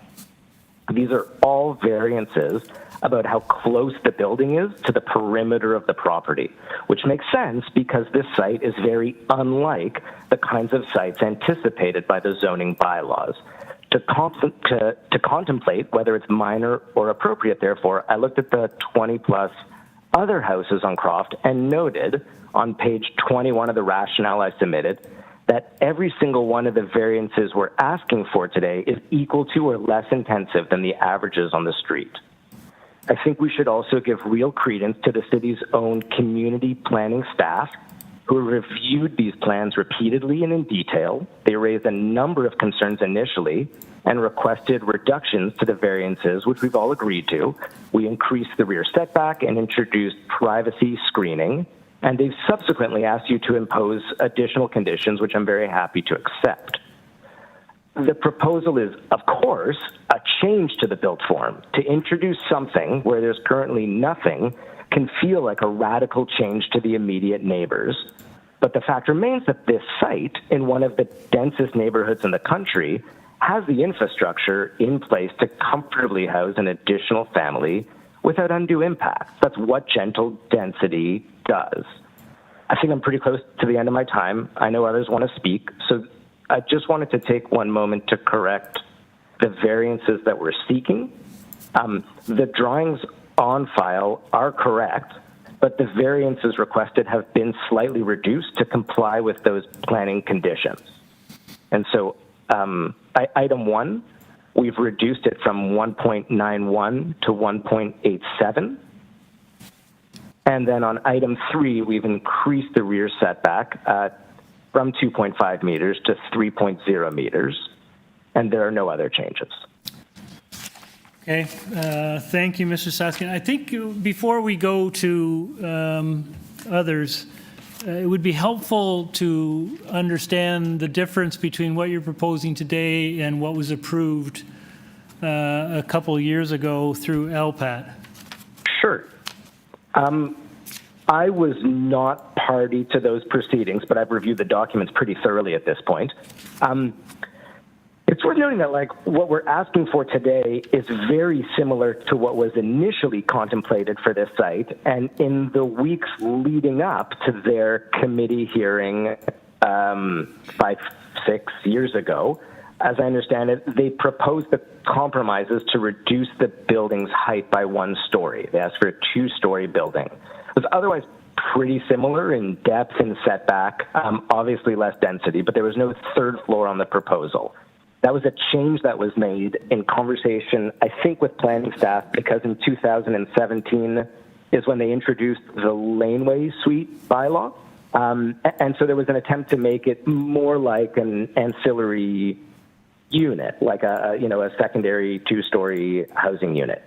I mean, me and staff today think that that's not really the prevalent built form in this particular area, that Croft Street isn't a laneway, that this isn't an ancillary building, but that was the rationale then. And when they were ultimately not awarded those variances, they then felt kind of stuck to proceed through the appeal process to get a building that they didn't really want. I think for the past 5 years, my client has lived with this feeling that he went through this onerous, stressful process and kind of compromised too much away in it. And it's really just in the past 11, 12 months that the clients and I have worked together that I've built a number of other houses on Croft Street and in the area. So I was able to indicate to the client that there is much more precedent for more house-like, 3-story, 3-bedroom homes on Croft.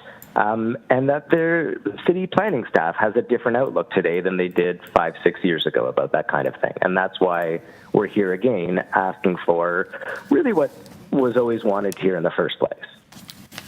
Okay, thank you. I think we'll hold other questions. We have a number of speakers. Several are here in person.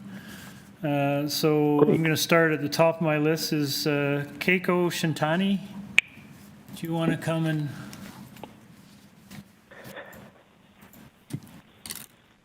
Hi, welcome. Do you want to give us your name and address, please? My name is Keiko Shintani, Japanese. I live on Lippincott Street, 159, since 1981. Okay. So You've 42 years. Yes, you've got 5 minutes to tell us what you think. Yeah. Croft Street is between College and Harvard. There are 3 blocks, and then the proposed house is in the middle block. And the lower part of Croft Street, there are more than several laneway houses, and they're all side by side, very close to College.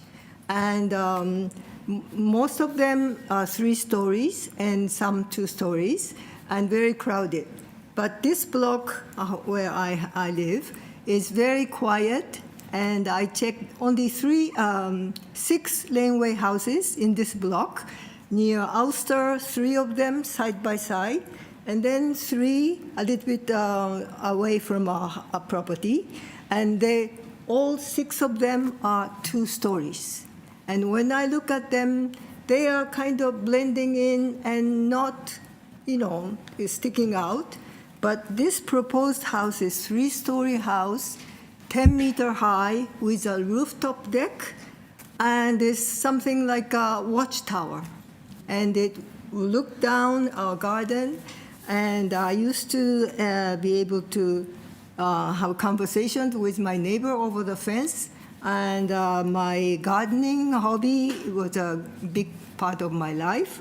I grow vegetables and flowers, and lots of sunlight will be blocked, and the view is blocked. It's a very big impact to my side because my house is on north side of Croft Street. And and my concern is about the safety. In case of emergency, like fire, actually it happened about 20-some years ago. This garage on 62 Croft Street got fire. I was the one who found, and there was no fire hydrant on Croft Street. So the fireman has to come from Lippincott between my house and next door. And this garage was small, and there was a space on north side and south side, so the fire didn't spread. So we didn't get the fire. So the fire safety is a big concern. Yeah. And also, this proposed house doesn't have any front yard, and the back only 2.5 meter green space, but the bylaw will allow 7.5, which means they only have 1/3 of the allowed distance. So it's very crowded, and they try to make it maximum size, and no space along the property line. It's 0 centimeter and 0 centimeter maximum. So I'm concerned about air quality, noise level, loss of privacy, and loss of green space, and mostly about lots of sunlight. These sort of losses change a neighborhood in a way that are not easily measured over months or a year, but over 5 years, 10 years, they may reshape the neighbor's character. A place may become less present for many of its residents, less friendly, less cooperative, less welcoming to newcomers, and very stressful. This is especially true if the losses accrue, if the new developments continue to make their way in. The bylaws should be implemented for people's quality of life equally. Thank you very much. Thank you very much. Any questions? No. Thank you very much. Hannah Gavando?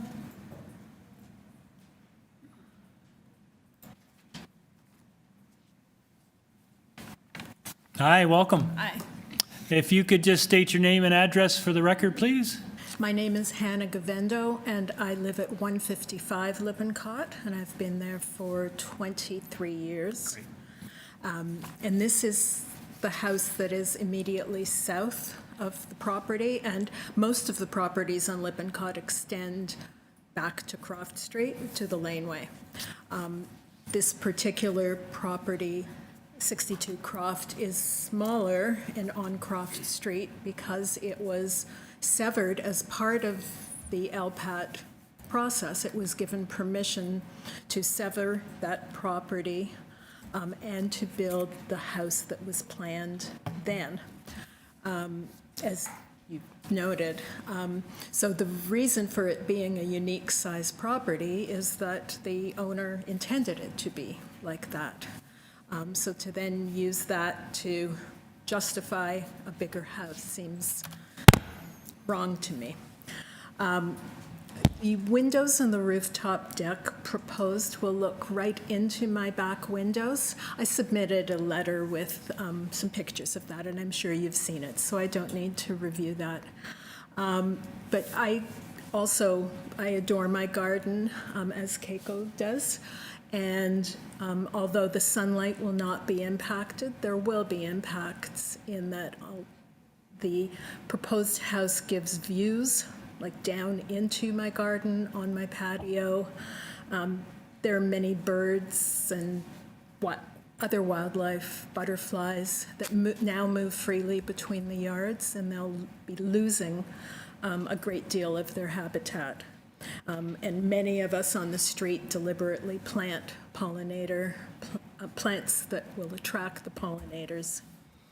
I do understand that we need more housing, but I don't understand why, or I don't agree with the building of a house this size. As Keiko has noted, Croft Street, our block of Croft Street has some two-story laneway houses which blend in and which we've not opposed when they've made applications to this committee. So my primary concerns are that it's a three-story house with a rooftop deck that's looking down into my yard, that what I'll be looking at is a three-story straight wall and the house's glass windows at very close range to the back of my home. I'd like the building itself to be smaller and to move the west wall further back. I think that would allow more privacy. I'm also a bit confused about the privacy screening on the deck because my understanding was that there wasn't any, so I'm pleased to see that there will be privacy screening there. I'm also concerned about the loss of green space and drainage. A great deal of the proposed very small yard will be hard landscaping, and I'd like to see that all soft landscaping. I'd also like to see that yard larger and see the building smaller. Those are my general comments. Thank you. Great, thank you very much. Panel, any questions? Thank you very much for coming down. Thank you. Next up, Marion Voisey.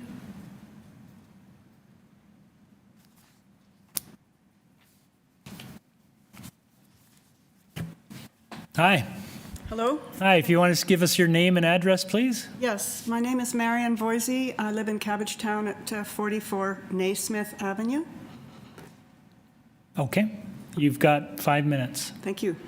I'm a close friend of Keiko's and have been since the late 80s or mid 80s. I usually bike to her place because it's hard to park there, though it's always tempting to park in the school parking lot, but that's not okay. I have a number of concerns about the situation, and I feel for Keiko. As Hannah said, I understand, and I imagine we all understand that homes are needed in Toronto. People need places to live. However, I think there are not only quantitative issues, but also qualitative issues that need to be taken into consideration. There are a number of things that have come to mind to me when speaking about this issue and reading about it and talking to Keiko about it. There's the concern about the size of the house, the height of the house that's proposed. As Hannah said, also loss of green space. I didn't get that idea from her. I had it on my paper before I came here, but anyway. Definitely loss of light. I'm a photographer, and light is critical, certainly in photos, among other things. Light, among other things, I should say. But also, if you can imagine, if you were sitting right now somewhere outside with greenery around you, you'd probably be happier than sitting inside with here, or maybe, at least for a break. And also, if you could imagine sitting outside with a wall right next to, it's very different than sitting outside with some space around you. So being a little more specific here, I don't remember all the details. I did hear from Keiko years ago when this, an original application was presented and it was rejected, and now the gentleman, the agent, has come back with a revised presentation. One of the key things mentioned, I'm not sure if it was by you, Mr. Chairman, but was the fact that when that proposal was rejected, one of the suggestions made that it would be lowered to 2 stories rather than 3. I find it interesting that people present proposals, they're rejected, they go away, and they come back and ask for something bigger, which sort of horrifies me. Regarding size, though, specifically, again, the agent mentioned figures today that didn't make sense to me given the information that I found online in the email that I was sent. According to the information I was sent, the minimum rear yard setback is 7.5 meters, and the developer wants 2.5, so 2/3 of what is, he wants to take 2/3 of what is supposedly supposed to be there, which for me is huge. Regarding the side yard setback, it's 0.45 meters, which to me is really small. However, at this point, the developer or the agent wants it to be 0. I have been in Keiko's yard many times, and I think in anybody's yard, if you are building a house that is right next to someone's yard, inevitably you're going to destroy a meter or 2 of that yard when you're building. So I don't know how they can possibly build without destroying a great deal of her yard. And I don't agree with that. The edges of the houses being right next to the fence, I don't think that's fair to another human being. Regarding height, I'm very concerned about blocking the sun. Yes, it affects plants. In this day and age, I've talked about qualitative things. There are issues around mental health of human beings and our planet, as we know, with the stresses and many things happening in our world, many. Also the health of the planet. So green space is important for the planet. Green space is important for our mental health. To have a little garden, there are not parks around there that Keiko and others can walk to, right in that area. Having a garden, I don't want to see that destroyed, and I don't think that's fair. Privacy, as I think, is an absolute huge issue. Again, for mental health, to have one's own little space where one can go and sit, visit with friends and so forth. Density in the area, even the agent talked about the fact that this is one of the densest areas in, and I don't know if he said after that the province or just the city, but it's definitely very dense. And I think that, you know, we have to consider issues of humanity and quality of life versus profit and the desire just to provide housing. Yes, we need housing, but it has to be done within certain parameters and certain considerations. And I think that's all I have to say. Thank you very much. Thank you. Any questions? Thank you for coming down. Next up, Daphne Cheng. Is Daphne here? They are not here. I've tried to contact them as well. Okay, and Joan Bobs. There you are. Hi. Hi there. Can you give us your name and address, please, for the record? Shall. My name is Joan Bobs, and my address is 78 Arlington. 78, pardon me? 78 Arlington Avenue, Arlington, thank you. Toronto. I've been friends with Keiko for approximately 40 years. And I have a shorter thing to say because Keiko and Marianne have mentioned many things that I also agree with. However, I'll start with just saying that I do oppose that 62 Croft 3-story lane house. Laneway houses are for people, not cars. Today, the City of Toronto needs less cars on our street. It appears that this proposal for this massive 3-story building wants to have several bylaws waived in order to park their car. Mostly laneway houses do not have garages inside them, and that is a good thing. We bring people into the neighborhood that probably could not be there, living there, but now we're going to start building garages and combine lane houses together. At least that's what they want to do, and that is a negative thing. So many bylaws seem to want to be waived in order to have this happen. And the other thing that I found astonishing is that that the borders of this build are right on the property lines, which is shocking to me, living in Toronto for over 80 years. I find that pretty astonishing.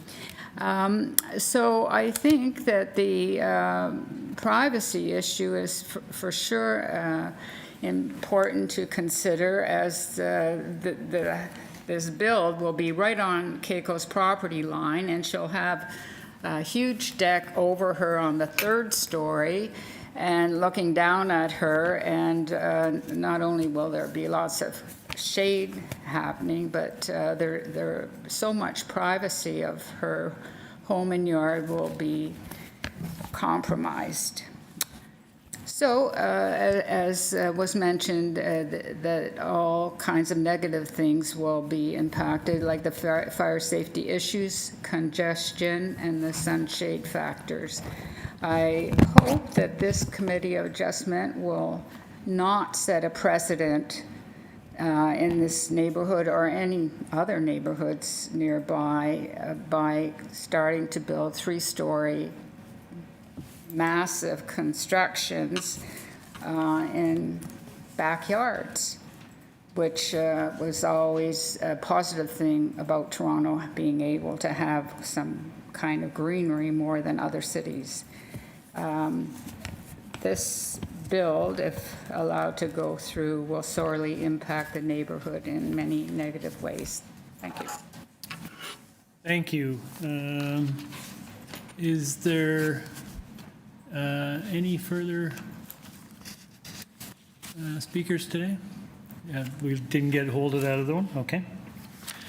Great. Thank you. Mr. Saskin, can we have you back? We're unmuted.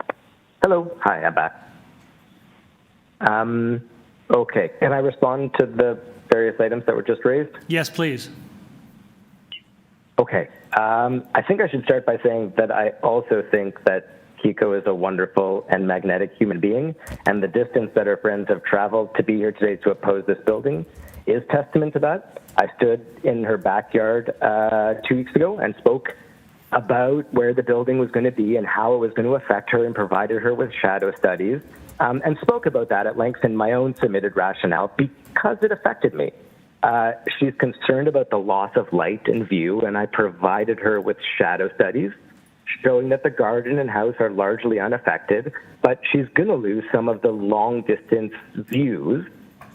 And I guess the reason that doesn't force me to compromise the proposal is because any number of as-of-right buildings would similarly frustrate that.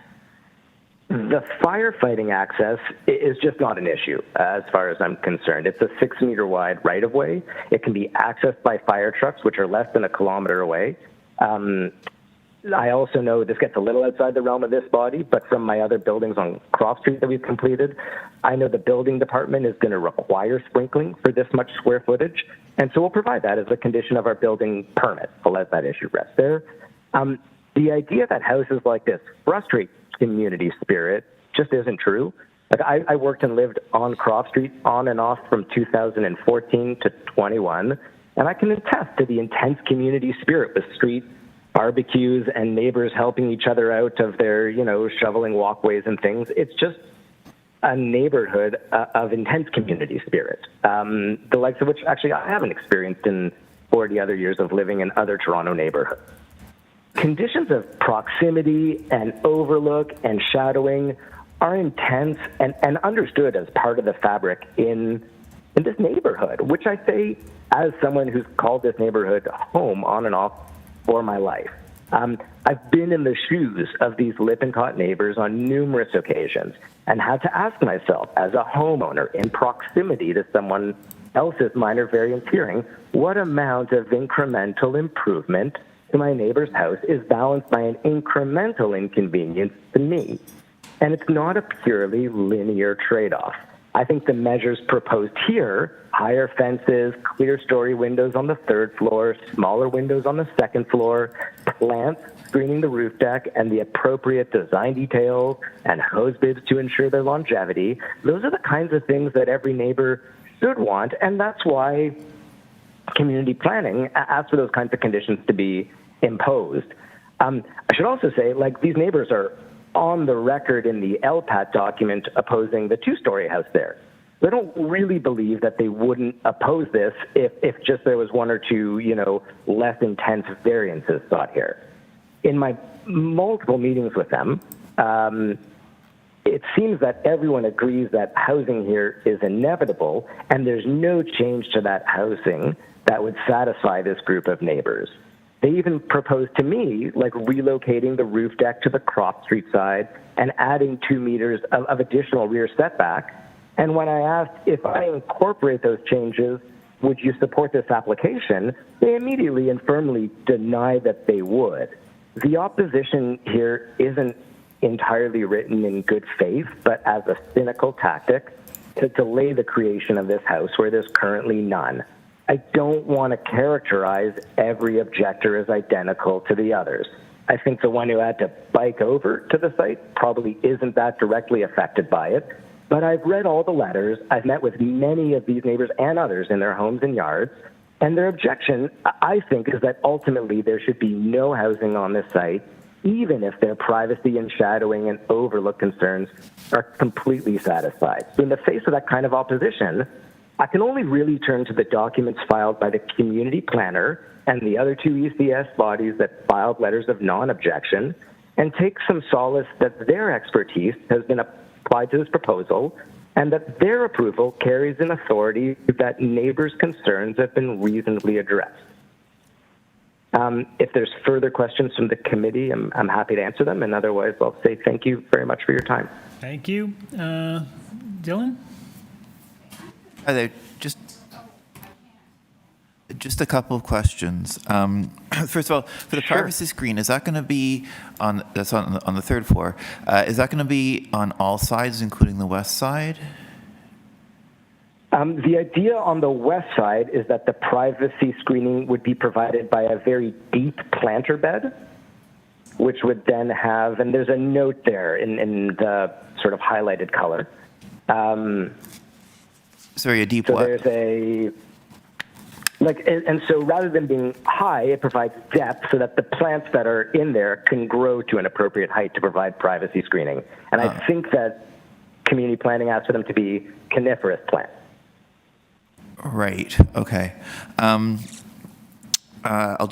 Okay. And then the other one is, so the backyard, so would you be amenable to, instead of doing that, just saying that there has to be privacy screening on all three sides? If we made a condition. I would just say, it would have to be, I just can't get stuck in a thing where I can no longer comply with community planning conditions, right? Sorry? I mean, community planning I'd be condition happy is... to do either, I just can't do both. Sorry, was the idea, was these planters, are those part of the community planning requirements? They are, because they've asked that that the permit submission, if it's approved, completely agree with the site plan and the I side see. elevation. Okay, thanks. And so the removal of this planting area out here would be, so I'm certainly amenable to providing privacy screening there. That's what they did at 54 Croft Street, which is 3 doors south of here, which has a large roof deck with a high fence around the perimeter of it, of the roof deck. Okay. So I'm fine with that condition. I just want to be able to remove the planter box if we're doing that. Right. Yeah. Okay. That totally makes sense. Okay. And the second one was the hard landscaping in the rear yard. I was just wondering why that was, and if it would be possible to specify permeable landscaping or permeable surface there. Sure. Let me start addressing that point by saying, like, I just sized it to be compliant, and I'm happy to put in more. There's also an additional 100 square feet of green roofing that we've put on the high roof of the building to ensure that the proposed site condition is an improvement over the existing one. Right. Okay. I think it's nice to have, like, if we're going to talk about permeable paving, I guess my preference would be to contemplate a paving system with large gravel-filled joints rather than those precast concrete blocks that you fill in. But I'm certainly amenable to increasing the amount of permeability in the rear yard. Shooting from the hip, I think we're at 25% now, and without doing much work, we could certainly increase that to 50% in addition to the green roof. So 50% permeable. Okay. Thank you very much. Thank you. Thank you. Further questions? Hearing none. No, I'm sorry, your time's up. I apologize. It's just the procedural rules. Mr. Bayat? Thank you, Chair. Just Agent, I just wanted to ask, do you have any idea about number 54 Croft? Is that the site similar to the one that you are proposing to build on? In other words, it's a separate entity. Your site is very unusual in that it's not connected to the house on the other side, on the west side. So is 54 in a similar situation? Yes, and if you turn to page 21 of my rationale, there's a list of all the other properties on Croft Street that are the same. Thank you. But yes, 54 Croft is one of those. Okay, thank you. Any further questions? Okay, we'll take it into committee. Thoughts and comments? Thank you.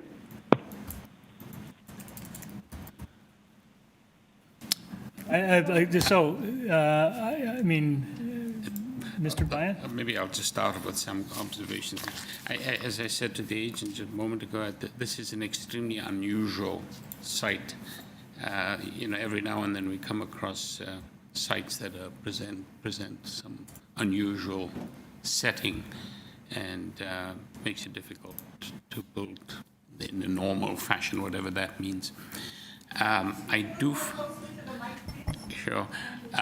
do find that the site, given the site conditions, the design of the house is perfectly fine from my perspective. There's nothing unusual about it, except I think it's the wrong house for this site. It may be great for another site. I just find that it's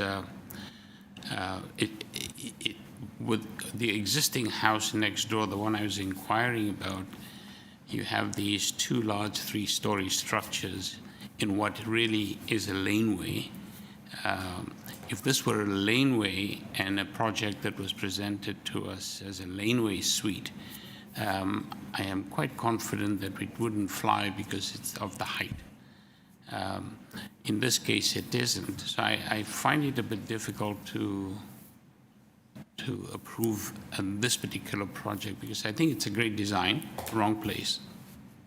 And that's just my thinking at this point. Thank you. Dylan? I think this is a really tricky situation, and I wasn't really sure where it was going to fall. Oh, sorry. Pardon. I find this a very tricky situation. I wasn't really sure it was going to fall. But I have a few thoughts here. First of all, if there was a 2-story building, which I think would now was already being allowed, in fact, it would still have the same privacy implications for the neighbors because it would have it would have windows at the back. And I don't think this works as a precedent because this is unusually a severed lot. Other applications would be subject to the laneway guidelines and would require a pretty severe variance, but because this is severed, it's actually not, it doesn't actually have the height, it doesn't need a height variance. And I noticed that the planning has approved it and made some adjustments to address some of the concerns. So I think that, but I'm not convinced by the idea of the planters as a privacy screen. Plants die, plants can be neglected. I think that to ensure the privacy, it would need a 3-sided full privacy screen. So if I would definitely recommend that. But overall, I think it does provide needed housing, and given that planning is supporting it, I think I would as well. I'll weigh in on this one. Croft is an unusual street. It presents as a lane, frankly. It is really a laneway, disguised as a street. And I appreciate the history on this, that they did sever off the rear part of this property to allow for a home prior to the introduction of laneway suite bylaw. I agree with Zahir. I think, frankly, it's overbuilt. This is too much house for this lot. This is really a laneway, and there are laneway suites or the equivalent along this strip, and they are mostly 2 stories. And I think a 3-story with a rooftop balcony actually does present more of a privacy issue than a 2-story would. The massing is significant. The impact on the immediate and adjacent homes is, in my view, significant, in part because of the height. I mean, they're not asking for a height bylaw or a height variance, and I get that because it is a severed lot. It's not a laneway suite. But it still has the same impact on the adjacent and surrounding neighborhood. And I think this aspect of this area, this strip of Croft, is 2-story.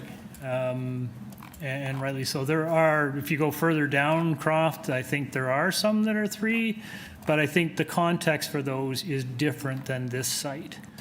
So I totally get no height variance, but the variances that are before us are really, in my view, a reflection of the massing on a really small site that wouldn't present themselves in the same way if this in fact was a laneway suite. And again, I think the similarities between this particular street and what really is a laneway in most parts of the city is quite evident. So my own view is I kind of agree with Zahir. There is an argument for a house there, but I think what is being proposed is just too much house for this lot.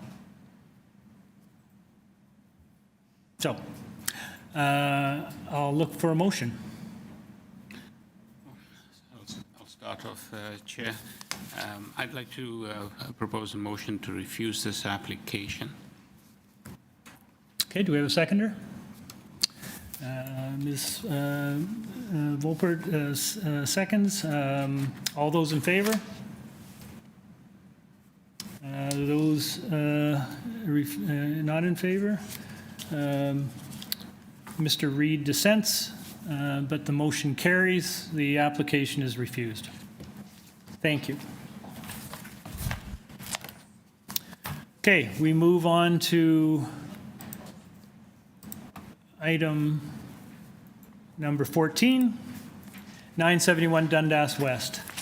The application is to construct a new 2-story ancillary building, garage with a laneway suite, along with a terrace in the rear yard abutting the laneway. The existing detached garage will be demolished We have before us copy of the plan, survey, site plan, floor plans, and elevations.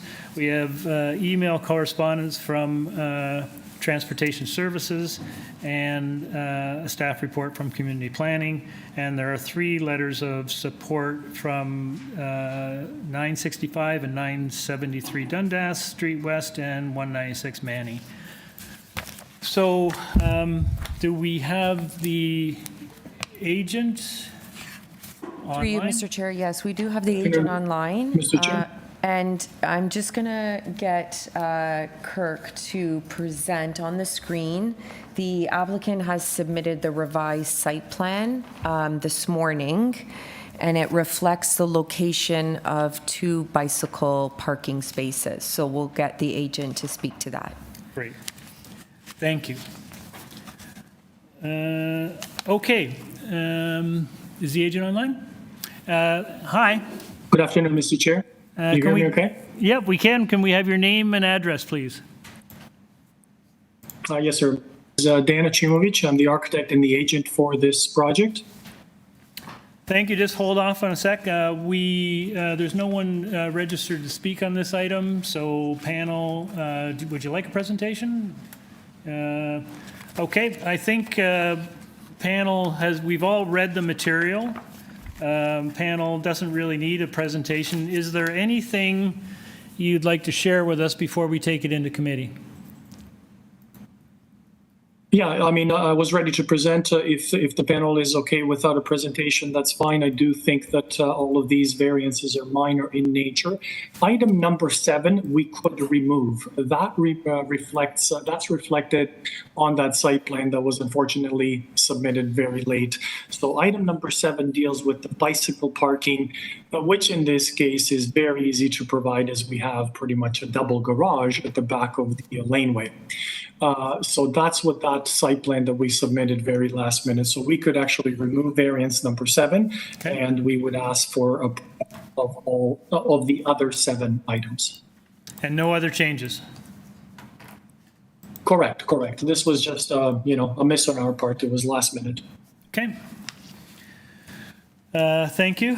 Okay, panel, any questions of the applicant?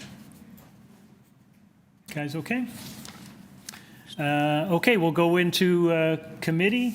And anyone have any comments? Nellie?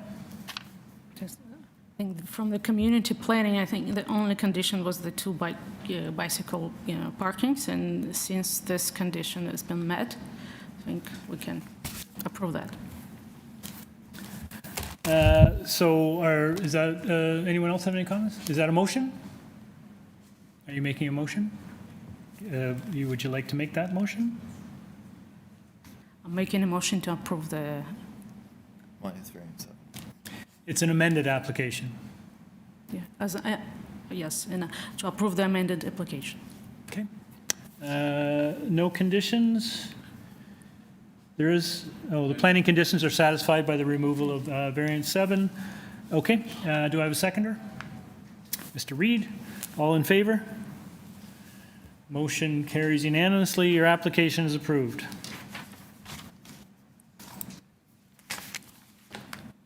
Okay, next item is 404 Palmerston Boulevard. The application is to construct a new 2-story ancillary building containing a laneway suite in the rear yard abutting the lane.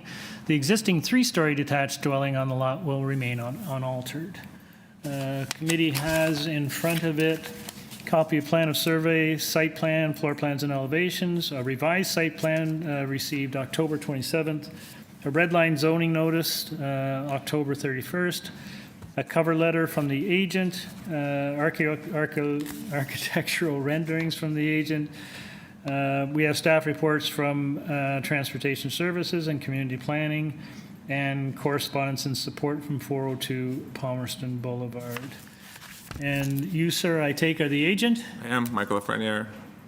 And your address, please? 951 Ossington Street. Thank you so much. Before we go through, is there a red line version? So there's red lines on. Can you just take us through the changes? Yeah, well, there's one change that's proposed and then a second one that's noted in the transportation file. So Initially, we had proposed a laneway suite that went from one side of the property to the other. Community planning suggested they wanted to see a reduction in the width of that, so we did reduce the width of that, and we got their support by going from 13.13 meters to 11.43 meters. So that's variance number 2? Correct. Okay. And then we got this letter from Transportation requesting a widening of the lane and a conveyance of 0.72 meters. So we were at 0.54 meters, so that's pushing the face of our building back from the lane 16 centimeters, which we're okay with. So that would adjust the first variance from 0.54 to 0.72, which we're fine with. The one thing I would ask for is that the planning report requests that we're being substantially tied to the plans, and even though the point says 16 centimeters isn't big, we're not sure if we want to make the building 16 centimeters smaller or move it back on the site. So we might want to take a few minutes to look at that. But So you'd rather not have the approval tied to plans? we'd prefer that. We'd prefer the approval, number one. So providing we're getting the approval, we prefer it not be tied to plans. We're pretty constrained inside that site, so it's not like we can do a 10-meter deep laneway. So nor would we want to, because that would take away a lot of the backyards. Okay. Okay, thank you. Panel, any questions? No, we're good.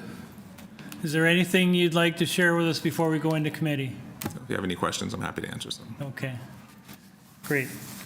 No questions? Oh, Mr. Byatt? Yeah, just for, if you're in committee, if I may just raise this. Do you want to, sorry, you're in, yes, we can be in committee. Committee? Yep. I'm just a little puzzled about the planning condition that we, is the idea that we don't apply the planning condition? I didn't quite follow. I think the agent has asked for some relief from that condition because they're not entirely sure where the build will occur within the new variance permission. So it wants a little flexibility. I'm just wondering what we can tie to. Through you, Mr. Chair, you can tie the proposal to the elevations if you see fit and not so much the site plan. That makes sense. Good. Thank Okay. you. I'm going to go out of committee just to assume that you're comfortable with that. I think that's fine. Yeah. Okay. All right, we're back in committee. Any additional comments? Nellie? We do have from what I see, a condition by Transportation Services. Yes, no. No, sorry, hang on a second. Yes, there is transportation Rear condition. setback. Is that something that you can address? Sure. When we changed the rear setback from 0.56, so from 0.54 to 0.72, that's in order to provide the 0.72 meter conveyance. They want to widen the lane slightly. So your change to the variance actually addresses the condition that transportation is imposing. that's the idea. Great. Yeah. I mean, I assume, well, you guys would know better than me, unless that means we have a zero lot line. Unless we have to have a zero lot line in order to provide that, because that's no longer land that's part of this site. Not sure. Through you, Mr. Chair. So are you proposing that there's the rear lot line and that you're going to be set back 0.72 meters from that rear lot line? Well, that's what transportation asked for. They Yeah, want, and and now- they want that to be and- conveyed to them, which then gives us a zero lot line after we've conveyed it. I'm not sure of the technicality. Oh, I see what you're saying. Once we've given away that land, we no longer have that setback. So I would assume that conveyance happens after the building is built, but I don't know.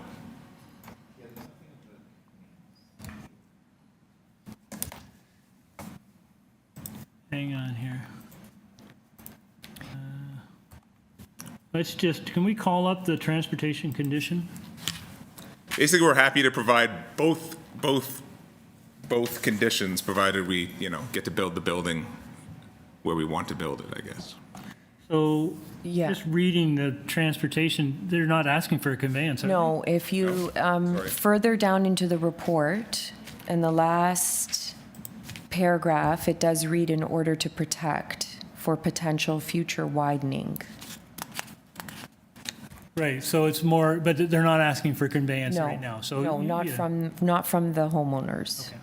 Right, so if My you, mistake. so you'll be in an okay position then. The city's not planning to steal your land. No, not yet. It's not my land, and I don't feel like there's much use to it for the owner. I mean, they might put up some plants there or something. Okay. So I think if we make the change to variance number 2, you're pretty much satisfying transportation's condition, and if they need to expropriate or do something in terms of right-of-way, then they'll do that in the future. Yes. And in an ideal world, we'd probably not want to be tied to elevations either. We don't have any additional variances, so we do have the 45-degree angular plane. We have really no variances other than the width of the laneway suite. So it's quite a small laneway suite, given that we've reduced it on one side and reduced it on the back. Okay, thank you. So sorry, through you, Mr. Chair, for clarification then, variance number 1 is amended to read 0.72 meters, and variance number 2 would be amended to read 11.43 meters. Yes. Is that correct? All good? Thank you. All good. Okay, we're back in committee.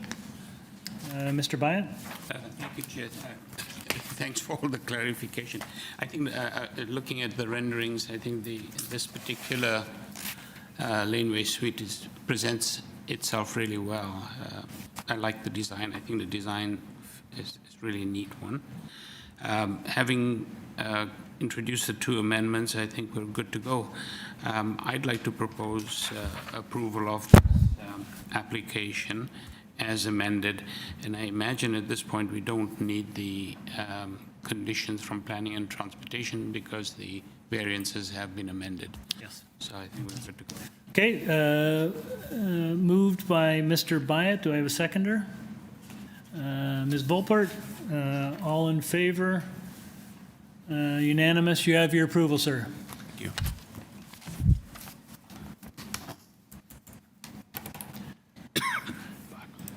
Okay, item number 16, 501 Northcliffe Boulevard.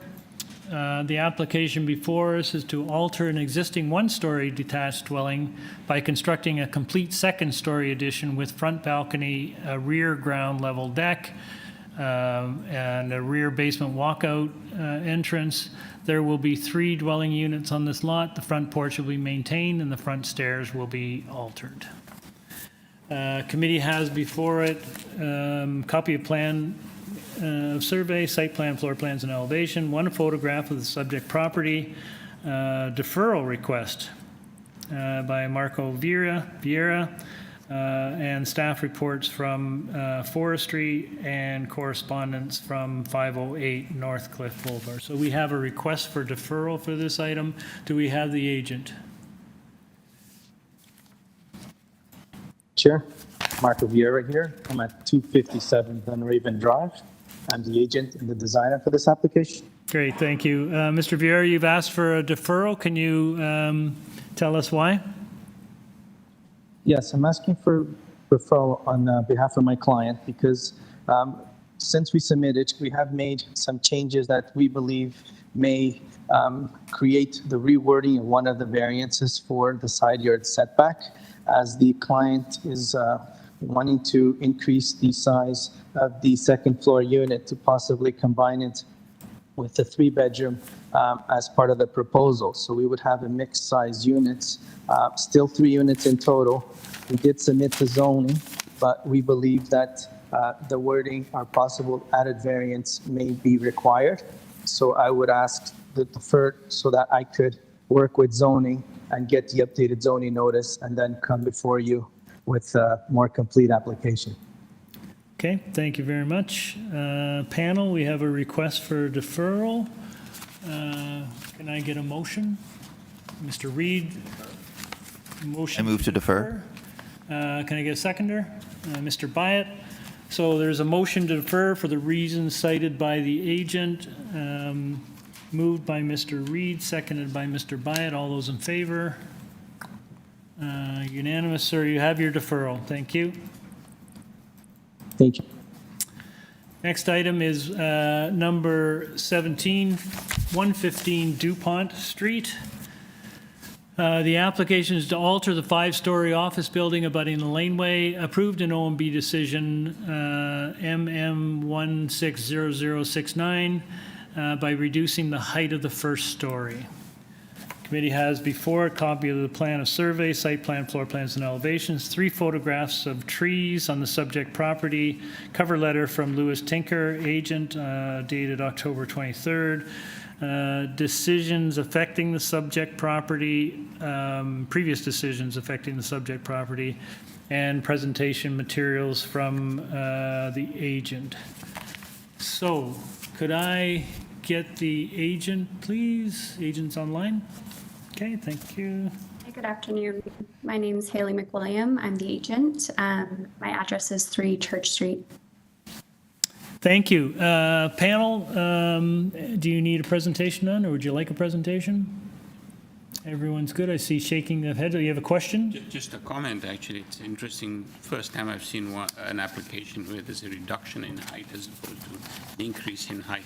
So, should we take a moment to pause? I mean, motion to we need to reflect on that one. But yeah, no, I don't have any questions as such, but nobody's available for a motion. I certainly will. Well, wait, I'll just check with the agent. Is there, we're happy, we've read the material. Panel doesn't need a presentation. Is there anything you'd like to share with panel before we go into committee? No, just happy to answer any questions if there are any. Okay. No questions? We'll go into committee comments or a motion. Mr. Byatt? Move a motion to approve without any condition. Okay, motion to approve. Do I have a seconder? Mr. Reed seconds. Motion to approve the application. All those in favor?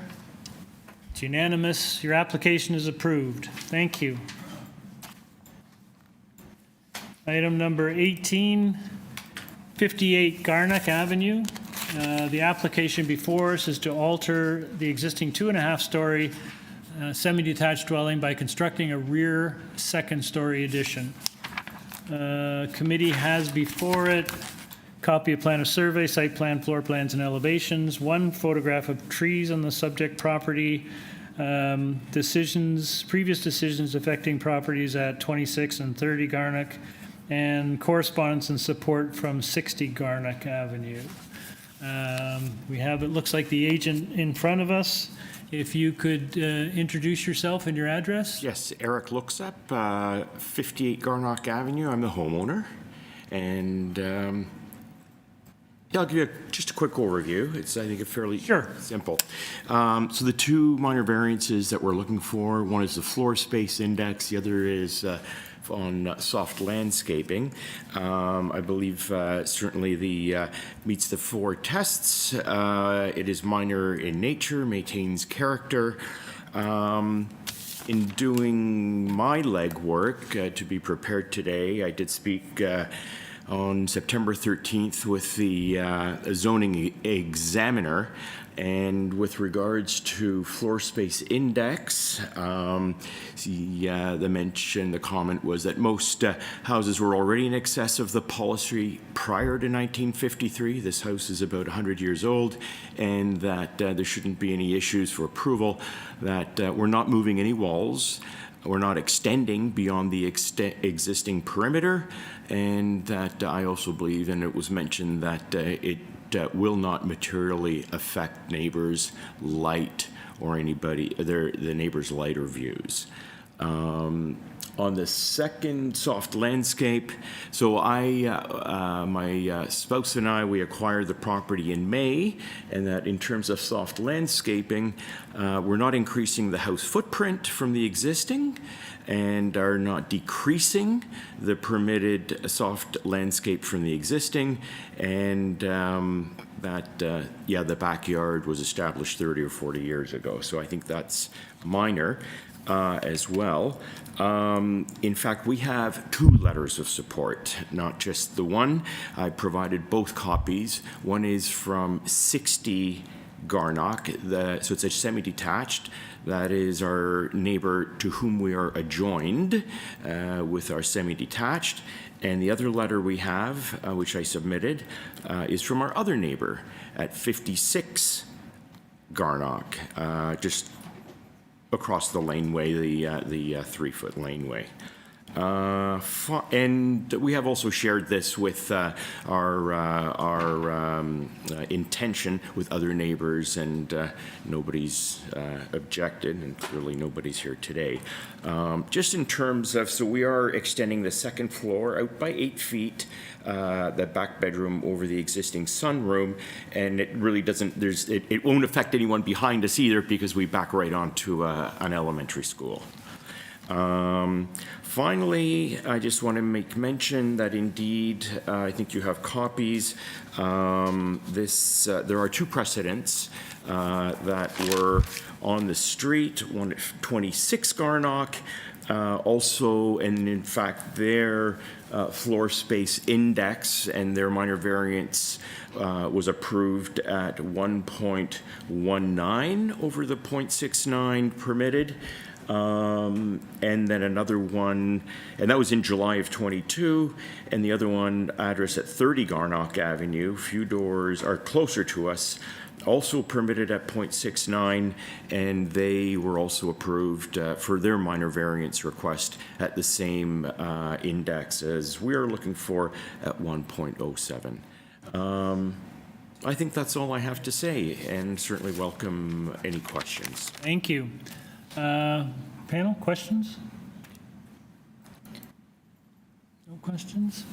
So your backyard landscape is basically existing condition, right? Correct. And that's, it says deck, so it's a wooden deck. Wooden deck, so water can go through. Precisely. Okay.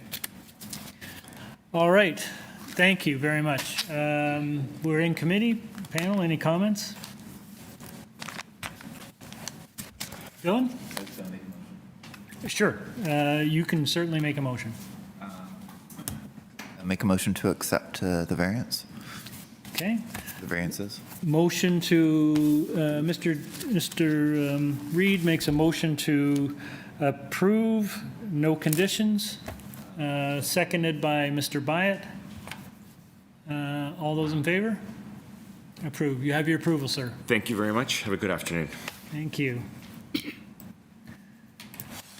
Item number 19 is 1499 Queen Street West, and the application before us is to alter the existing 3-story mixed-use building by constructing a new east ground level doorway. Committee has before a copy of plan of survey, site plan, floor plans, and elevations, 7 photographs of trees on the subject property. Do we have the agent? Hello, Roberto, you have been unmuted. And through you, Mr. Chair, I cannot reach the registered speaker. Okay, thank you. Mr. Ciotti?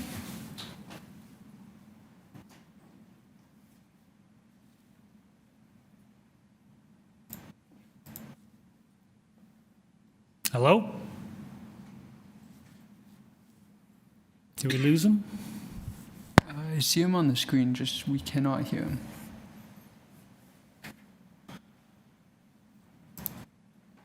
Mr. Ciotti?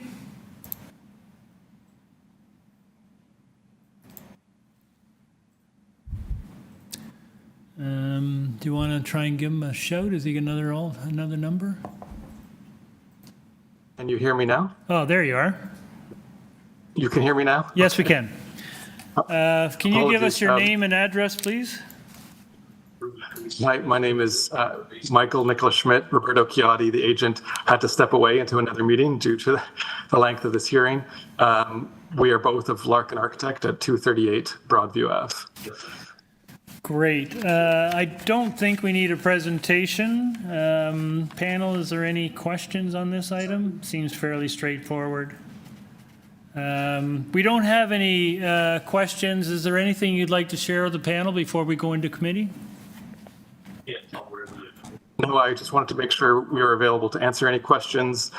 This is a side door for affordable housing building to allow garbage to get out, and the building that it opens up onto is another affordable housing building owned by the City of Toronto, who is in support of this door. So I'm happy to answer any questions if they're needed. Yep, thanks very much. We're in committee panel. I think this is fairly straightforward. Can I get a motion? Mr. Byatt? Thank you, Chair. It is an extremely straightforward and minimal ask. I'd like to move a motion to approve, no conditions attached. Okay, Mr. Byatt moves approval. Can I get a seconder? Ms. Wolbert seconds. All those in favor? Your application is approved, sir. Okay, we move on to the last item of the morning. Number 20, 490 St. Clair Ave West. The application before us is to alter the development standards as approved under site-specific zoning bylaw 648-2020 for 3 mixed-use buildings known as the Westerly Tower, the Central Tower, and the Easterly Tower, having 40, 35, and 37 stories respectively. Panel has before it a copy of plan of survey, site plan, floor plans, and elevations. Excuse me. Revised site plan, floor plans, and elevations received October 17th.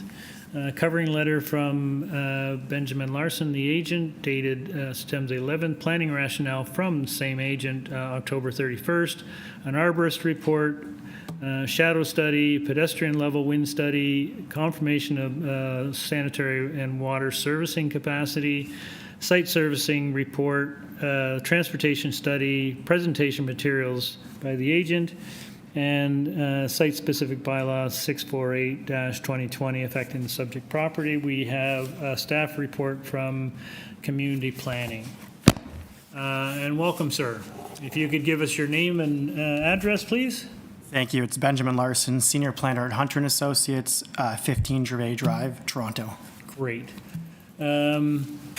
Panel, would you like a presentation? I think we should probably have a quick presentation. If you could give us a quick presentation, appreciate it. I can. If you can bring up my presentation, we put page numbers on the top right corner. If you go to page 2 there, that should be page 1. Yeah, right there. Go up. Perfect. So just regarding process, it has been logical and orderly. Earlier this fall, we met with city planning, transportation, and housing staff. As you mentioned, there's a city planning memo on the committee's file indicating no objection to the 9 variances. It also includes a condition that the owner supports. The file is also currently in SPA review as we speak. It's nearing the end, and the variances before you are based on a zoning review from buildings. Regarding a quick background, I can turn your attention to the screen. The underlying zoning approval is based on a 2017 to 2020 rezoning process, which permits 3 towers on the site and over 80,000 square meters of GFA. This approval included a robust community benefits package as shown in the orange font on the screen, and the owner will be building upon that by adding additional affordable housing as part of this application to the Committee of Adjustment. If I get at page 2, please. Just regarding what is being sought, the owner is seeking zoning relief to allow for a modest increase in height in the range of 2 to 5 stories over the towers and a density increase in the range of 10% above the zoning allowance.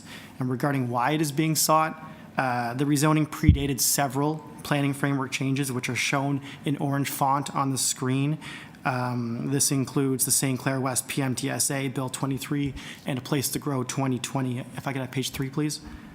This slide shows the 3 PMTSAs situated along St. Clair, which are all very well served by existing or planned higher order transit. The site is in the middle. The height peaks are shown in orange story references within each, and to the east and to the west, the height peaks are planned or approved for in the mid 45-story range, whereas the site station area is represented by that 35-story peak, and that's based on the 2017 to 2020 rezoning process that predated much of these recent planning framework changes. So by increasing the tower height of the west tower to 40 stories on the site, it will set a height peak that's in line with the PMTSAs to the west and to the east. If I get at page 5, please. sorry. Just to touch upon the three height-related variances, we prepared this visual to show how the incremental increase in height is minor. The green shows the as-of-right allowance, and the orange shows the incremental increase. Based on the percentages, the increase of the 5, 2, and 5 stories represents, on average, a 12% increase in stories in comparison to the SPA plans that are currently with the city. If I could have the next slide, please. Regarding the two GFA variances, we put a table at the bottom of the screen to illustrate how they represent a 10% increase above the as-of-right, which in my opinion is minor. Page 7, please. This table is from our planning rationale, and it exemplifies how incremental increases in height, units, and density to large-scale redevelopments can be accommodated through the C of A while still meeting the 4 tests. Page 9, please. There's also a slight deficiency in outdoor amenity space, which is about 8% or 408 square meters.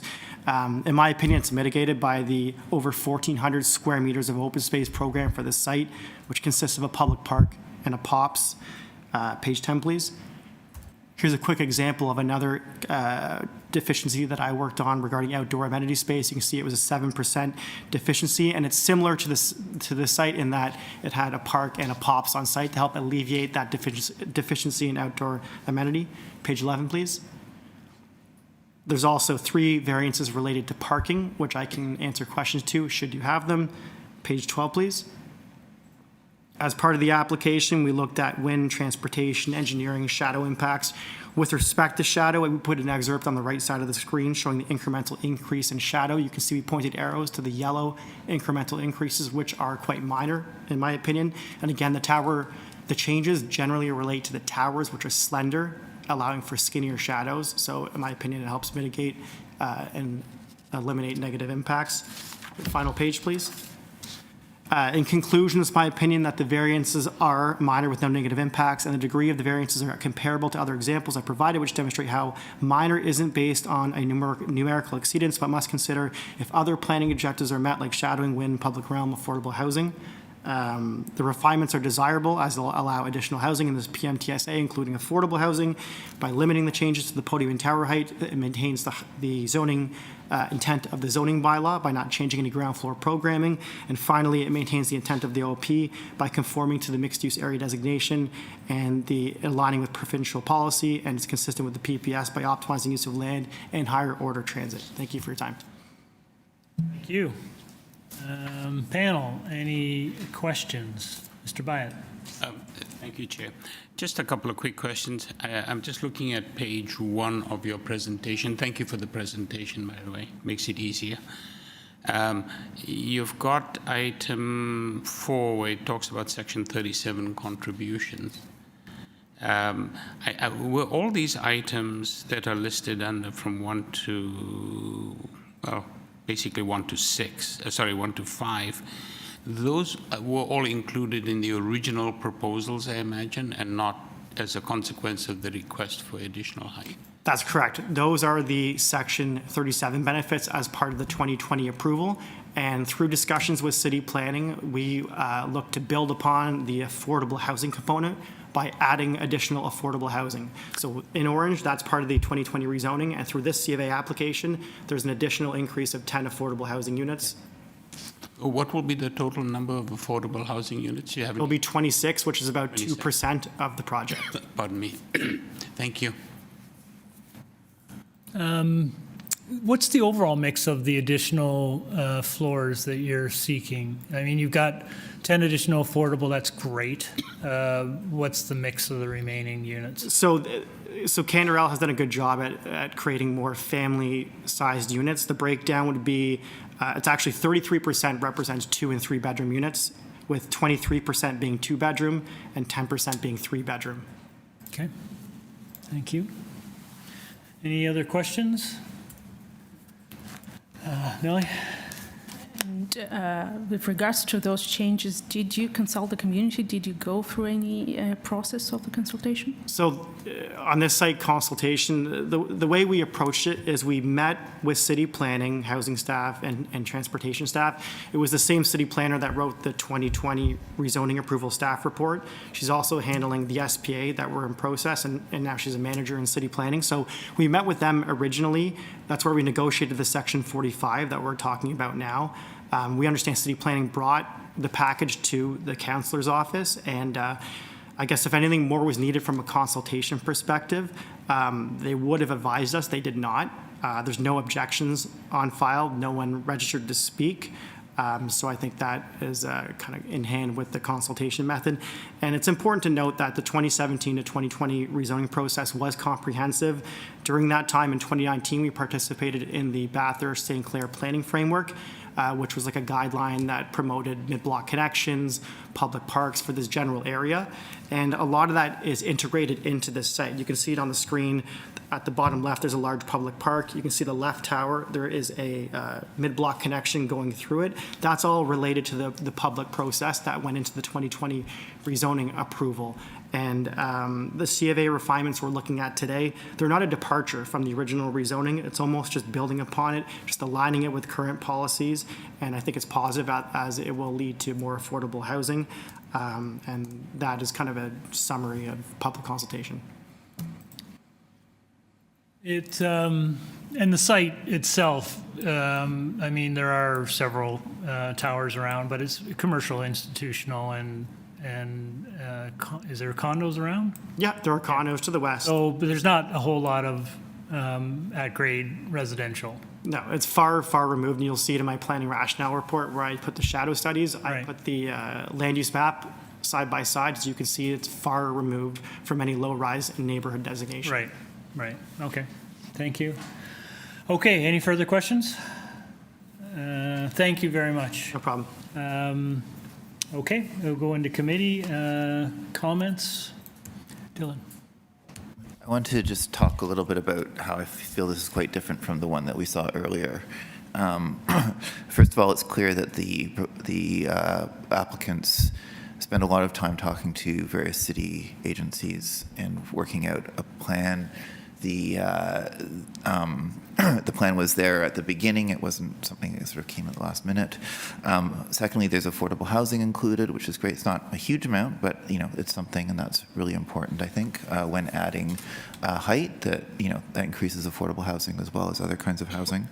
It's at a major intersection of two really big streets where greater height is appropriate, and also it's not near. It's a very different case, and I will certainly support it. Sure, great. Do you want to make a motion to that effect? So I'd like to make a motion to approve the variance with the planning conditions that are noted. Okay. Motion by Mr. Reid to approve, subject to planning conditions, seconded by Mr. Byatt. All those in favor?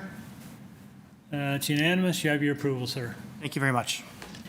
And that brings us to conclusion of this morning's agenda.